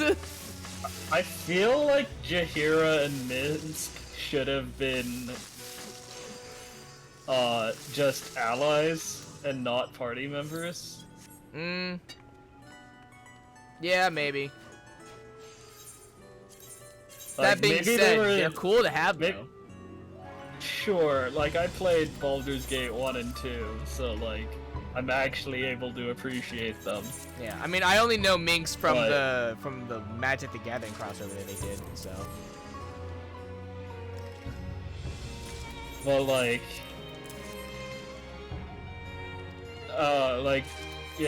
Jaheira is just overlaps with Halsin super hard. Yeah.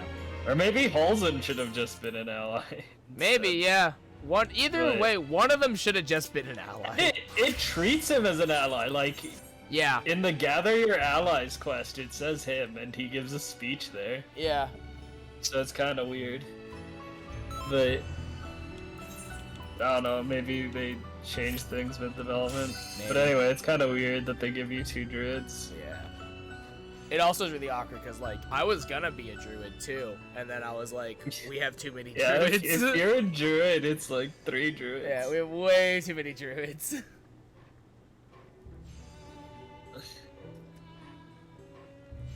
But back before I uncapped my party, I ran into the classic RPG problem of I was encountering too many locked things, and I didn't have a rogue with me. So then I just switched to rogue.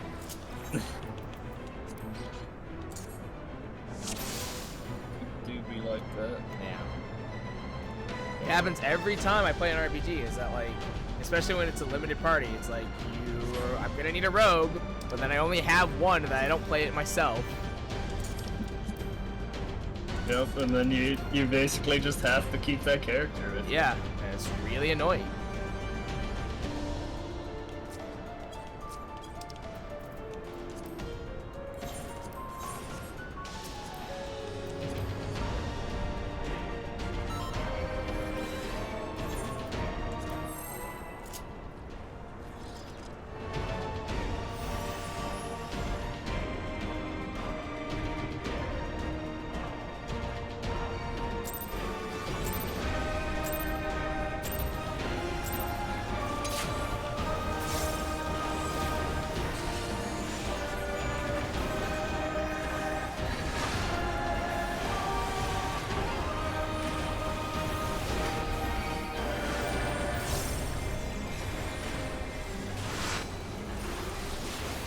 Okay. Damn.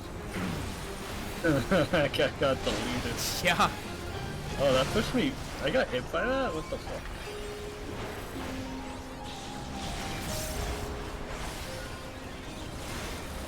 Oh, is he? Oh no, it just took him a while to raise. No, is he DC'd? He might be, yeah. God, isn't there a Reaper from Free Clears? No.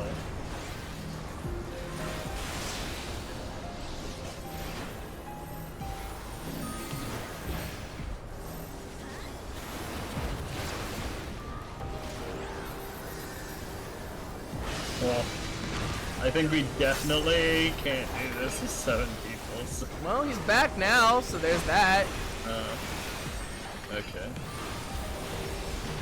All better hope other people don't die. Yeah, we're just, a little behind on DPS now.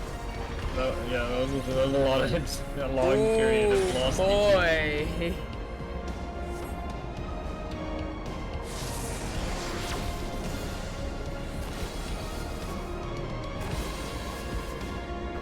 Is this the new guy that joined? No. You died again? He DC'd again. Yeah, this ain't gonna happen. Yeah, at that, but yeah, he's gonna DC again. It's like at that point.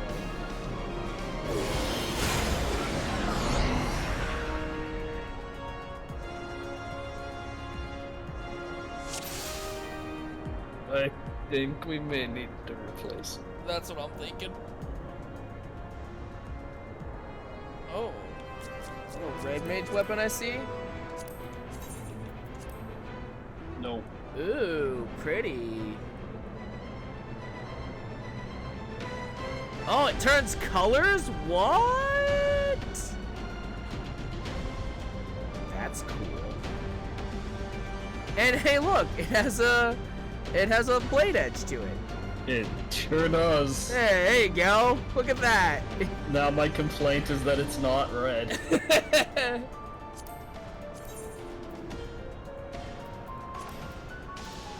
I mean, you could dye it red. It's not the same. Hey, but you know, hey, it turns like a purplish red. It's close. It's just perfect. One step at a time. At least it's got an edge to it.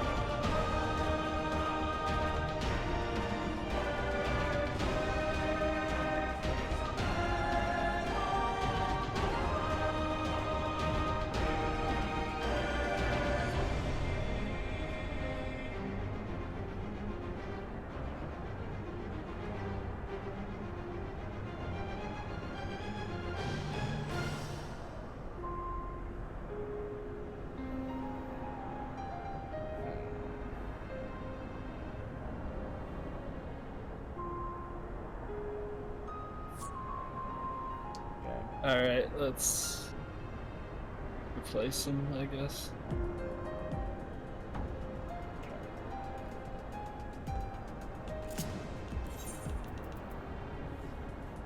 Should probably be first. I'll take the bullet for you. Okay.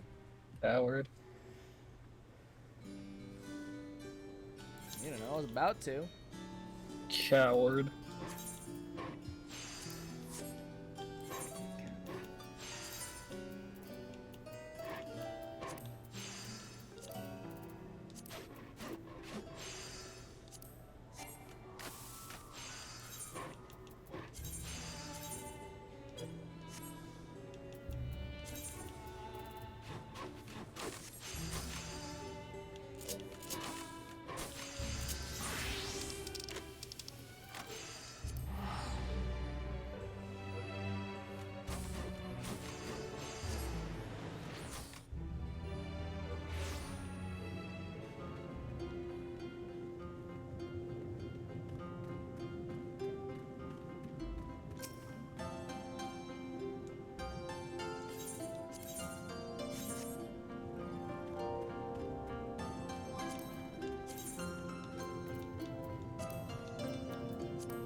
It's ready at 8 out of 8.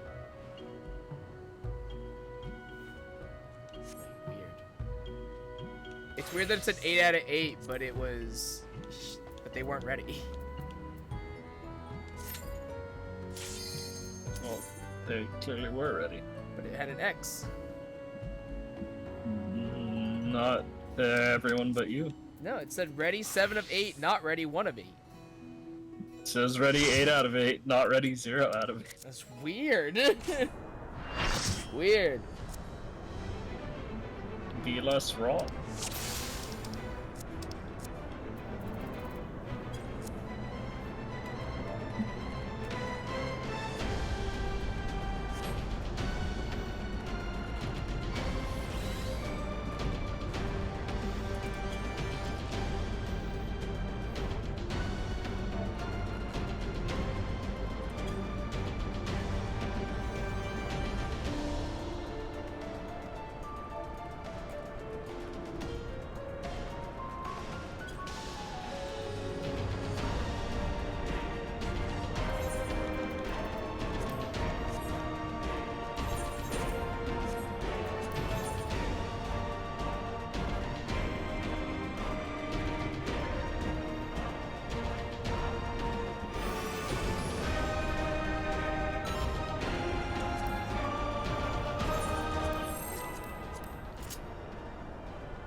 Where are you going?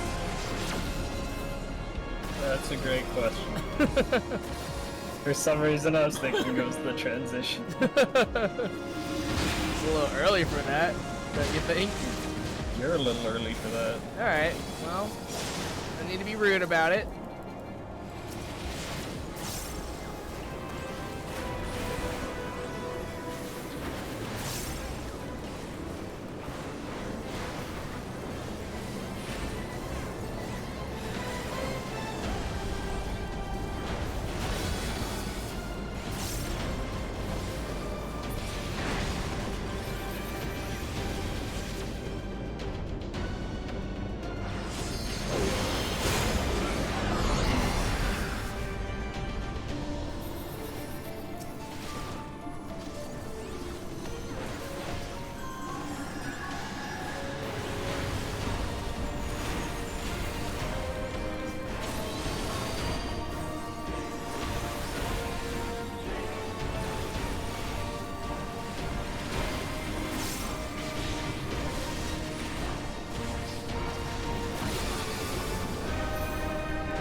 They should go back and update this fight to just keep increasing the amount of knights so they have one for every class.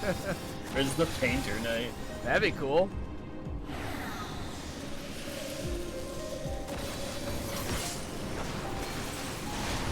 I appreciate that that Cryo references Realm as for the Pictomancer. Archon Realm. Yeah.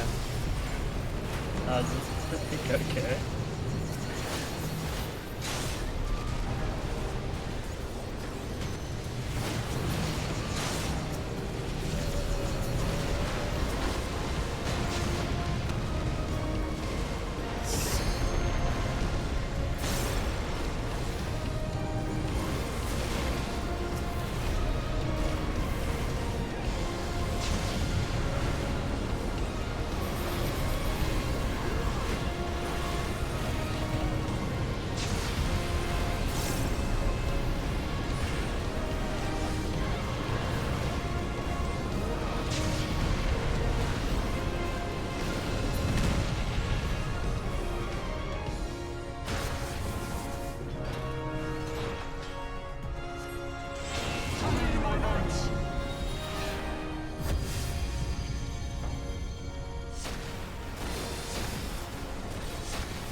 Bro.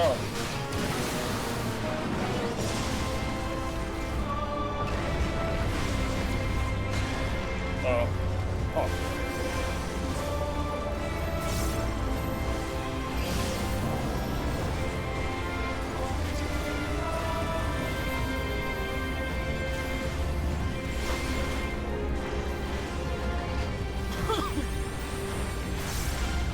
Well, the other range was in the wrong tower, but I guess someone covered for him. That's cool.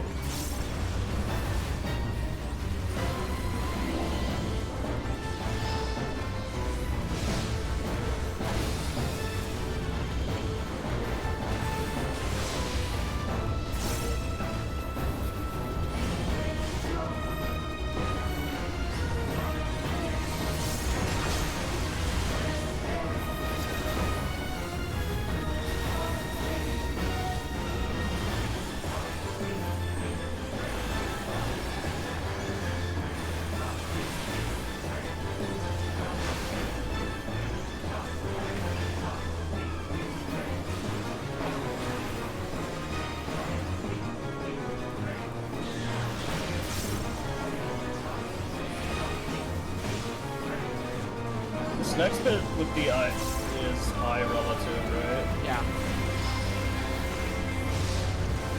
Will people go to my spot again? Probably.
wasn't giving me like melee combo. Who were you attacking? Oh, maybe I accidentally switched targets. Feels that. Ouch. Oh well, I don't actually care. That's fine. It's not like you need it. I need the arse. Yeah, in Unreal. Yeah. Is that what hardcore statics use to recruit nowadays? Unreal purses? Yes. I need a new static. Wow. Hurtful.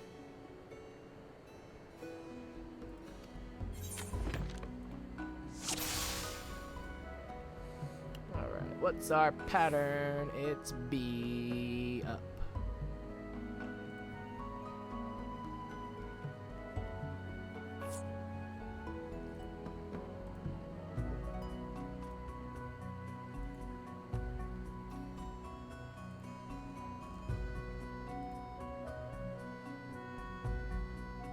No fox, re.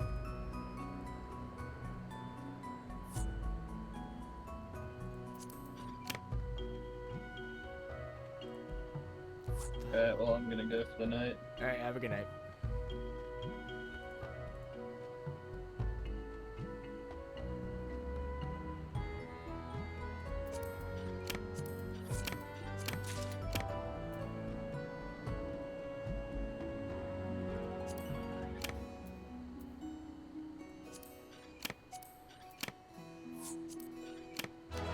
And there's a fox. That'll work.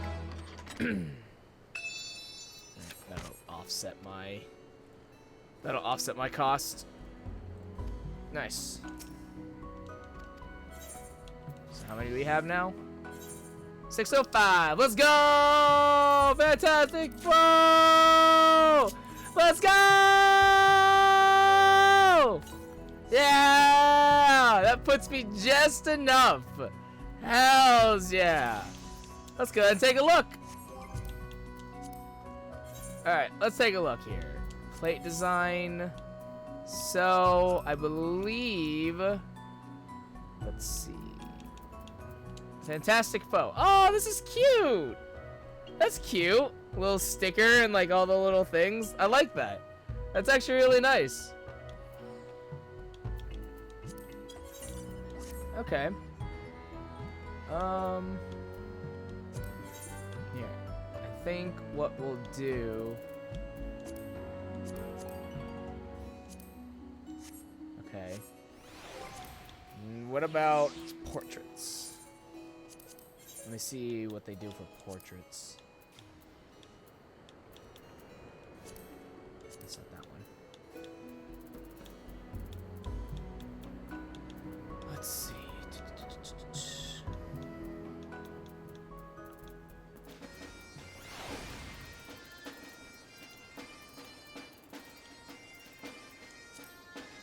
Cafe.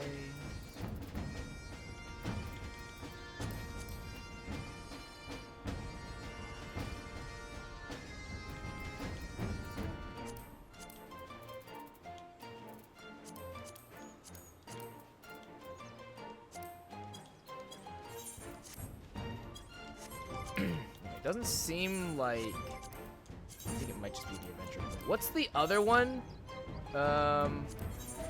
What was the other one? The one that we got from Tatar. I don't remember what it was called. And now it's been way too long.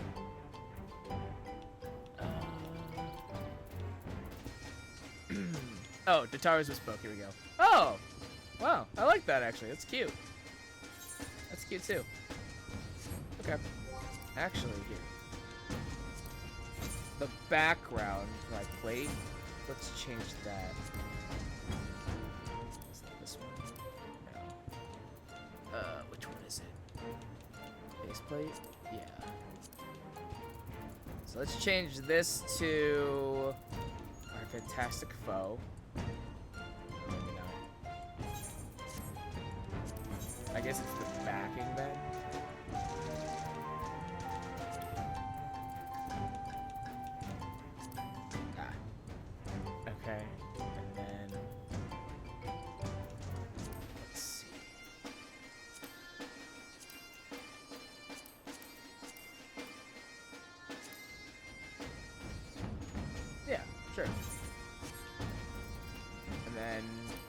accent. Oh god.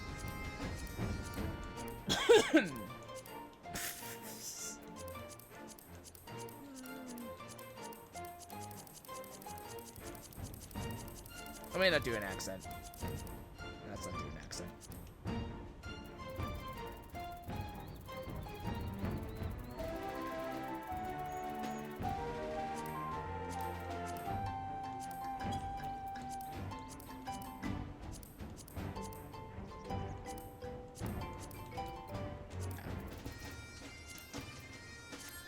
There, cool. Okay. Anyways, let's try this again.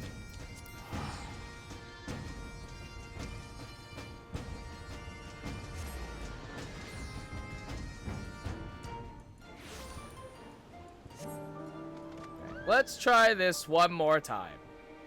We'll just sort of fast forward through the quest.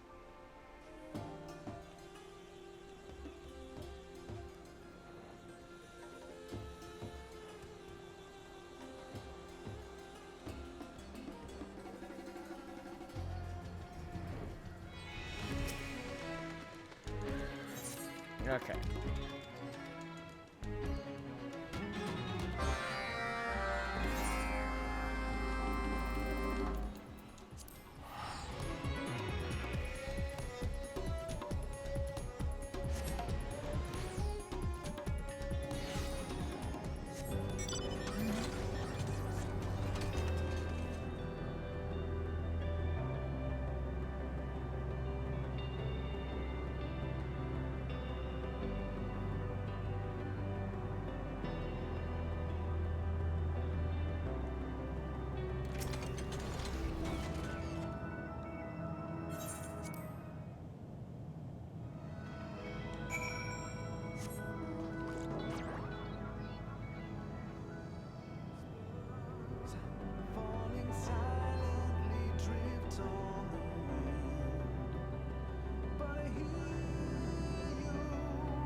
I thought I had said this instead.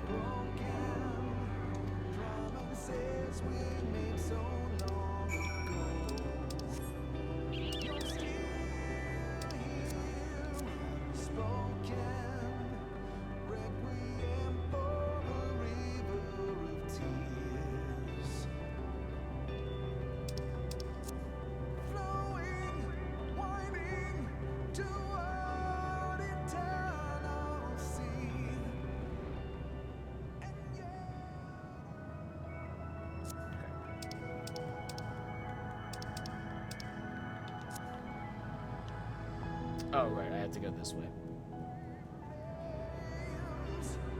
I actually want to know what Ogre has to say.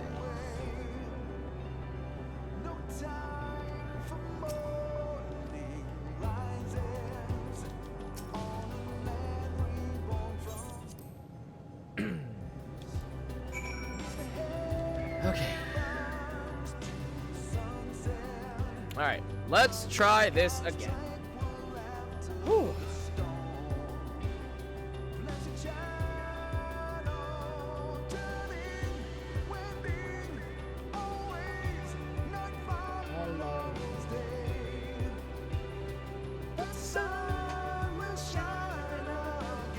Oh man, it's already almost 1F. F me, okay. Hopefully Hildebrand doesn't take too terribly long, and we'll definitely do... We have enough tomes to do at least one of the weapons, so we'll do that.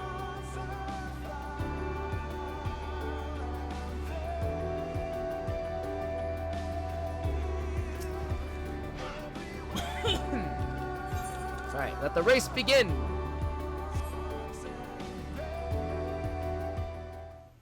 Alright, let's try this again.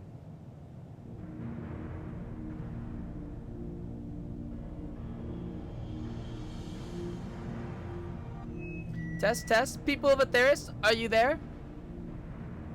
We are your hosts, Talking Way and Dreaming Way, coming to you live from the very edge of the universe.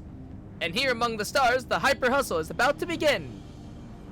This contest for the ages will see competitors race across a land as barren as it is beautiful, vying to be the first to cross the finish line.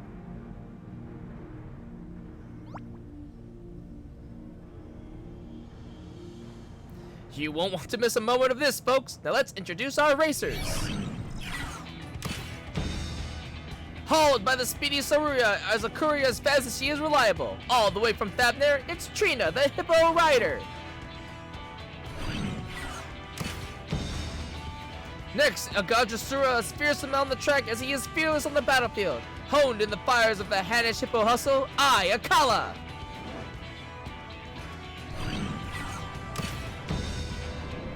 Let's hope that Peacekeeper's less peaceful functions are disabled. Hailing from Corellan, a team of once bitter enemies turned fast friends, the Citizens of Freedom!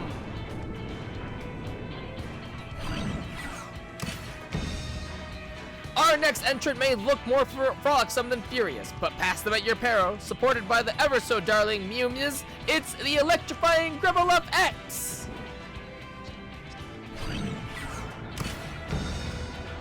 This mean, clean, speedy machine is ready to put the Alpha back in Alphatron civilization. Say hello to the lethal Lambda unit Victory!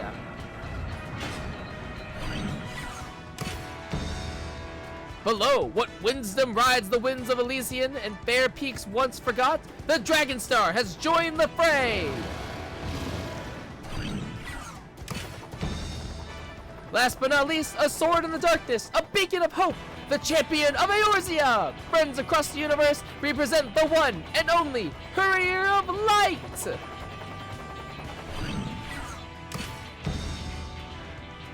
What's this? A Nibiru challenger? Are they supposed to be there? I thought the Hurrier was our last participant. You made it! Did you prepare a vehicle? We can lend you a Moonhopper if you'd like. That will not be necessary. He just turns into Rala casually. Yeah, just casually. What in the name of the mug swap America? Saruya's a good girl, but she ain't no divinity. How's a normal hippo meant to compete with that?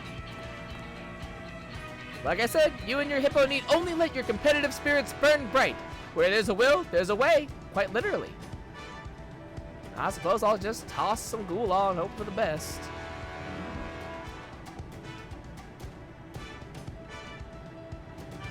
Racers, are you ready?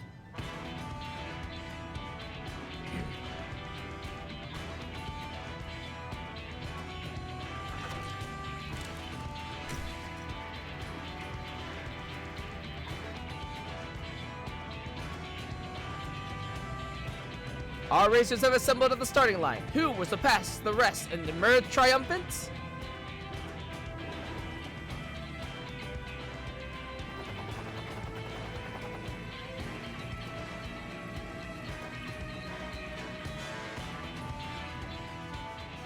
On your mark, get set,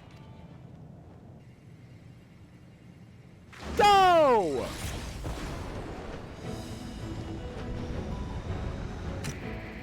And they're up with the Nibiru god Rala taking the lead.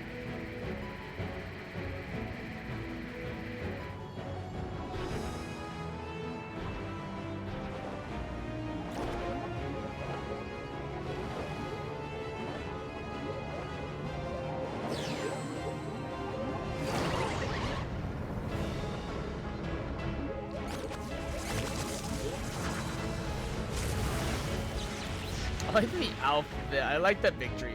The Omicrons are out first. Sweet mother, a juicy jolt for the mutants have sent the Lambda unit tumbling. Does this spell defeat for victory? The other competitors race on. They are now entering the next area and the field of automated artillery.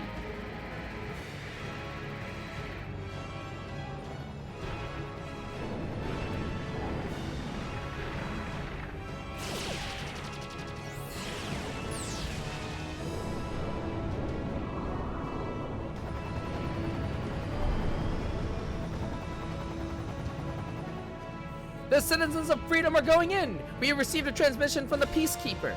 This is not compared to the carnage on Corellan. Yeah! You heard it here, folks.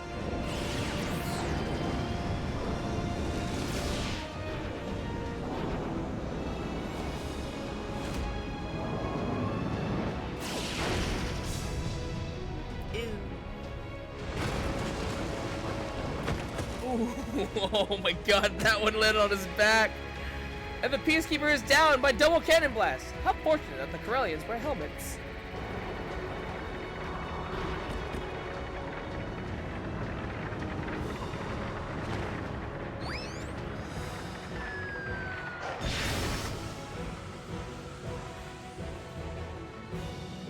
Ayakalla's cart is enveloped in a cloud of gulal. A ploy to distract competing hippos, perhaps? Or did he fall prey to rainbow temptation?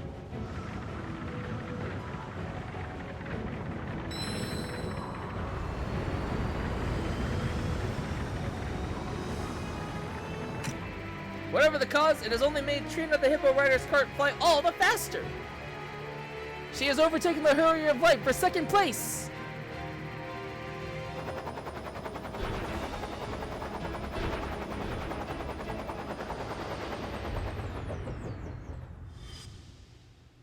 To claim victory, you must overtake both Trina's Hippo Cart and the Nibiru's Ra-La. I've already taken the liberty of altering this moon hopper. Dazzle your competition with the hyper hop step, or press the big boost button to outstrip them with ease. Actually, why not do both? Do mind your power reserves, though. Even with my prodigious skill, there are only so many batteries I can shove into this chassis. Alright. We're gonna do the same thing that we did last time. Hyper hop step, and then boost to the finish.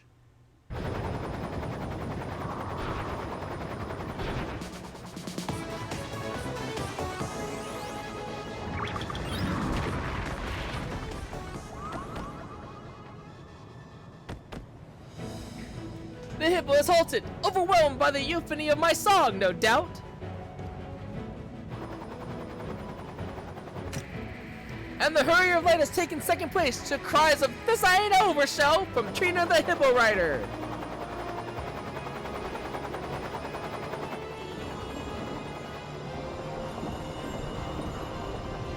Alright, hands off the controller. Everything's fine. We're gonna watch it happen. Everything's chill. This is it, folks. The final stretch. The Hurrier Light have pushed the Moonhopper to hair-raising speeds. Okay, I do actually need to read this. But Ra-La is still one leap ahead. Who will emerge victorious?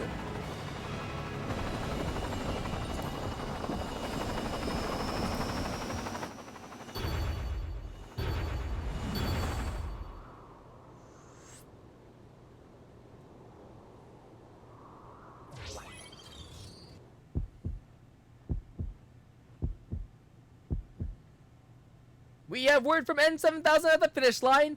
The winner of the Hyper Hustle is... Ooh! That was actually pretty close. The Booze! The Hurrier of Light by a nose!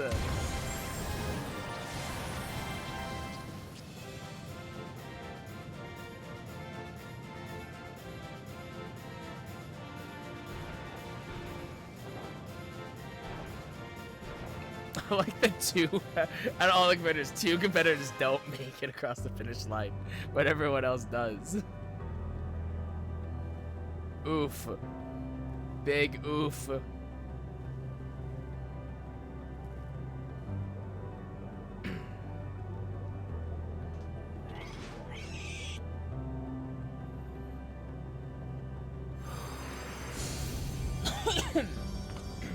So you just casually transform into Ra-La now? That's just like what you guys do now? We do not understand. Our chosen form was suitable, our performance flawless, yet victory was not ours to claim. It has been long since we have experienced this quickening of the pulse, this vexation.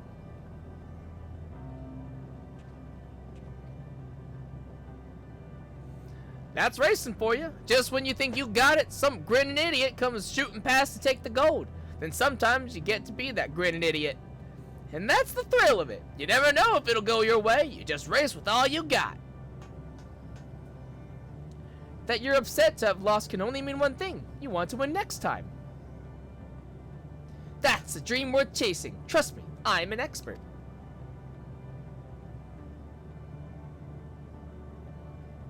We do feel a yearning to race once more, a desire to triumph.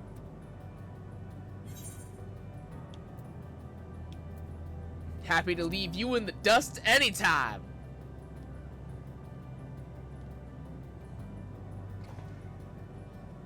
This is well. We will engage with the other patrons of this establishment to develop a superior stratagem.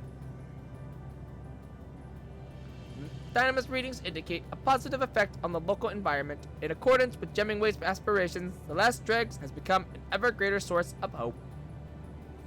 Despite the significant expense, extensive property damage, and crushing defeat incurred, this unit rates the hyper hustle as worth it.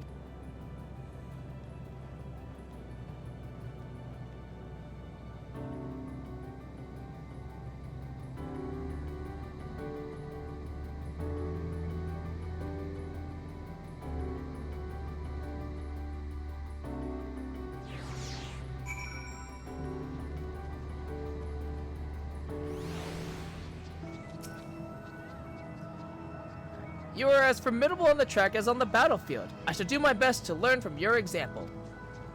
Oh my god. Oh my god. Okay. Okay. Do you think we could fit a racetrack in Hopper's Hold? Yeah, absolutely I think you could. Well, you'd have to go all the way around Bestways, but like, I think you could. Congratulations on your victory, Show. Though in truth, I'm just relieved that everyone survived. Oh, that's fair, actually. Congratulations, Allied Unit Show. This unit has already requested the manufacture of an Omega unit to be cultivated into a worthy competitor via racing trials. Please anticipate your defeat. Okay.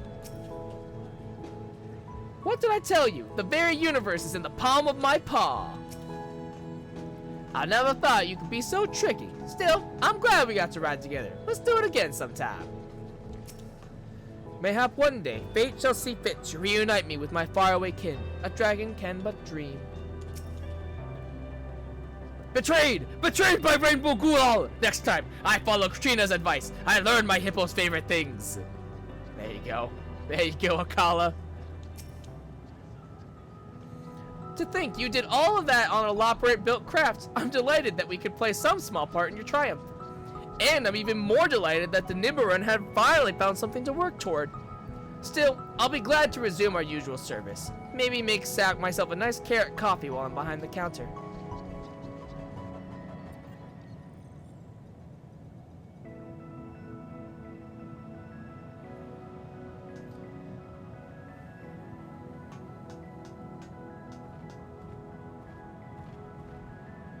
You were right, I admit it. I had a great time racing, even though I didn't understand half of what was going on.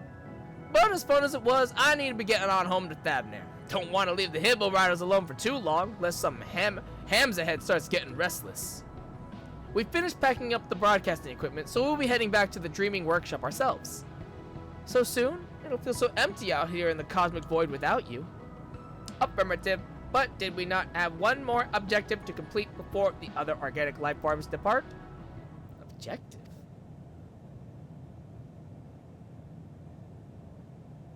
Oh, I nearly forgot. Talking way, inventing way. Help me lift this. 1, 2. Hup.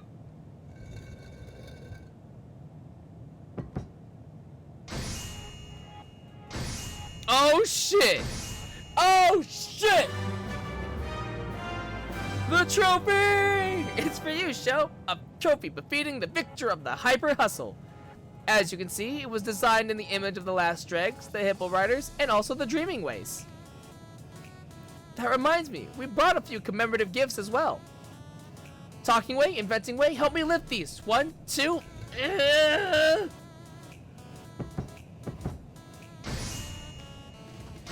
Radios! Aww. One for the last dregs and one for Svarna. You have an eatery there too, I hear.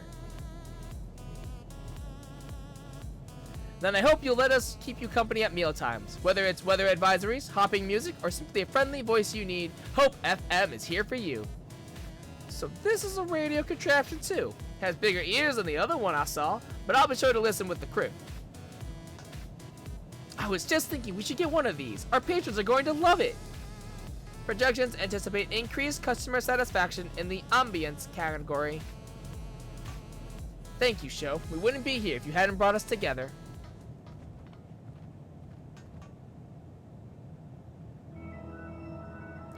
I think I speak for everyone when I say that this day will shine like a newborn star in our memories. I hope you feel the same.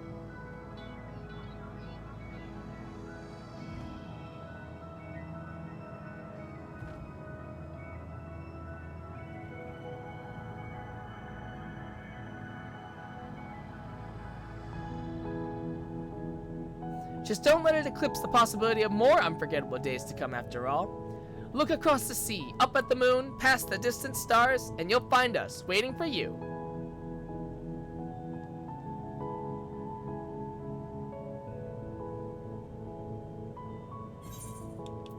A Hyper Hustle Trophy. Hells yeah. A trophy that represents the power of teamwork, friendly competition, shared cuisine, hope, dreams, purpose, and batteries. And the Lop Hop.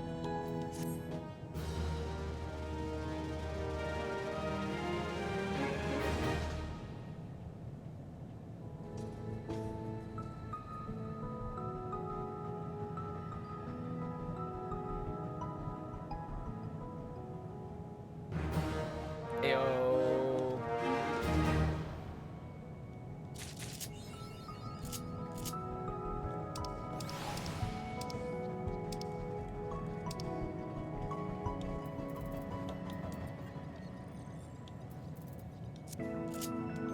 All right.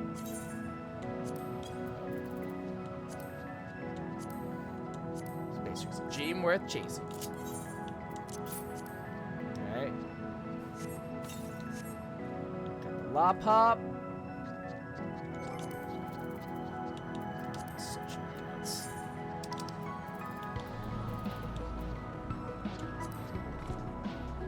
Hells yeah, baby!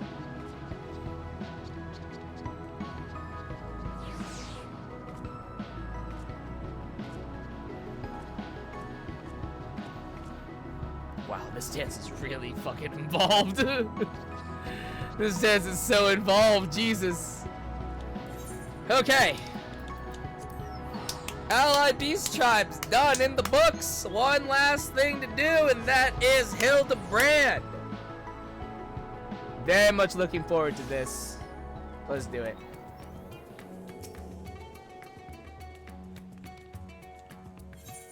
Of duplicity, duplication. Delian is ready to embark on his latest investigation. Ah, Sho, you're just in time to assist with my latest fact-finding expedition. Our recent foray into Charlian revealed that Poo-Poo's friend was in the company of a Hanish alchemist, yes? As such, I was inspired to do some preliminary legwork here in Thavnair. I contacted my usual sources for local sightings of alien phenomena, but alas, they had none to share.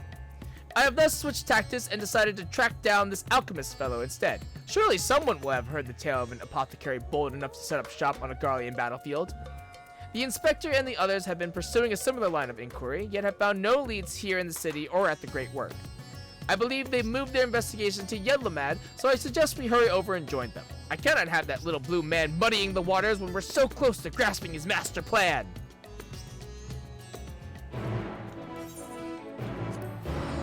Okay.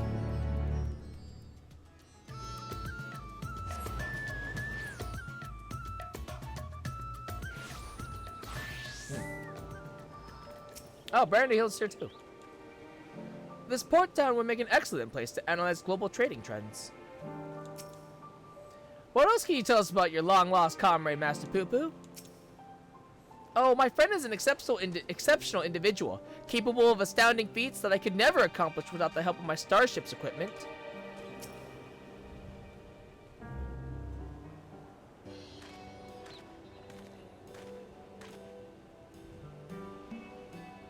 Ah, I see the two of you are eager as ever to observe my inspectoral genius at work. Ah, the long-term fans are often the most ardent.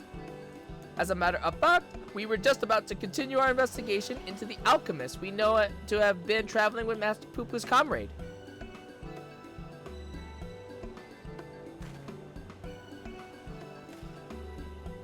I mean, that is to say, I am merely following the inspector's wake.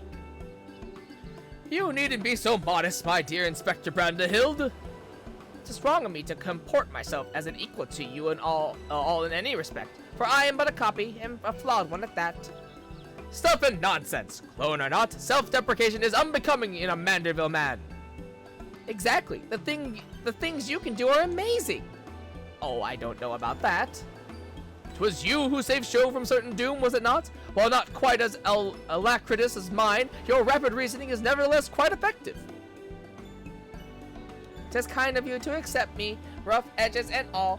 I hope my only hope my meager contributions are of some small assistance.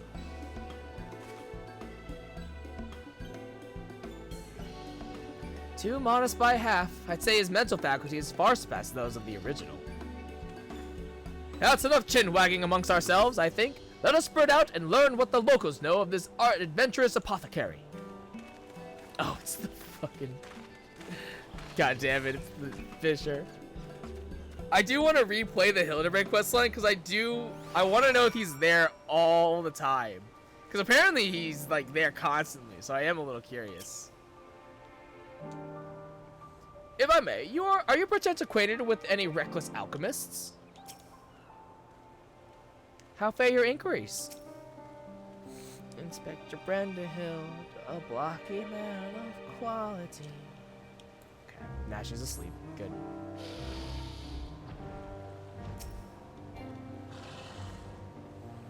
Yes, I know the one of whom you speak. A fellow fisherman told me of a friend of his, an apothecary who set off for war-torn Garlemald to sell his medicines. A reckless fool if you ask me. I've no interest in the affairs of such men, but you do, I take it. If so, I suggest you head to Usakikik and hear the tale for yourself. Look for a red-haired lad there gathering shellfish.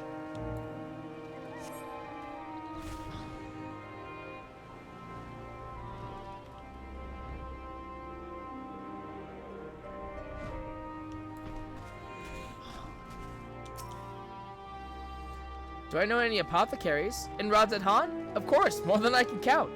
I've not heard tell of anyone peddling such goods in the heart of the Empire, though. Seems like a terrible idea to me, what with civil war raging and the world almost ending. The situation's improved in recent days, but even so, the Radiant Host still has to provide security for cargo shipments. A lone merchant trading there alone? Impossible.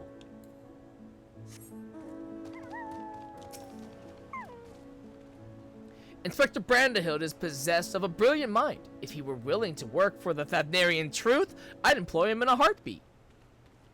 Where is Brandehild? Oh. Where is Brandehild? I didn't see. Oh, he's right here. Perhaps if I emulated Inspector Hildebrand's cavalier attitude, I could be of greater use in our investigations.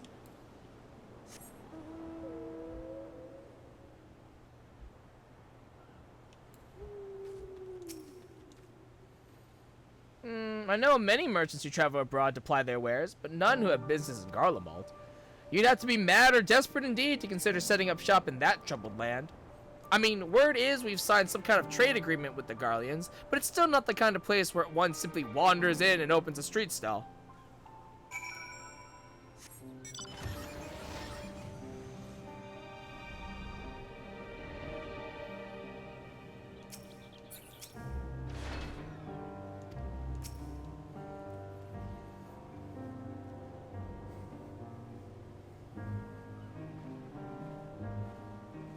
Ah, so, I hope your questioning has borne fresher fruit than mine. Oh, a good friend of the alchemist in question, you say? Then let us gather the troops and pay a visit to this felicitous fisherman.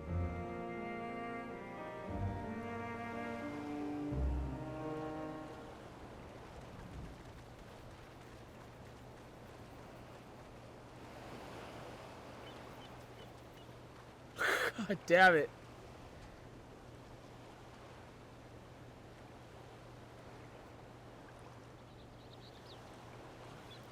The story of my apothecary friend? Oh, you must mean Baharasov. Well, I was near enough to calling it a day anyway, so here's what I can tell you. Baharasov comes from a very poor family, and growing up never had much in the way of money or possessions. I suppose those experiences are what led to his lifelong obsession with gaining wealth. After trying his hand at a succession of trades, he decided alchemy would earn him the most skill, but his stock never sold as well as he hoped. So when he heard about the internal strife in Garlemald, he saw it as a golden opportunity. Surely the middle of a war was the best place to sell medicines.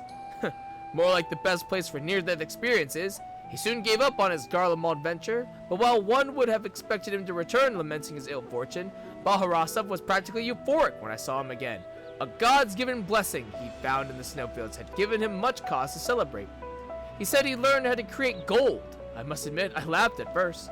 But then he showed me a gleaming mountain of the stuff, enough to proclaim himself a merchant prince. He even changed his name to Van Hoody, a word which brings to mind the bounty of the divine.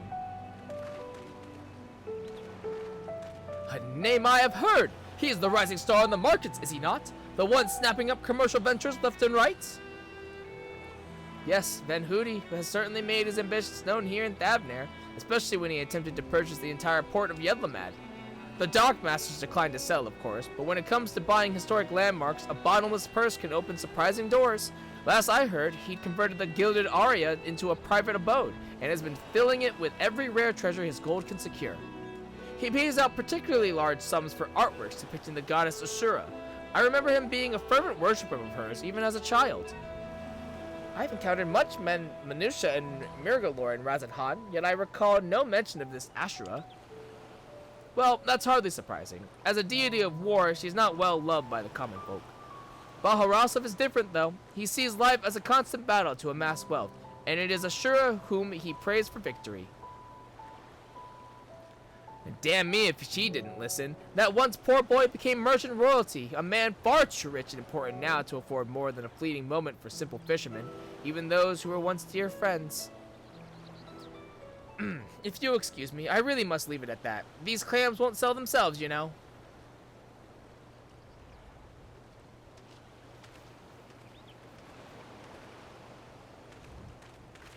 How about that, eh? Our sought-after apothecary and the upstart merchant prince were one and the same. Might we assume the blessing he stumbled upon in Garlemald was a certain alien craft and its occupant? Sorry to intrude, but aren't you the hero who helped us when folk were turning into beasts? Well, some nasty-looking creature just showed up outside town. One of our guards went to confront it, but I don't like her odds against that thing. This sounds like a case for Inspector Hildebrand. Come, friends, let us investigate forthwith.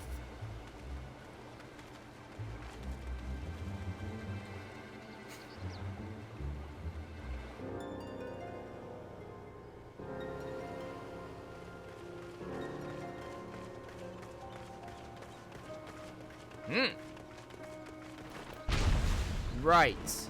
Huh. Look at that. I thought you destroyed that monster!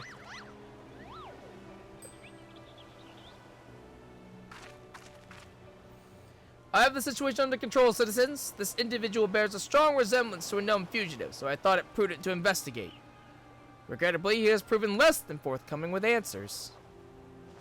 How many times must we teach you the same lesson, shiny skull man? Lesson? What are you on about? What? Bah! Cease this babbling, get out of my way! Lord Van Hoody's orders are to cause trouble at the port, and I'm running behind schedule! Van Hoody? The merchant who tried to buy Yedlamed? So he put you up to this! Curses! Now, how did you manage to deduce our dastardly plan? You blurted it out. Silence! No one who learns of our scheme can be suffered to live! Prepare to be squashed, meddlesome worms! Oh my god! Ooh! Oh Christ!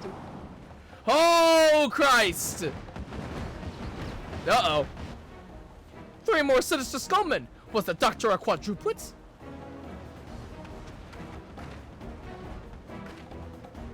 Alright.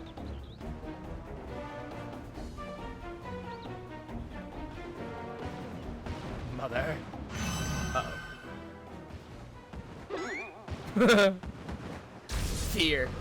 Fear is learned.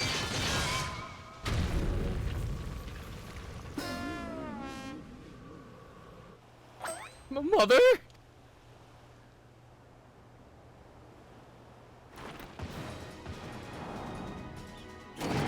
Vexatious vermin, this will soften you up. Uh-oh. Hey, batter, batter, batter. Hey, batter, batter. Oh, let's go! Hey, batter, batter. Hey, batter, batter. Swing! Woo! Ah, a lucky hit.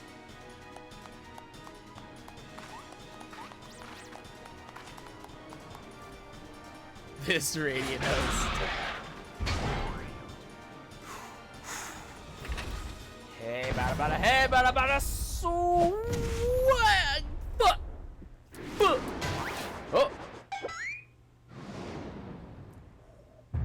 Hildebrand! Ooh, ooh. Nice. Hey. Yeah, that's a good idea to run.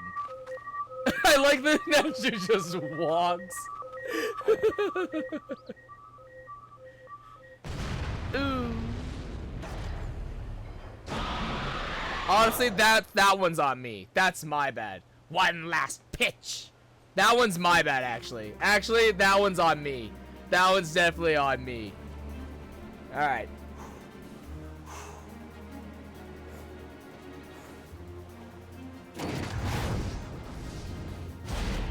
Here we go. Watch it. Watch it. Here comes the Limited Heavy Hitter Special. Boom.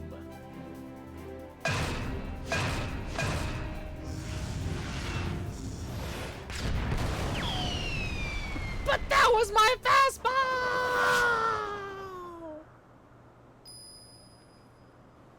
Yep, that's a homer.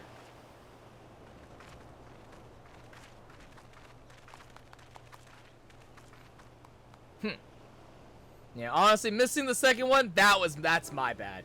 That one's my bad. I've come to expect father-son appearances, but what brings you here, mother? A proposition from that merchantman Hootie, as a matter of fact. I'm accompanying your dad as a manager for Mandeville and Mandeville, and we were just on our way to the bloke's mansion. I've already refused Master Hootie once before, but when he tried to buy out our commercial empire. This time, however, the deal concerns offloading a quantity of gold at wholesome prices. This is quite an attractive offer, considering fine jewelry is our stock in trade, and we thought to at least listen to his proposal. But if he would purposefully command his lackeys to disturb the peace of a public port, we can't do business with a thug like that. Absolutely not. Where did all these lackeys come from in the first place? Is there a hulking, weaponized brute manufactory around here somewhere? Oh, he's coming back. Oh, no. I thought it was the head. It was like, oh, shit.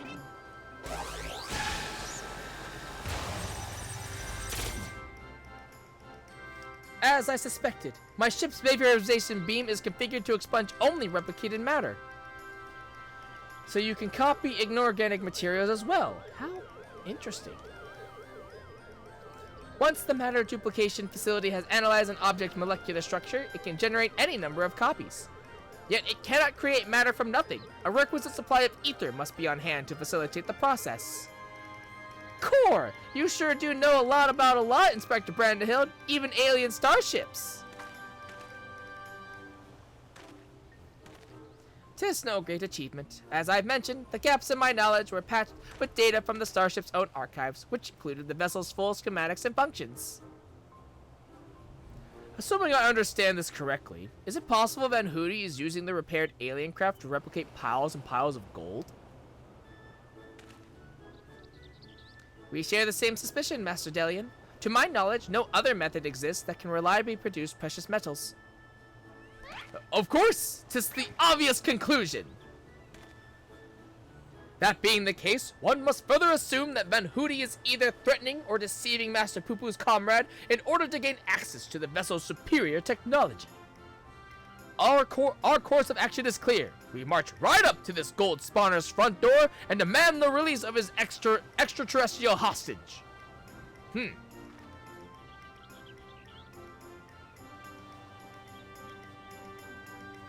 But first, Hildebrand, let's get you a change of clothes, buddy. Okay? Let's get you a change of clothes. All right, I'm gonna be right back again.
Okay.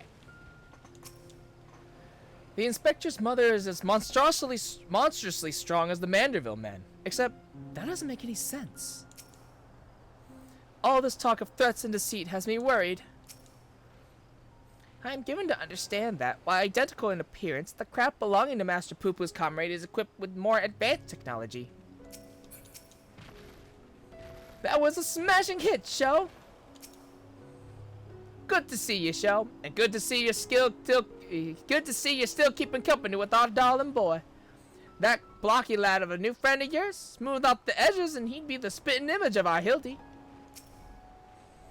I was hesitant to put stock in the unsavory rumors I'd heard, but this unprovoked attack on the port would seem to be incontrovertible proof of Van Hootie's villainy.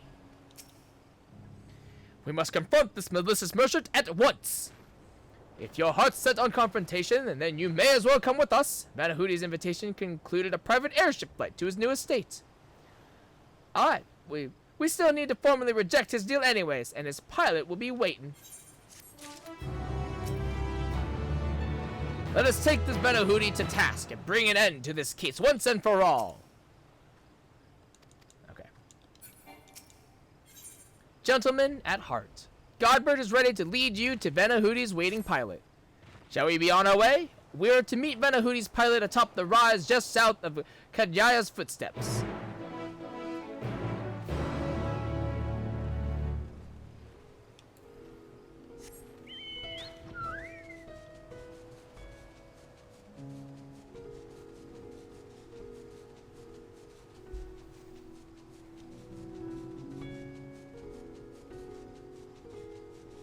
Yeah, honestly, missing that second bomb, that one's my bad. Honestly, that's my B. That one's on me for fucking it up. Private airship pilot.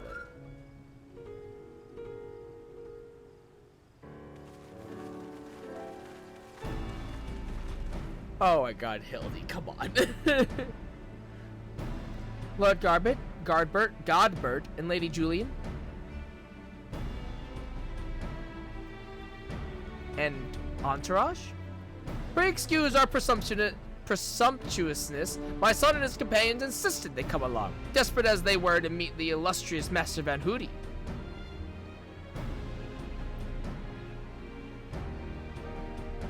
I see. One moment, if you please.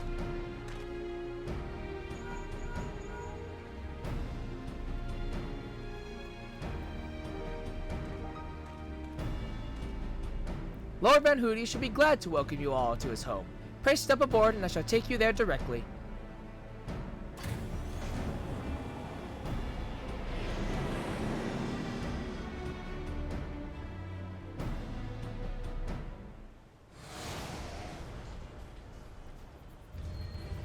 Whoa, what the hell is that? Is that part of the tower? Oh, shit. That's not good. That's bad. That's hella bad. Welcome, honored guests, to my humble abode. I trust the view is to your liking. Since you traveled all the way from distant Ul'dah, a pleasant backdrop to our talks was the least I could provide. And what an unexpected boon this is. I have been debating when to extend you a personal invitation, but now here you are, like a wish come true. Save your act for the magistrates, Van Hootie. We know the secret of your ill-gotten gold. You will cease this exploitation of alien technology and release your hostage into the care of Master Poo-Poo at once. Unraveled all my schemes, have you? Good. I needn't waste my breath on tedious explanations then. This is Master Poo-Poo, I presume. I do have his fellow alien here with me, yes? As for exploiting their technology, I freely admit to duplicating a quite frankly obscene amount of gold, but that was merely the beginning. Imagine making copy after copy of the deadliest weapons in existence. Would not the world itself be yours for the taking? Let's get straight to the point. I want you at my side. With the vaunted Warrior of Light as the template for my clone army, we could conquer this and every other land in creation. Wow, okay, I refuse, categorically and emphatically. That's not a bad idea, actually. It's still no, but like, it's smart that you did it. Everyone, a splendid jest, my friend. A splendid and not at all indicative of suppressed megalomaniacal ambitions jest. Yes? Yeah. It's a joke. It's a joke. Yeah. Of course it was. Our...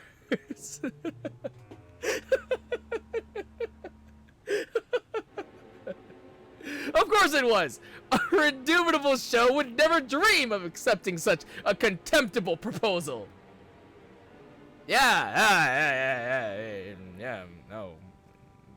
Shit. A pity, yet I anticipated you would prove an impediment to my ascension. Yes, it seems the time has come to test Luge's ritual of manifestation. All was prepared long in advance of your coming. This tower holds not only mundane treasures, but also caches of crystals. As for the requisite congregation of worshippers, well, I had but to clone myself after all. Who is more devoted to my cause and my goddess than me?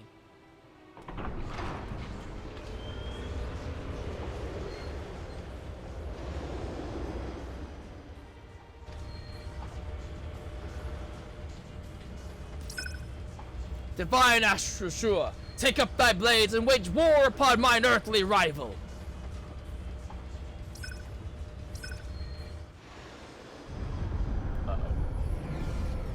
Well, Here we go. There's a summoning happening.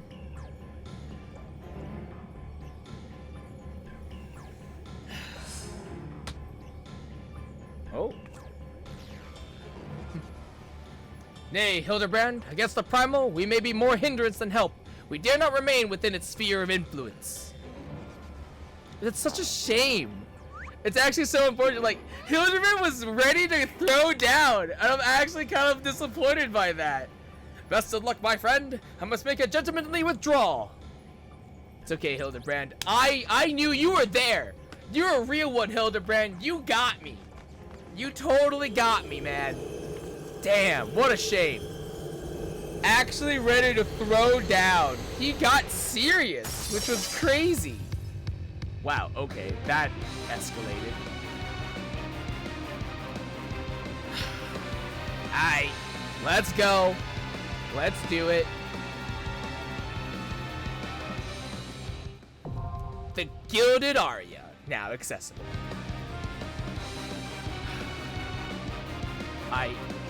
Let's do this shit. Oh, man, hells yeah. Ben Hootie has welcomed you to the Gilded Aria, the historic vault within which he houses many and wondrous treasures. But it is not wonder that fills your heart when you spy the ominous devices lining the side of the structure, devices you remember seeing inside the Tower of Babel. Your sense of dread is justified when the summoning begins. Drawing upon the devotion of the imprisoned faithful, the corrupted incarnation of a Minutia is brought into being. She is Asura, a deity of battle and conflict, and whether you wish it or not, your mettle will be tested. Welcome to the Gilded Aria. Alright. Hopefully we can get a group in here. Hope for the best.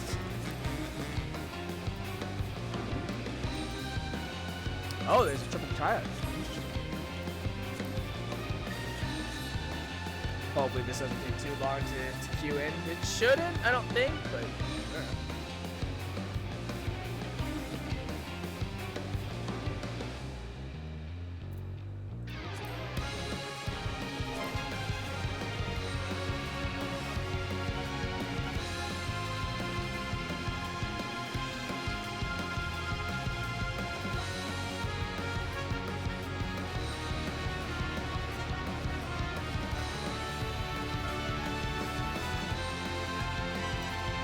See if they know what's around too. Oh, never mind. Cool. Q pop.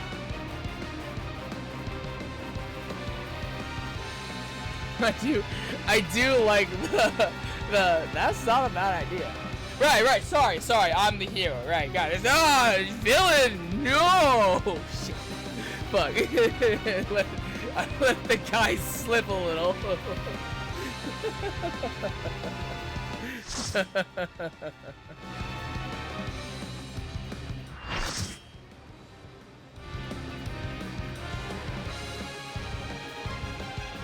The Gilded Aria.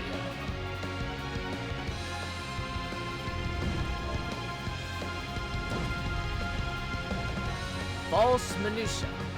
Asura.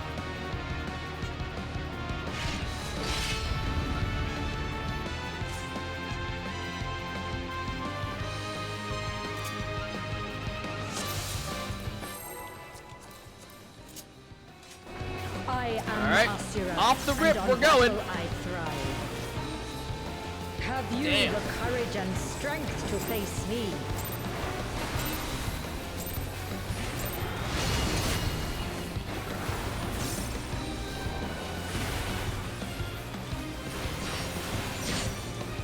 Will you dodge or will you bleed?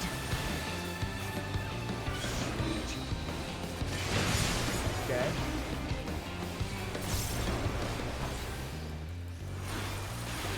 The frail shall fall.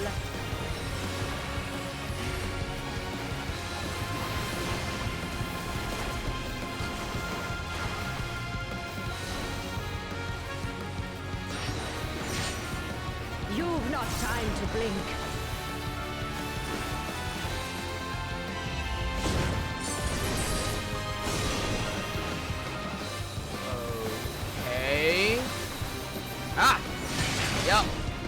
Got it.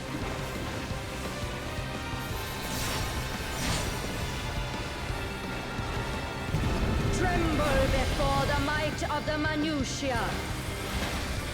Come forth, embodiment of carnage. Revel on the bloody field of war. Okay. Is this gonna be like a mirrored Spirit situation? of battle awakens. Sharp is the lesson.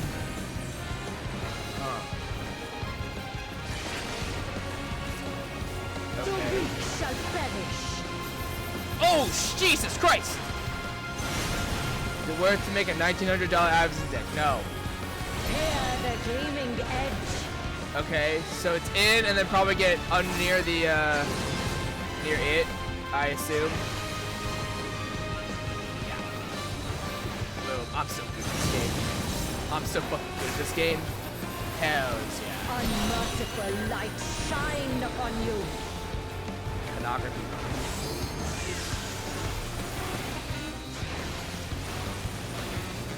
Oh my god! Okay. Ow.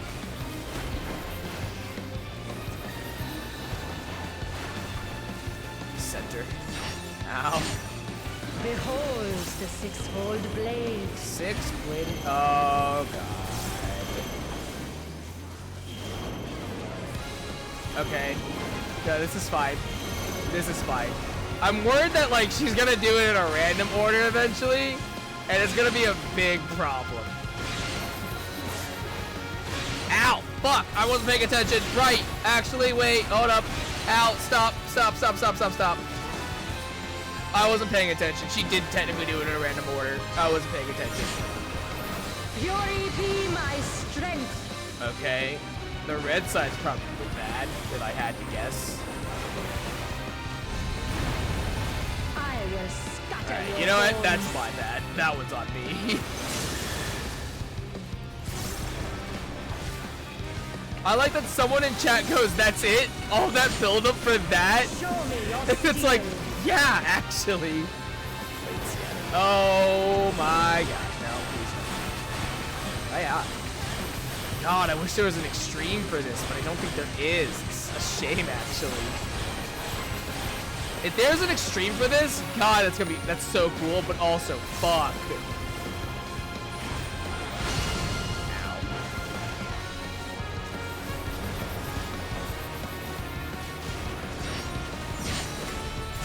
Spirit of battle awakens. Hear the gleaming edge. Okay.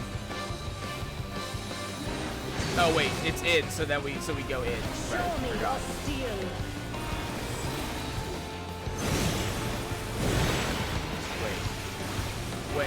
Wait, no, you moved! Fuck! I thought there were two, and I was like trying to figure out in my head, but no, it just moved. Unmerciful light shine upon you.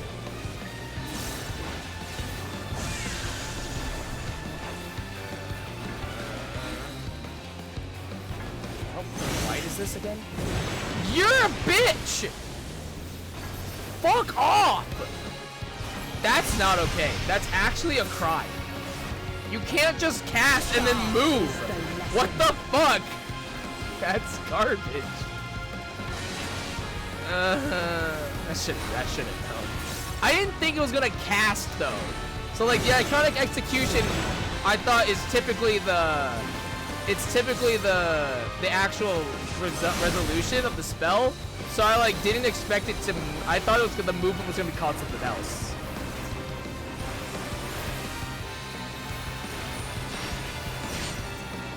Behold the six-fold blade. So run.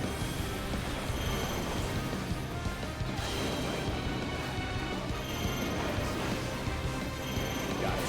Alright, I got it this time. It's still the same pattern, so that's good.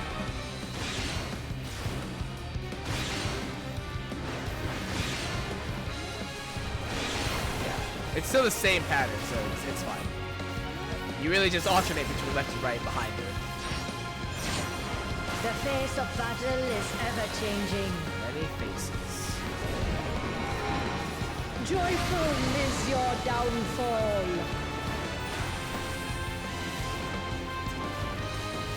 You know what would be really fucked is if she like flipped so the blue side was actually north.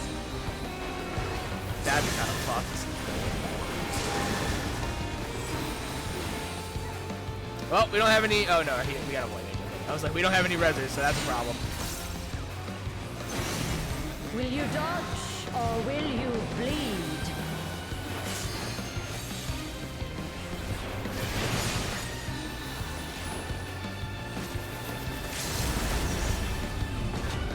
Bold limit break, but okay.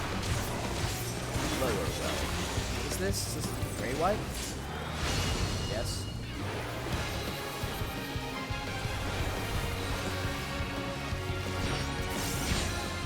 You've not time to blink. What's this one again? Oh, right.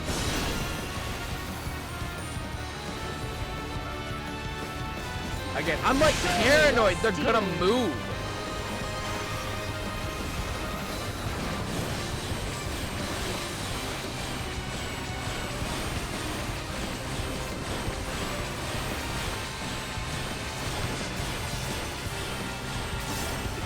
The frail shall fall.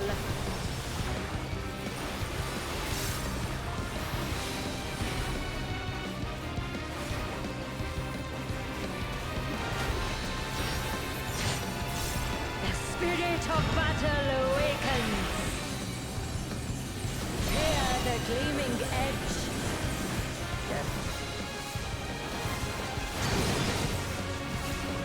Show me your steel. My biggest concern, honestly, in this entire fight is less about doing mechanics. It's more about not dying and losing aggro. Because I don't want to lose aggro to this warrior. Unmerciful light shine upon you. I hate this one. Is she moving or no? Yes. She is. Oh my god. That's way bigger than I thought it was. Sharp is the lesson.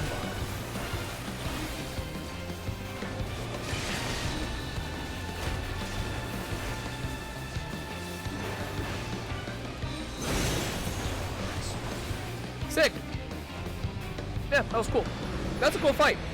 I don't think there's an extreme for it because it's tied to, it's an optional one, rather than MSQ related, and it's also part of Hildebrand. And the last time they did a Hildebrand trial was in Stormblood. Oh, no chest. Weird. Okay. No prize. That's kind of sad. But okay. I was expecting a thing. But apparently you can get a triple triad card from this, apparently. But, alright. No, whatever. Good show. It would seem you thoroughly trounced that pesky primal. And even as we speak, Mother and Father should be informing the Radiant host of that despicable Van Hoodie's wrongdoings. Oh, speaking of Van Hoodie, the Divine Ashur defeated. Turn the wheel, we flee now! Ha, you're cute. Think you can run.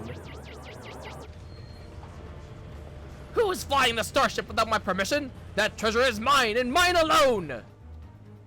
You called your vessel, Master Poo-Poo? No, I did not. It's my friendship.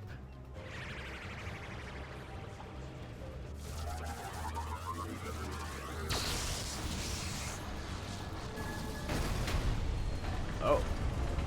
Well, okay. Damn. They're probably fine. Imagine this thing does not look like... Oh, okay, never mind.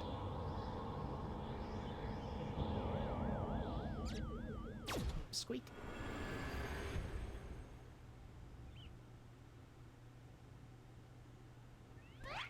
At last, the moment of sweet reunion is at hand!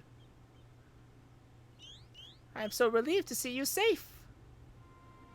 Likewise, my friend. But why did you open fire on the airship? Didn't that man help you after your crash? He did, at first. He pulled me from the wreckage and saw to it that my vessel was repaired. So in return, I replicated whatever trinket he desired and taught him the basics of starship technology. But that resolved to be a terrible error in judgment. When I was infected by one of this star's unique pathogens, he took advantage of my weakened state. He seized my ship, flew me out to the jungle, and there left me to die. Slowly, agonizingly, I was able to synthesize a cure for my affliction, and then I came back to reclaim my property. This experience has led me to conclude that the dominant sentient life forms here are dull-witted, cruel, and entirely unsuited to peaceful cohabitation. We must launch a full-scale invasion. It is the only way to guarantee our survival. No, they are not like that. These ones have been nothing but kind to me. Oh yes, they're all smiles until they lazy you in the back. We have to strike first before they show their true colors. You think he heard me when I said that, like, having an army of me was a good idea? I didn't mean it. It was a joke. It was a joke. Oh. Oh. Oh shit.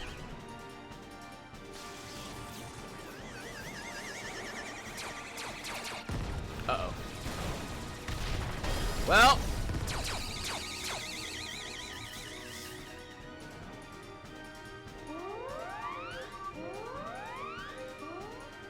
The ship's reactor core has been breached. If it explodes, everyone in the vicinity will be atomized. And we're all in the vicinity. Oh no. Oh no. Oh yeah.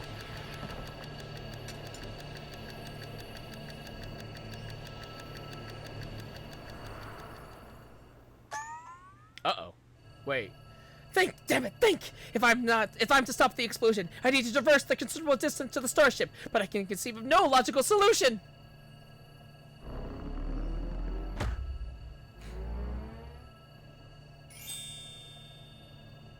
Together, brother! Yeah! Yeah! Let's go!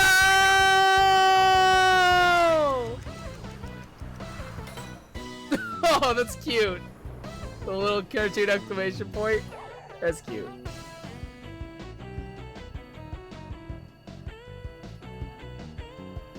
Inspector Brandahild, you must employ my father's mighty moves to propel me to the vessel. I too have calculated that Lord Godbird's signature techniques are our only means of achieving a sufficient propulsion. Yet there is a flaw in your proposal. I lack the strength to properly perform the throw, and I have no time to teach you the starship's controls. Inspector Hildebrand, it is you who must fling me!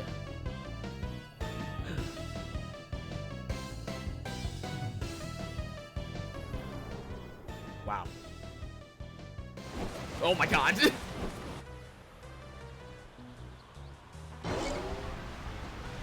Hold tight, Brandahild! Skyward, as only a mandible can! Oh, well, shit. Well, we're fucked. I lost my grip.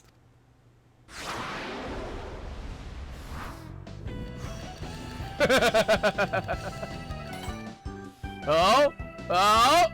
He's got something. Given my trajectory and velocity, the correct shift in posture should generate enough lift and precisional motion to... Yes! I can still make it! Whoo. Oh, yes! He's boomeranging himself! Yeah! Physics, bitch!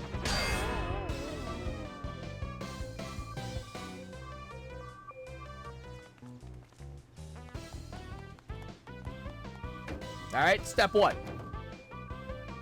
Jimmy Neutral. Yeah, exactly, actually. Oh, hey. How convenient. The buttons are just there.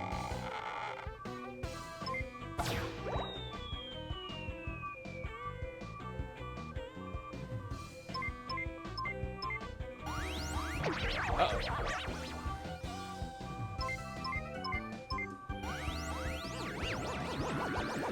You're doing great, Brandahild. You're doing great. It's just too late. The reactor is going critical. There's only one way to save the day.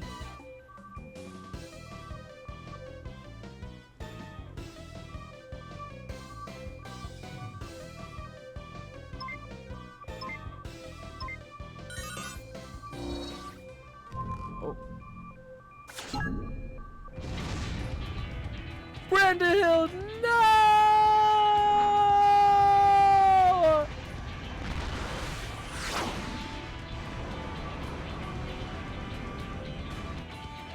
Inspector Brandahild! Our brief time together was more than any defective clone could ask for. Be well, my friends.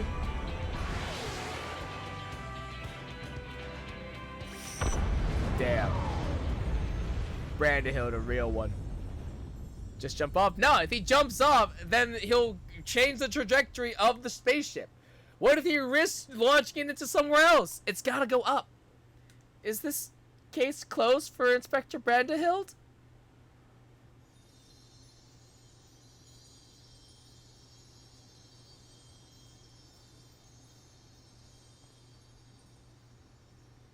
Nay, my loyal assistant. As a chip off the old gentleman, our dear Brandahild has surely survived to tell the tale.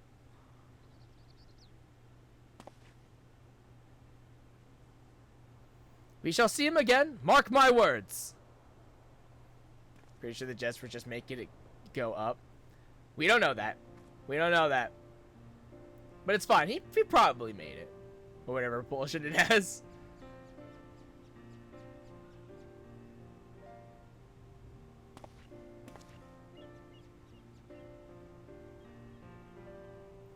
You rescued me, even though I tried to incinerate you with high-intensity plasma blasts. Even at the cost of one of your own. If only I can make amends and earn your forgiveness, but alas. There is naught to forgive. With his blocky constitution, Inspector Brandahild will be just fine, I assure you. As a friend of Master Poo-Poo, you are a friend of ours. And what are a few minor plasma burns among friends, eh? Okay.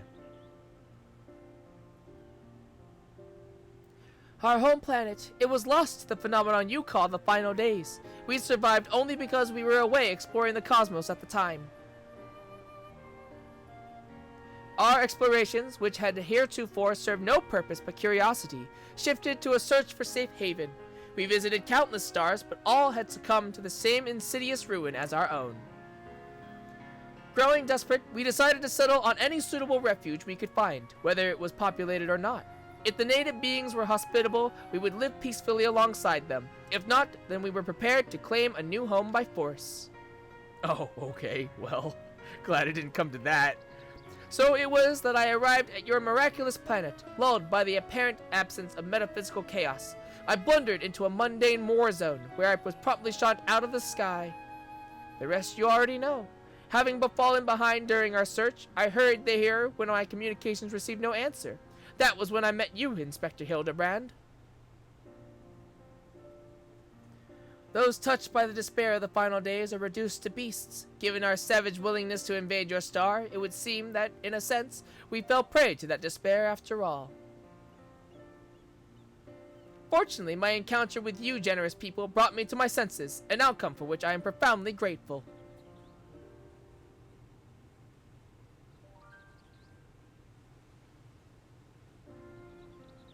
That said, there is nowhere else for us to go.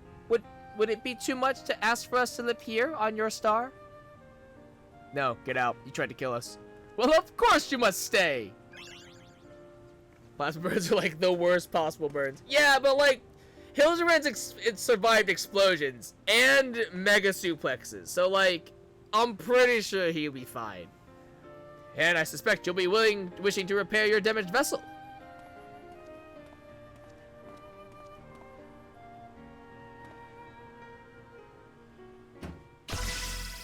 No.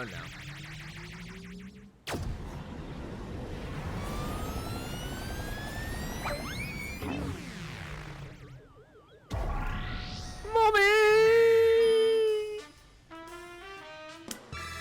Oh, Inspector, not again! Wait for me! Oh, never a dull moment around our Hildebrand. At least we needn't worry if the ship crashes, not with an impervious Mandervillian on board.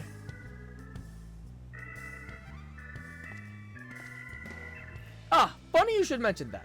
Upon reviewing the Manderville family tree, 'twas made clear that a lord without heirs of his own passed the name to an adopted child several generations ago. What? Wait. Are you saying that you and your son are not direct descendants of Godbrand, the alien progenitor of the Manderville line? Then how do you explain your unnatural sturdiness? When it comes to building strength and perfecting gentlemanly technique, 'tis not one's lineage which matters, but rather the unbending conviction within one's heart. Though Godbrand's bloodline be broken, House Manderville shall live on through us. If some beguiled boy can't swallow that explanation, I've also heard talk of some unseen power driven by feelings and emotions. Could be that you and Hildy have tapped into that cosmic essence. Oh, if that's the case, then you must be positively swimming in it, my dear.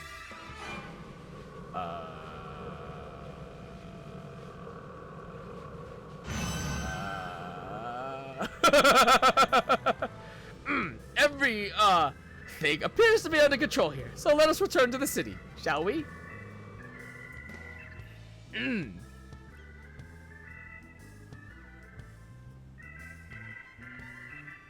She is beauty. She is grace.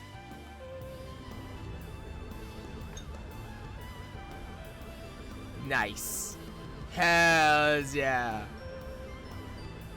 Once more do I find myself hurtling at superlative speed towards an unknown destination.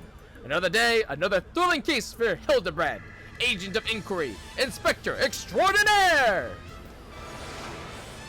Hells yeah! My man! Let's go!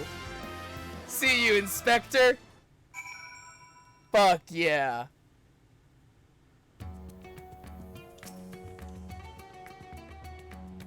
%, fuck yeah, baby.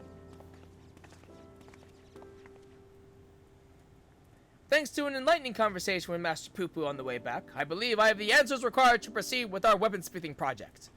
I trust the endeavor yet holds your interest. Pray inform Master Gerald of your willingness to assist in my hammer, and I shall make all haste to the High Crucible. And with that, I bid you good day. Thank you all for looking out for our beloved son. I'm sure him and the blocky lad will be back for more cases before you know it.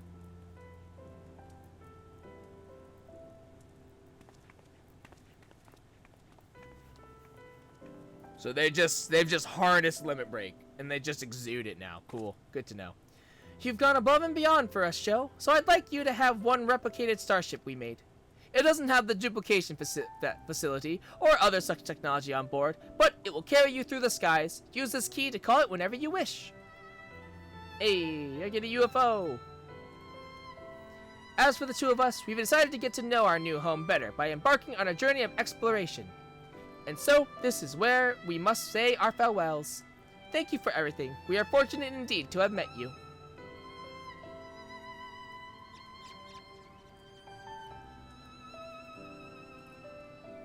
It seems Poo-Poo wasn't planning an invasion after all. He even tried to stop his friend from launching an attack. I'm calling an end to this investigation show. Your unfailing support during this entire ordeal has been most appreciated. Thanks to you, I was able to observe the inner workings of Charlene, and even travel to the surface of the moon in search of the truth. And when my own conspiracies threatened to blind me, you were there to open my eyes to the true shape of things. But this world yet harbors its share of the strange and the inexplicable, not the least of which is the source of Hildebrand's impossible physiology. If not an alien, then, mayhap he is the product of a hyper-advanced civilization from the distant past, the descendant of some gruesome biological experiments. Someone needs to plumb the depths of these unexplained phenomena, and I am the very man for the job. Okay. A gentleman to walk with me. I don't know this one. Interesting. I'll have to listen to that orchestra, because I don't know what... Oh! No, I know what it is. I know what it is. He's alien? I don't think so. I mean, he might be. I don't know. Honestly, him being an alien was, like, the one that made the most sense. And now they're just like, no. And so,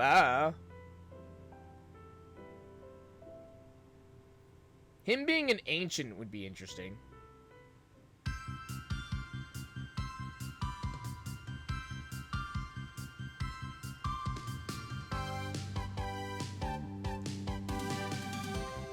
Never float in their veins.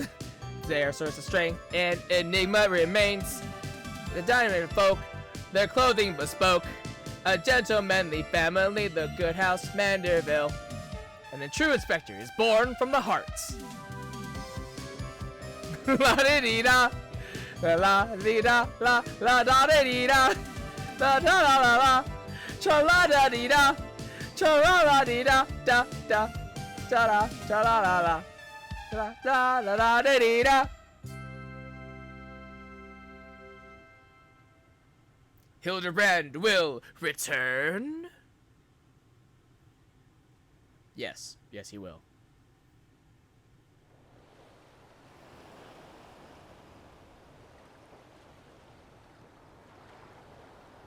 Oh my god, it's the fucking Fisher again. God damn it! Oh? Dude's training up? Okay, okay. I see you. Alright, alright. Respect. Hells yeah, man. Let's go.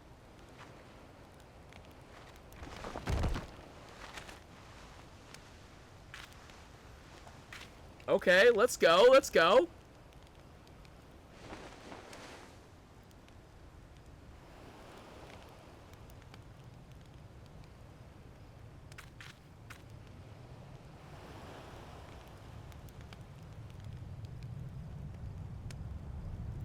Uh-oh. Uh-oh. Run. Run.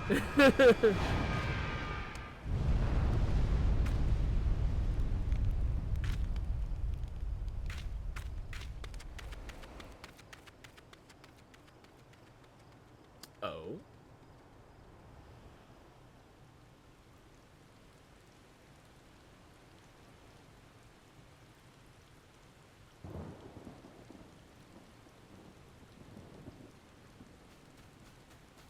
Now what do we have here?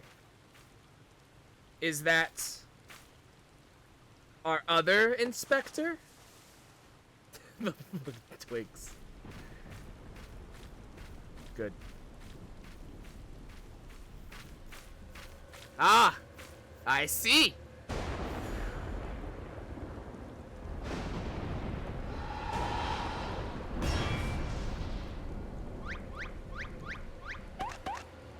I don't know why he's concerned.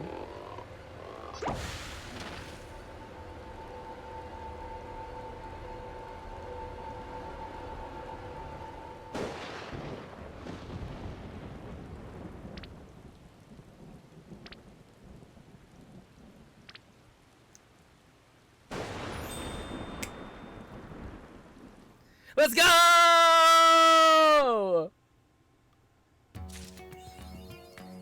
I identified flying gentleman.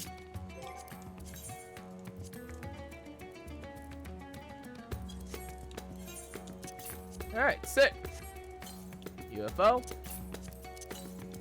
Gentleman to walk with me. Okay. Okay. One last thing to do, and that is to go to... Where is it? Where is it? Our High Crucible. And figure out what weapon we want to do for our new weapons. Actually, before that, right quick, let's go ahead and look at the new weapons that dropped. So that way, it's either gonna be between Reaper and Black Mage, obviously, because those are the two that I've already made. So,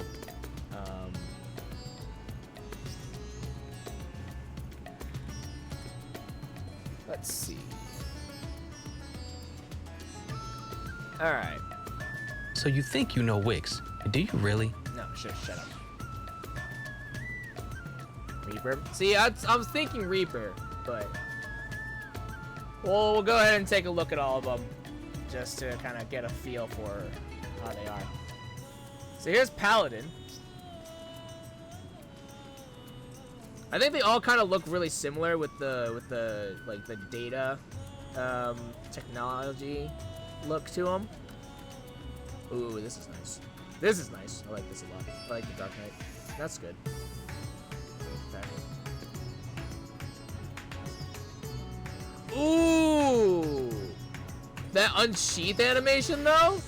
Oh, hells yeah. Fuck yeah. Okay. I saw this on Twitter. Somebody posted this on Twitter, and they're like, no way did they just make the gunbreaker weapon just be the beam rifle from Halo. To which, yeah, that's pretty much exactly what it is.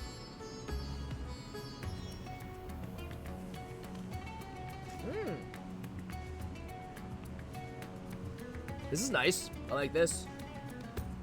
They're very futuristic, which I find kind of surprising. Like, they're really futuristic. I didn't expect them to be like that. I also am like, I'm a little disappointed that they all have the same particle effects. Like, that's a little disappointing, actually. Like, like, all the particle effects are essentially the same. So that's, like, a little disappointing. Especially because the last weapons were so unique. But, it is what it is. It's whatever.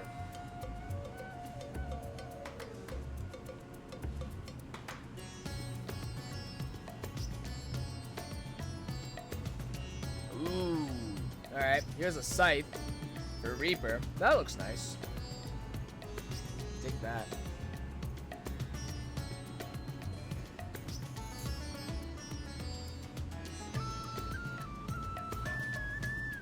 Knives, okay. Those are nice too. I like those.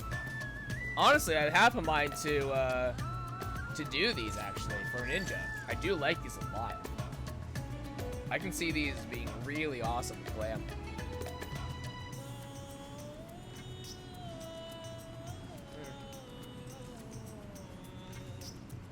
These are a little disappointing. They're gloves with... Mildly, they're a little disappointing. They're okay, but meh.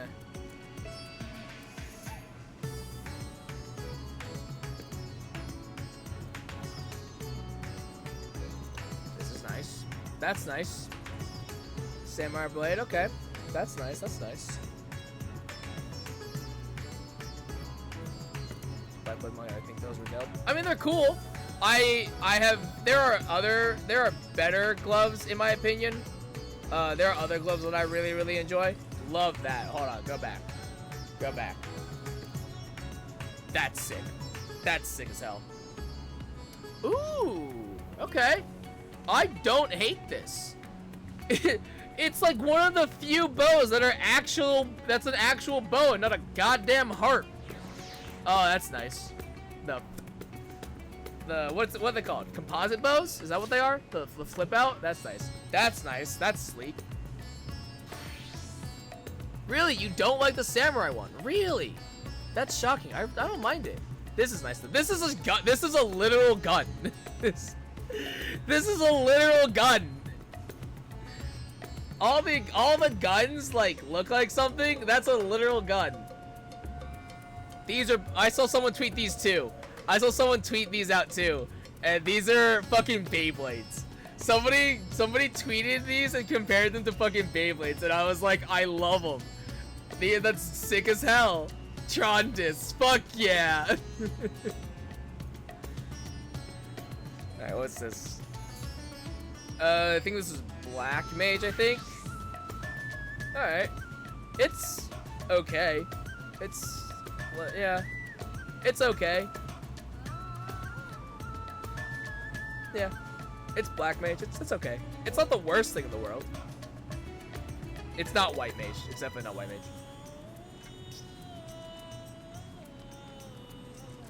I assume this is Summoner. Yeah, this stance is what gives it away. Honestly, because I leveled Black Mage, I know what the idle stance looks like. So like, that's the only reason I got it. So I knew what it was so quickly. But this is Summoner. It's a book. I saw this one already because Lynn has it. I do like this. I agree that like the only downside is that it's not red. It's just like a okay. Way cooler books out there. Yeah.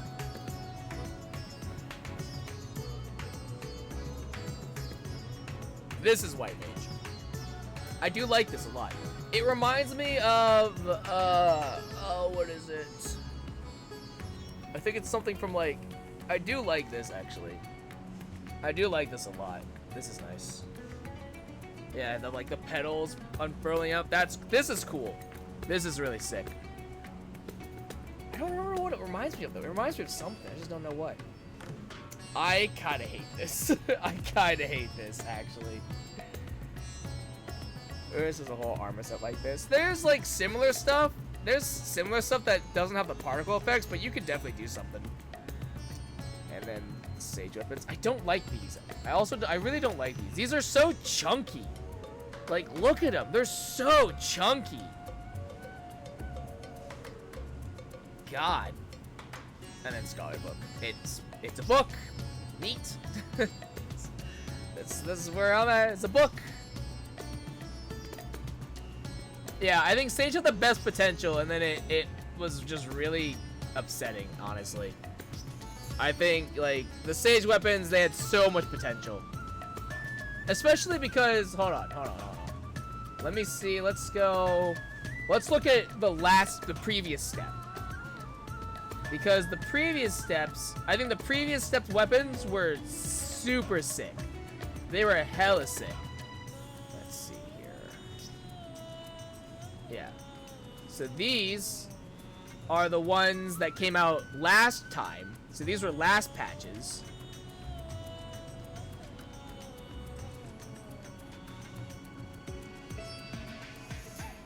Yeah, so these are the previous steps. Look at these.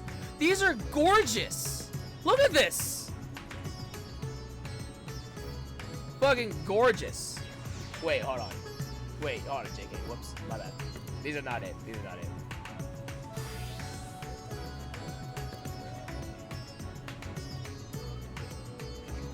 It's not that one. Fuck, where are they? Hold up.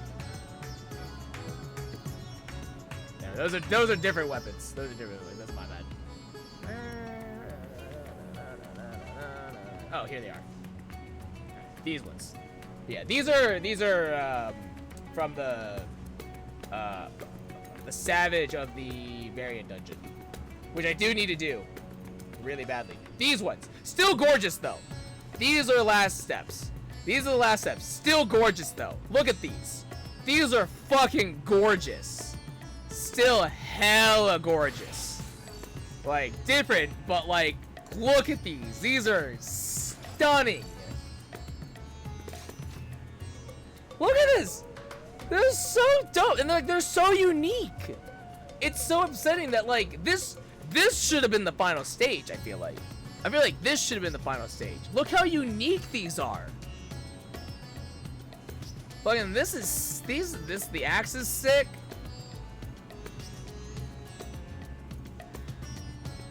Dark Knight's fucking cool. Like this is sick. Personally, I would get rid of the hilts on these right here, like the horns and the crosses. It's a bit much. Have one, not both, but still though, like they're all these ones were so unique. And then, so it's like it's a little disappointing that the final stage is they all have the same particle effect because these are all so different. Like yeah, some of them you'll see that some of them will overlap. Like this is the Gunblade right here. This is fucking cool.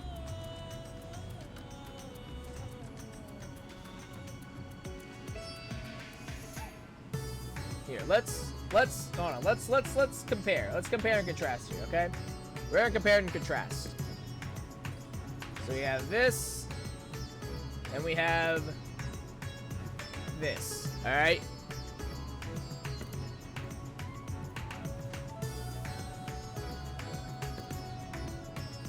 Like, look at the sheer difference. These are like. Sure, again, these are good, but like, oh my god. It's actually it's like mildly upsetting, actually. Just like mildly. Oh, they did Dark Knight next. Alright, there you go, the Dark Knight. It's like, okay.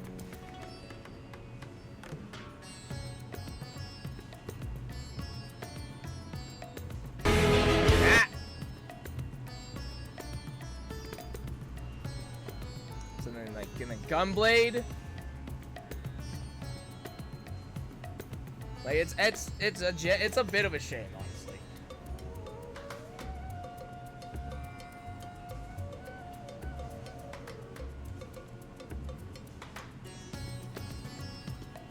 And then here's Warrior. Like, still, again, this is really good.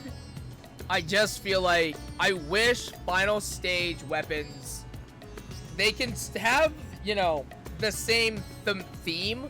You know, like Shadowbringer's relics had all the same theme. They all had like the glass petals theme to them, which I liked, which were great. But like at the same time, it's so upsetting that like they just lose their uniqueness at the final stage. There's no reason for him to. Like the Dragoon one is sick. Yeah, like look how nice, like these are so nice. These are so nice. It's just so upsetting that like they're just not nearly as unique anymore. See?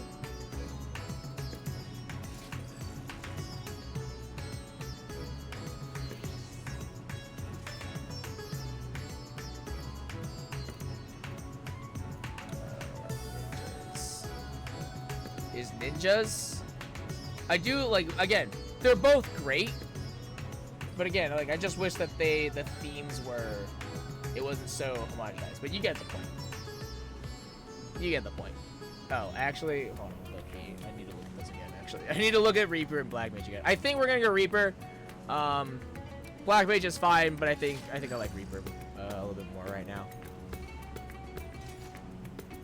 Yeah, I think I prefer Reaper personally on this one.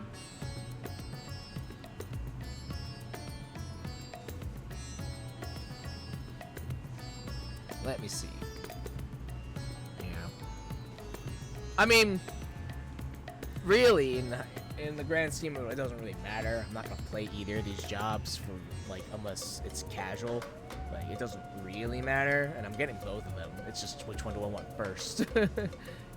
But yeah, I think we'll go with Reaper first. I think we'll get Reaper first, and then I'll get Black Mage in my own time. But okay, anyways. Reaper. All right, here we go. All right, undertake quest as Reaper. Resonating with perfection. Gerald was itching to get on with perfecting the Manderville weapons.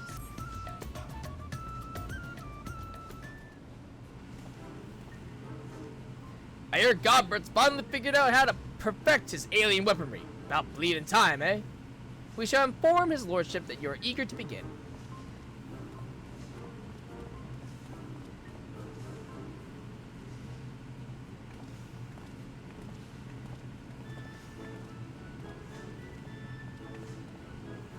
At long last show, the end to our arduous yet most rewarding weaponsmithing journey is finally in sight. And a bloody expensive journey it's been. That's why I'm here, not as a dutiful wife or doting mother, but as a concerned senior partner of Manderville and Manderville. Our company's footed the bill for all sorts of extravagant materials and expert assistance, not to mention the rent we're paying for these high crucible facilities. Even if this is the final stage of the process, that's only one Manderville weapon out of how many? Our side business in replica weapons ain't exactly booming neither. No, so I reckon I needed to come and gauge the value of continuing this venture with me own two eyes. Ooh. So let us offer our full cooperation to my business partner as she oversees proceedings. Huh, now there is a sight. Seems his lordship's lost his cocksure composure. What happened, Godber? Weren't you just telling me how your ridiculous wealth made you free to craft whatever you pleased? I'd be on my best behavior if I were you, Master Gerald. After all, your considerable remuneration is one of the main expenditures Lady Julian will be scrutinizing.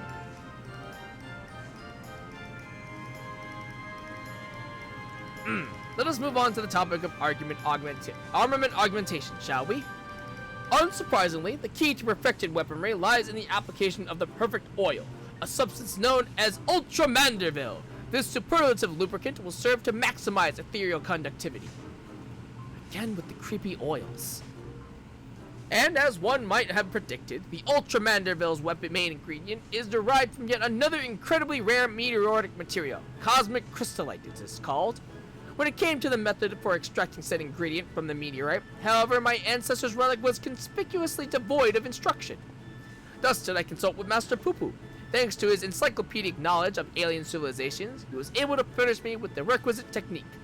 I must say, 'tis a rather unorthodox process, and one I cannot complete alone. It shall necessitate the involvement of everyone present. I don't like the sound of that.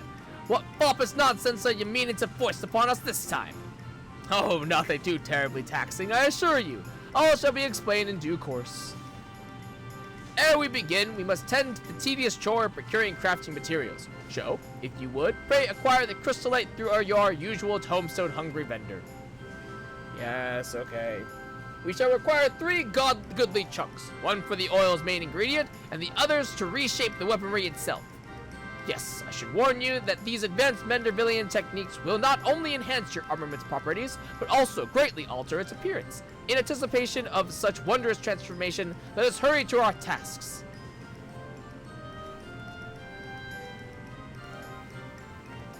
Yep, wanna go fetch the who's and the what's-its. The hammering continues.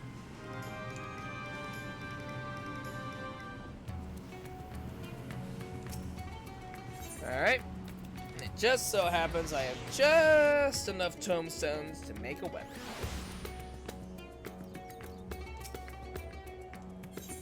Cosmic crystallite.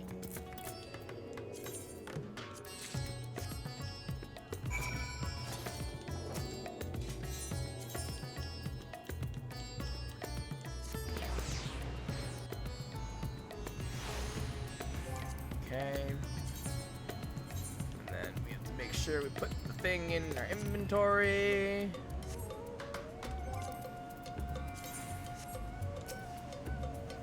Oh, let's have a look at them shiny rocks. Alright, this extremely rare form of crystal-based aquandrite is infused with ether from its journey through the cosmos. Theoretically, its energies can be extracted in the form of a highly refined liquid essence.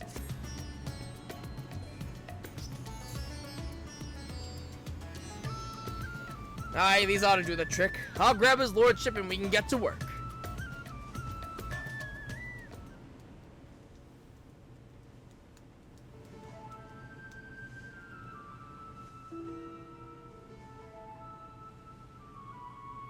Thank you for your untiring efforts, Sho. These acquisitions are most demanding. I know, but we could not proceed without them. Crystallite of this type is said to have mystical properties. Its every mote infused with ether from its journey across the cosmos. We will use Godbrand's technique to harness and condense that cosmic energy, that we may extract a single concentrated drop. This precious liquid is the heart and soul of the Ultra Manderville coating. Well, that's bloody fascinating and all, but would you explain the goddamn technique already? You mean to have us fighting this time? Meditating? Dancing, my good man. We shall perform the traditional dance of House Manderville together. Oh, hells yeah. Yes. Awesome. In his search for a viable method, Godbrand failed to extract the crystallite's ethereal essence innumerable times. Frustrated beyond measure, he eventually contracted a friend on a far-off star to ask for advice. Thus did he learn the theory of compressing the crystallite's stored energies by bombarding it with a specific etheric waveform, much like squeezing a lemon. An inspired Godbrand then returned to work, where he experimented with generating waveforms through physical movement. One particular choreography provided the perfect resonance, and lo, the trademark Manderville undulations were born. Awesome. Oh, and it so happens the far-off star in question was the homeworld of our own Master Poo-Poo. 'Twas his keen eye that recognized the familiar resonant properties of our gentlemanly dance and allows us to rediscover the extraction process. Dress it up in fancy words all you want, but I ain't swallowing this ridiculous shite. Think you can extract mineral essence with your daft dancing? Ha! Count me out. I've come in a strictly observational role, so no dancing for me neither. If you both so wish, we shall perform the extraction without you. As for you, Sho, your role shall be most crucial. I should like you to hold the crystallite and catch the catch the quintessence as it falls. Got it. I have the most important job. Hold it steady. Don't fuck it up.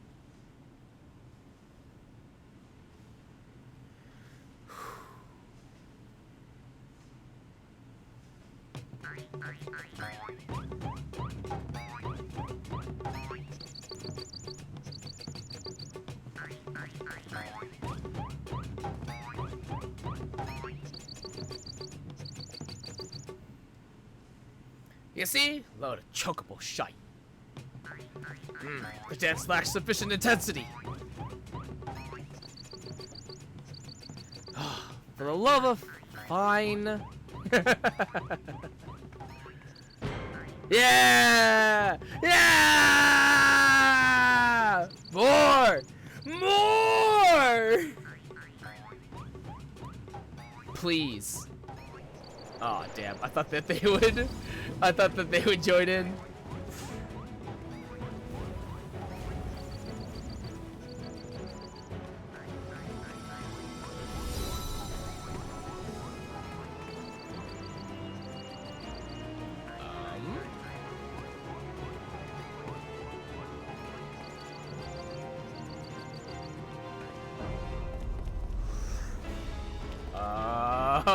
What's happening?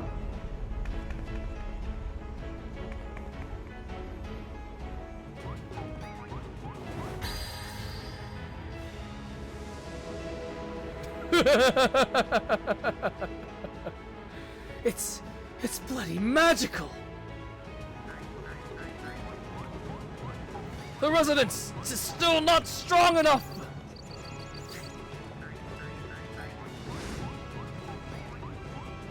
He sees. He truly sees. This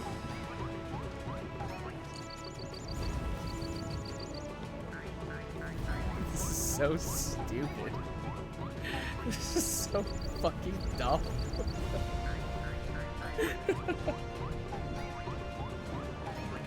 Christ.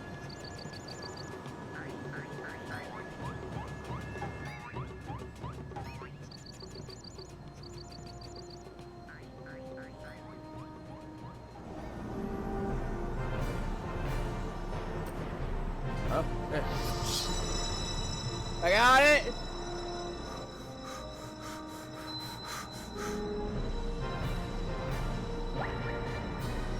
Nailed it.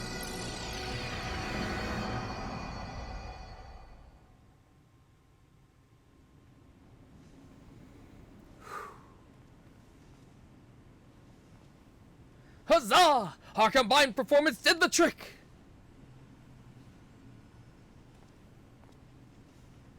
Master Gerald and I will take it from here. Let us prepare the vial of Ultra Manderville and proceed with the final augmentations. Aye, you're about to witness the peak of craftsmanship.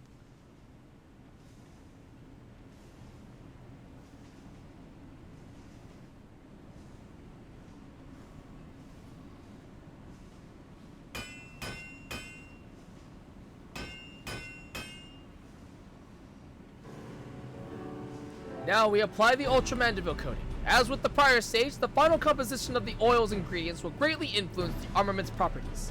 I shall need you to take a moment and consider well which qualities you value most in your weaponry. Okay, just the attributes, yep. Okay. Direct, crit, determination, skill, speed. Obviously crit. Crit, direct hit, most likely.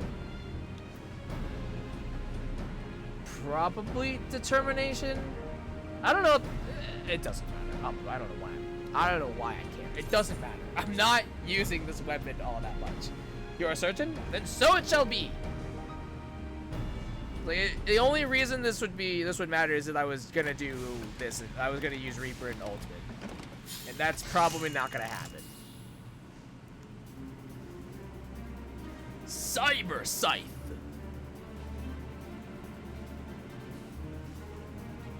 Behold, show, the work is done. The perfected art of dedicated artisans. The Mandervillius Zagnal. Okay.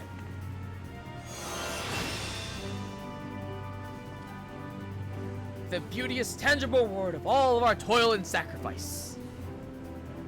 It's a grand sight, alright. Fighting mammoths, drinking weird booze, and dancing weirder jigs is an odd, bloody way to forge a weapon, but you can't argue with the end results.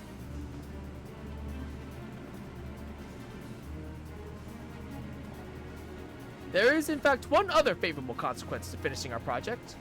My family's relic contains what appears to be a locked recording, and, if what Master Poo-Poo tells me is correct, our completed Manderville weaponry should serve as the key to opening it. Shall we give it a try?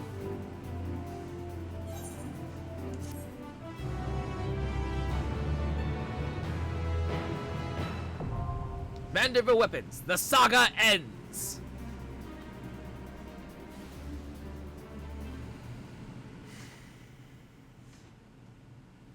Okay. Just okay. Ah, excellent. It would seem the relic has responded to your armament. Let us commence the viewing.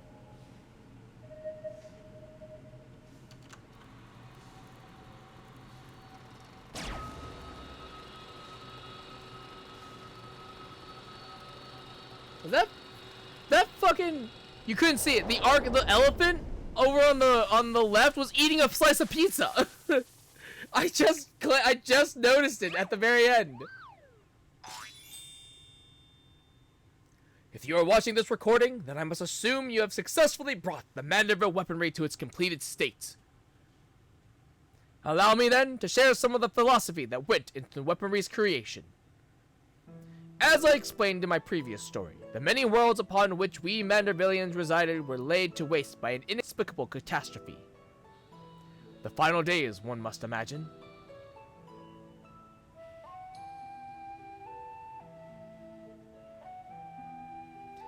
Peace reigns upon this star for now, but we can never know when or what manner of chaos might threaten our tranquil lives. Thus did I endeavor to forge armaments with the power to repel any threat, no matter how dire. However, in the wrong hands, such powerful weapons may exacerbate the very problem that they were created to solve. Sadly, my long search for worthy wielders, those possessed of both martial excellence and unyielding moral fortitude, has failed. I am left with no choice but to destroy my triumphant works. That explains how you lost the originals, eh? In the hopes that a deserving hero will one day emerge, I have decided to leave the secrets of their manufacture to my heirs. By necessity, the process must be rendered cryptic, lest these potent armaments be too readily attained.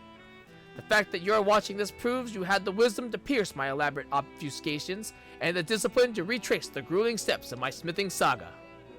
I have faith in your judgment. Do what is just, and entrust the Manderville weaponry to those who champion the ideals of peace.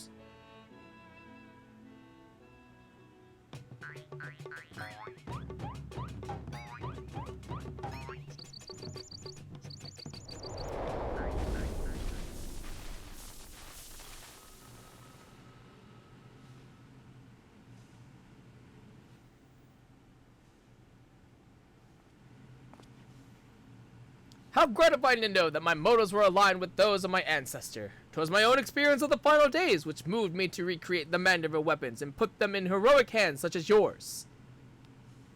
And 'tis more gratifying still that we should succeed in the task which Godbrand himself set for his descendants. I thank you all for your valuable contributions.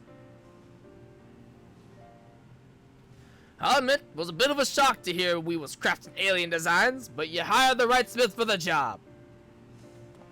You know the job isn't over yet, yes? There are still many weapon variants we have left to reforge. I know. Don't get your bloody small clothes at a twist. I'll stick around until the last blow is hammered.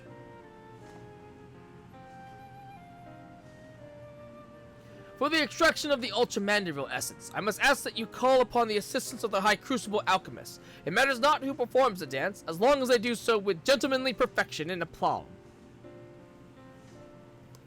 It's clear to me now that the Manderville weapons are more than just a pet project. They're an investment in the future of our world. You have my permission to keep them on the books as an official Manderville and Manderville enterprise. Oh, that is a relief. It would be difficult to cover these expenses with my weekly entertainment budget. Weekly entertainment budget? What? With that settled, we can continue as before. Our most excellent House Manderville artisan shall handle requests to perfect other weapons in your possession. Meanwhile, our resident expert alchemist will assist with adjusting weapon properties, assuming you supply the requisite crystallite, of course. All in all, this has been a most satisfying experience. My thanks again, and I look forward to our next mutually beneficial encounter.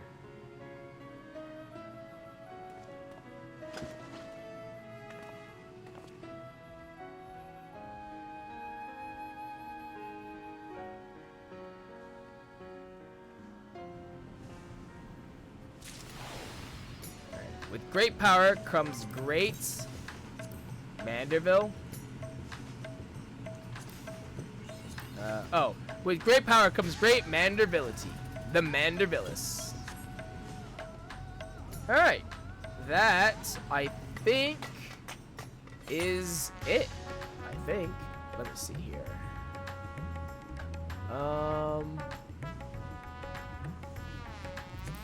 Resonated with perfection, in need of adjustment. Look, it says that there's one more quest, but I don't know what it is. Unless it's make another.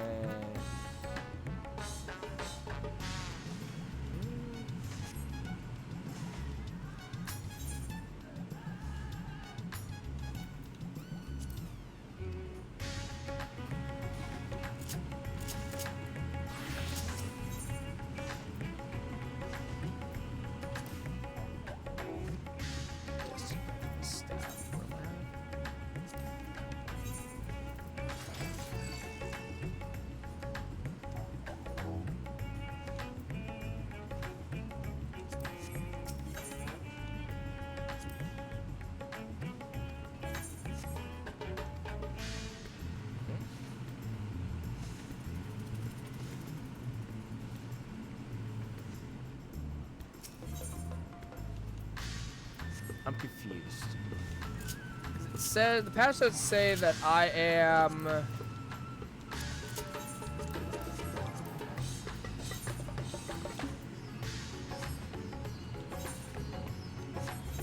We did resonate with perfection.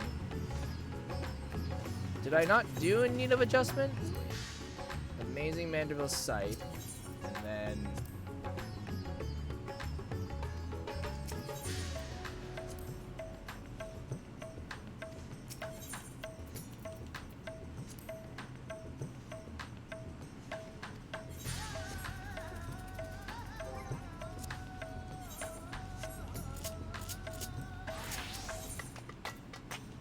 No, we didn't need adjustment. Oh, wait. I don't understand where this last quest is. I'm so confused. Because it should be. It's not here, and unfortunately, the patch notes don't tell me like where it is.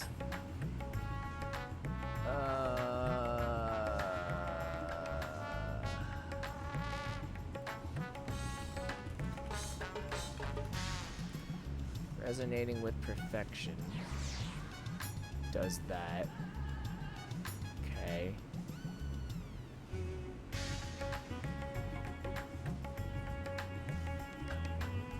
Oh, okay. No, it's okay, no, it doesn't, it's fine. It's just the other quest lines. It's essentially the same thing. It's just like, it's just the slightly altered version because Godber's not here anymore. It's positively Mandervillius, and it's just you make another weapon is basically all you do. You're just making another weapon. Yeah. Okay. Yeah, it's fine. Yeah, positively Mandervillius is we're just making the weapon is all we're doing.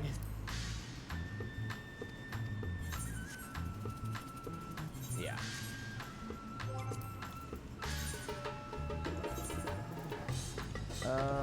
Question. Which one did I do? Oh, this is actually really important. Did I do this quest? Yeah. Okay, yeah. I'm caught up. Yeah, because I would just, yeah, I would just perfect it, which I'll do on my own time. It's not all that too important right now. All right, cool. We're good. We're done. On that note, guys, then, that is it for me tonight. Thank you so much for coming out to the stream. I will see you guys back here tomorrow for, probably Final Fantasy 11. I don't fucking know, to be completely honest. We might do Raid. I don't know yet. We'll have to see. But that is the 6.55 in the books. That's everything, anything and everything that this patch has to offer as far as major content goes. This was fun. This was good. Looking forward to Doncho. Gonna be a good time. But as always, though, my name is Shogun Shin. You, the audience. And I will see you guys next time.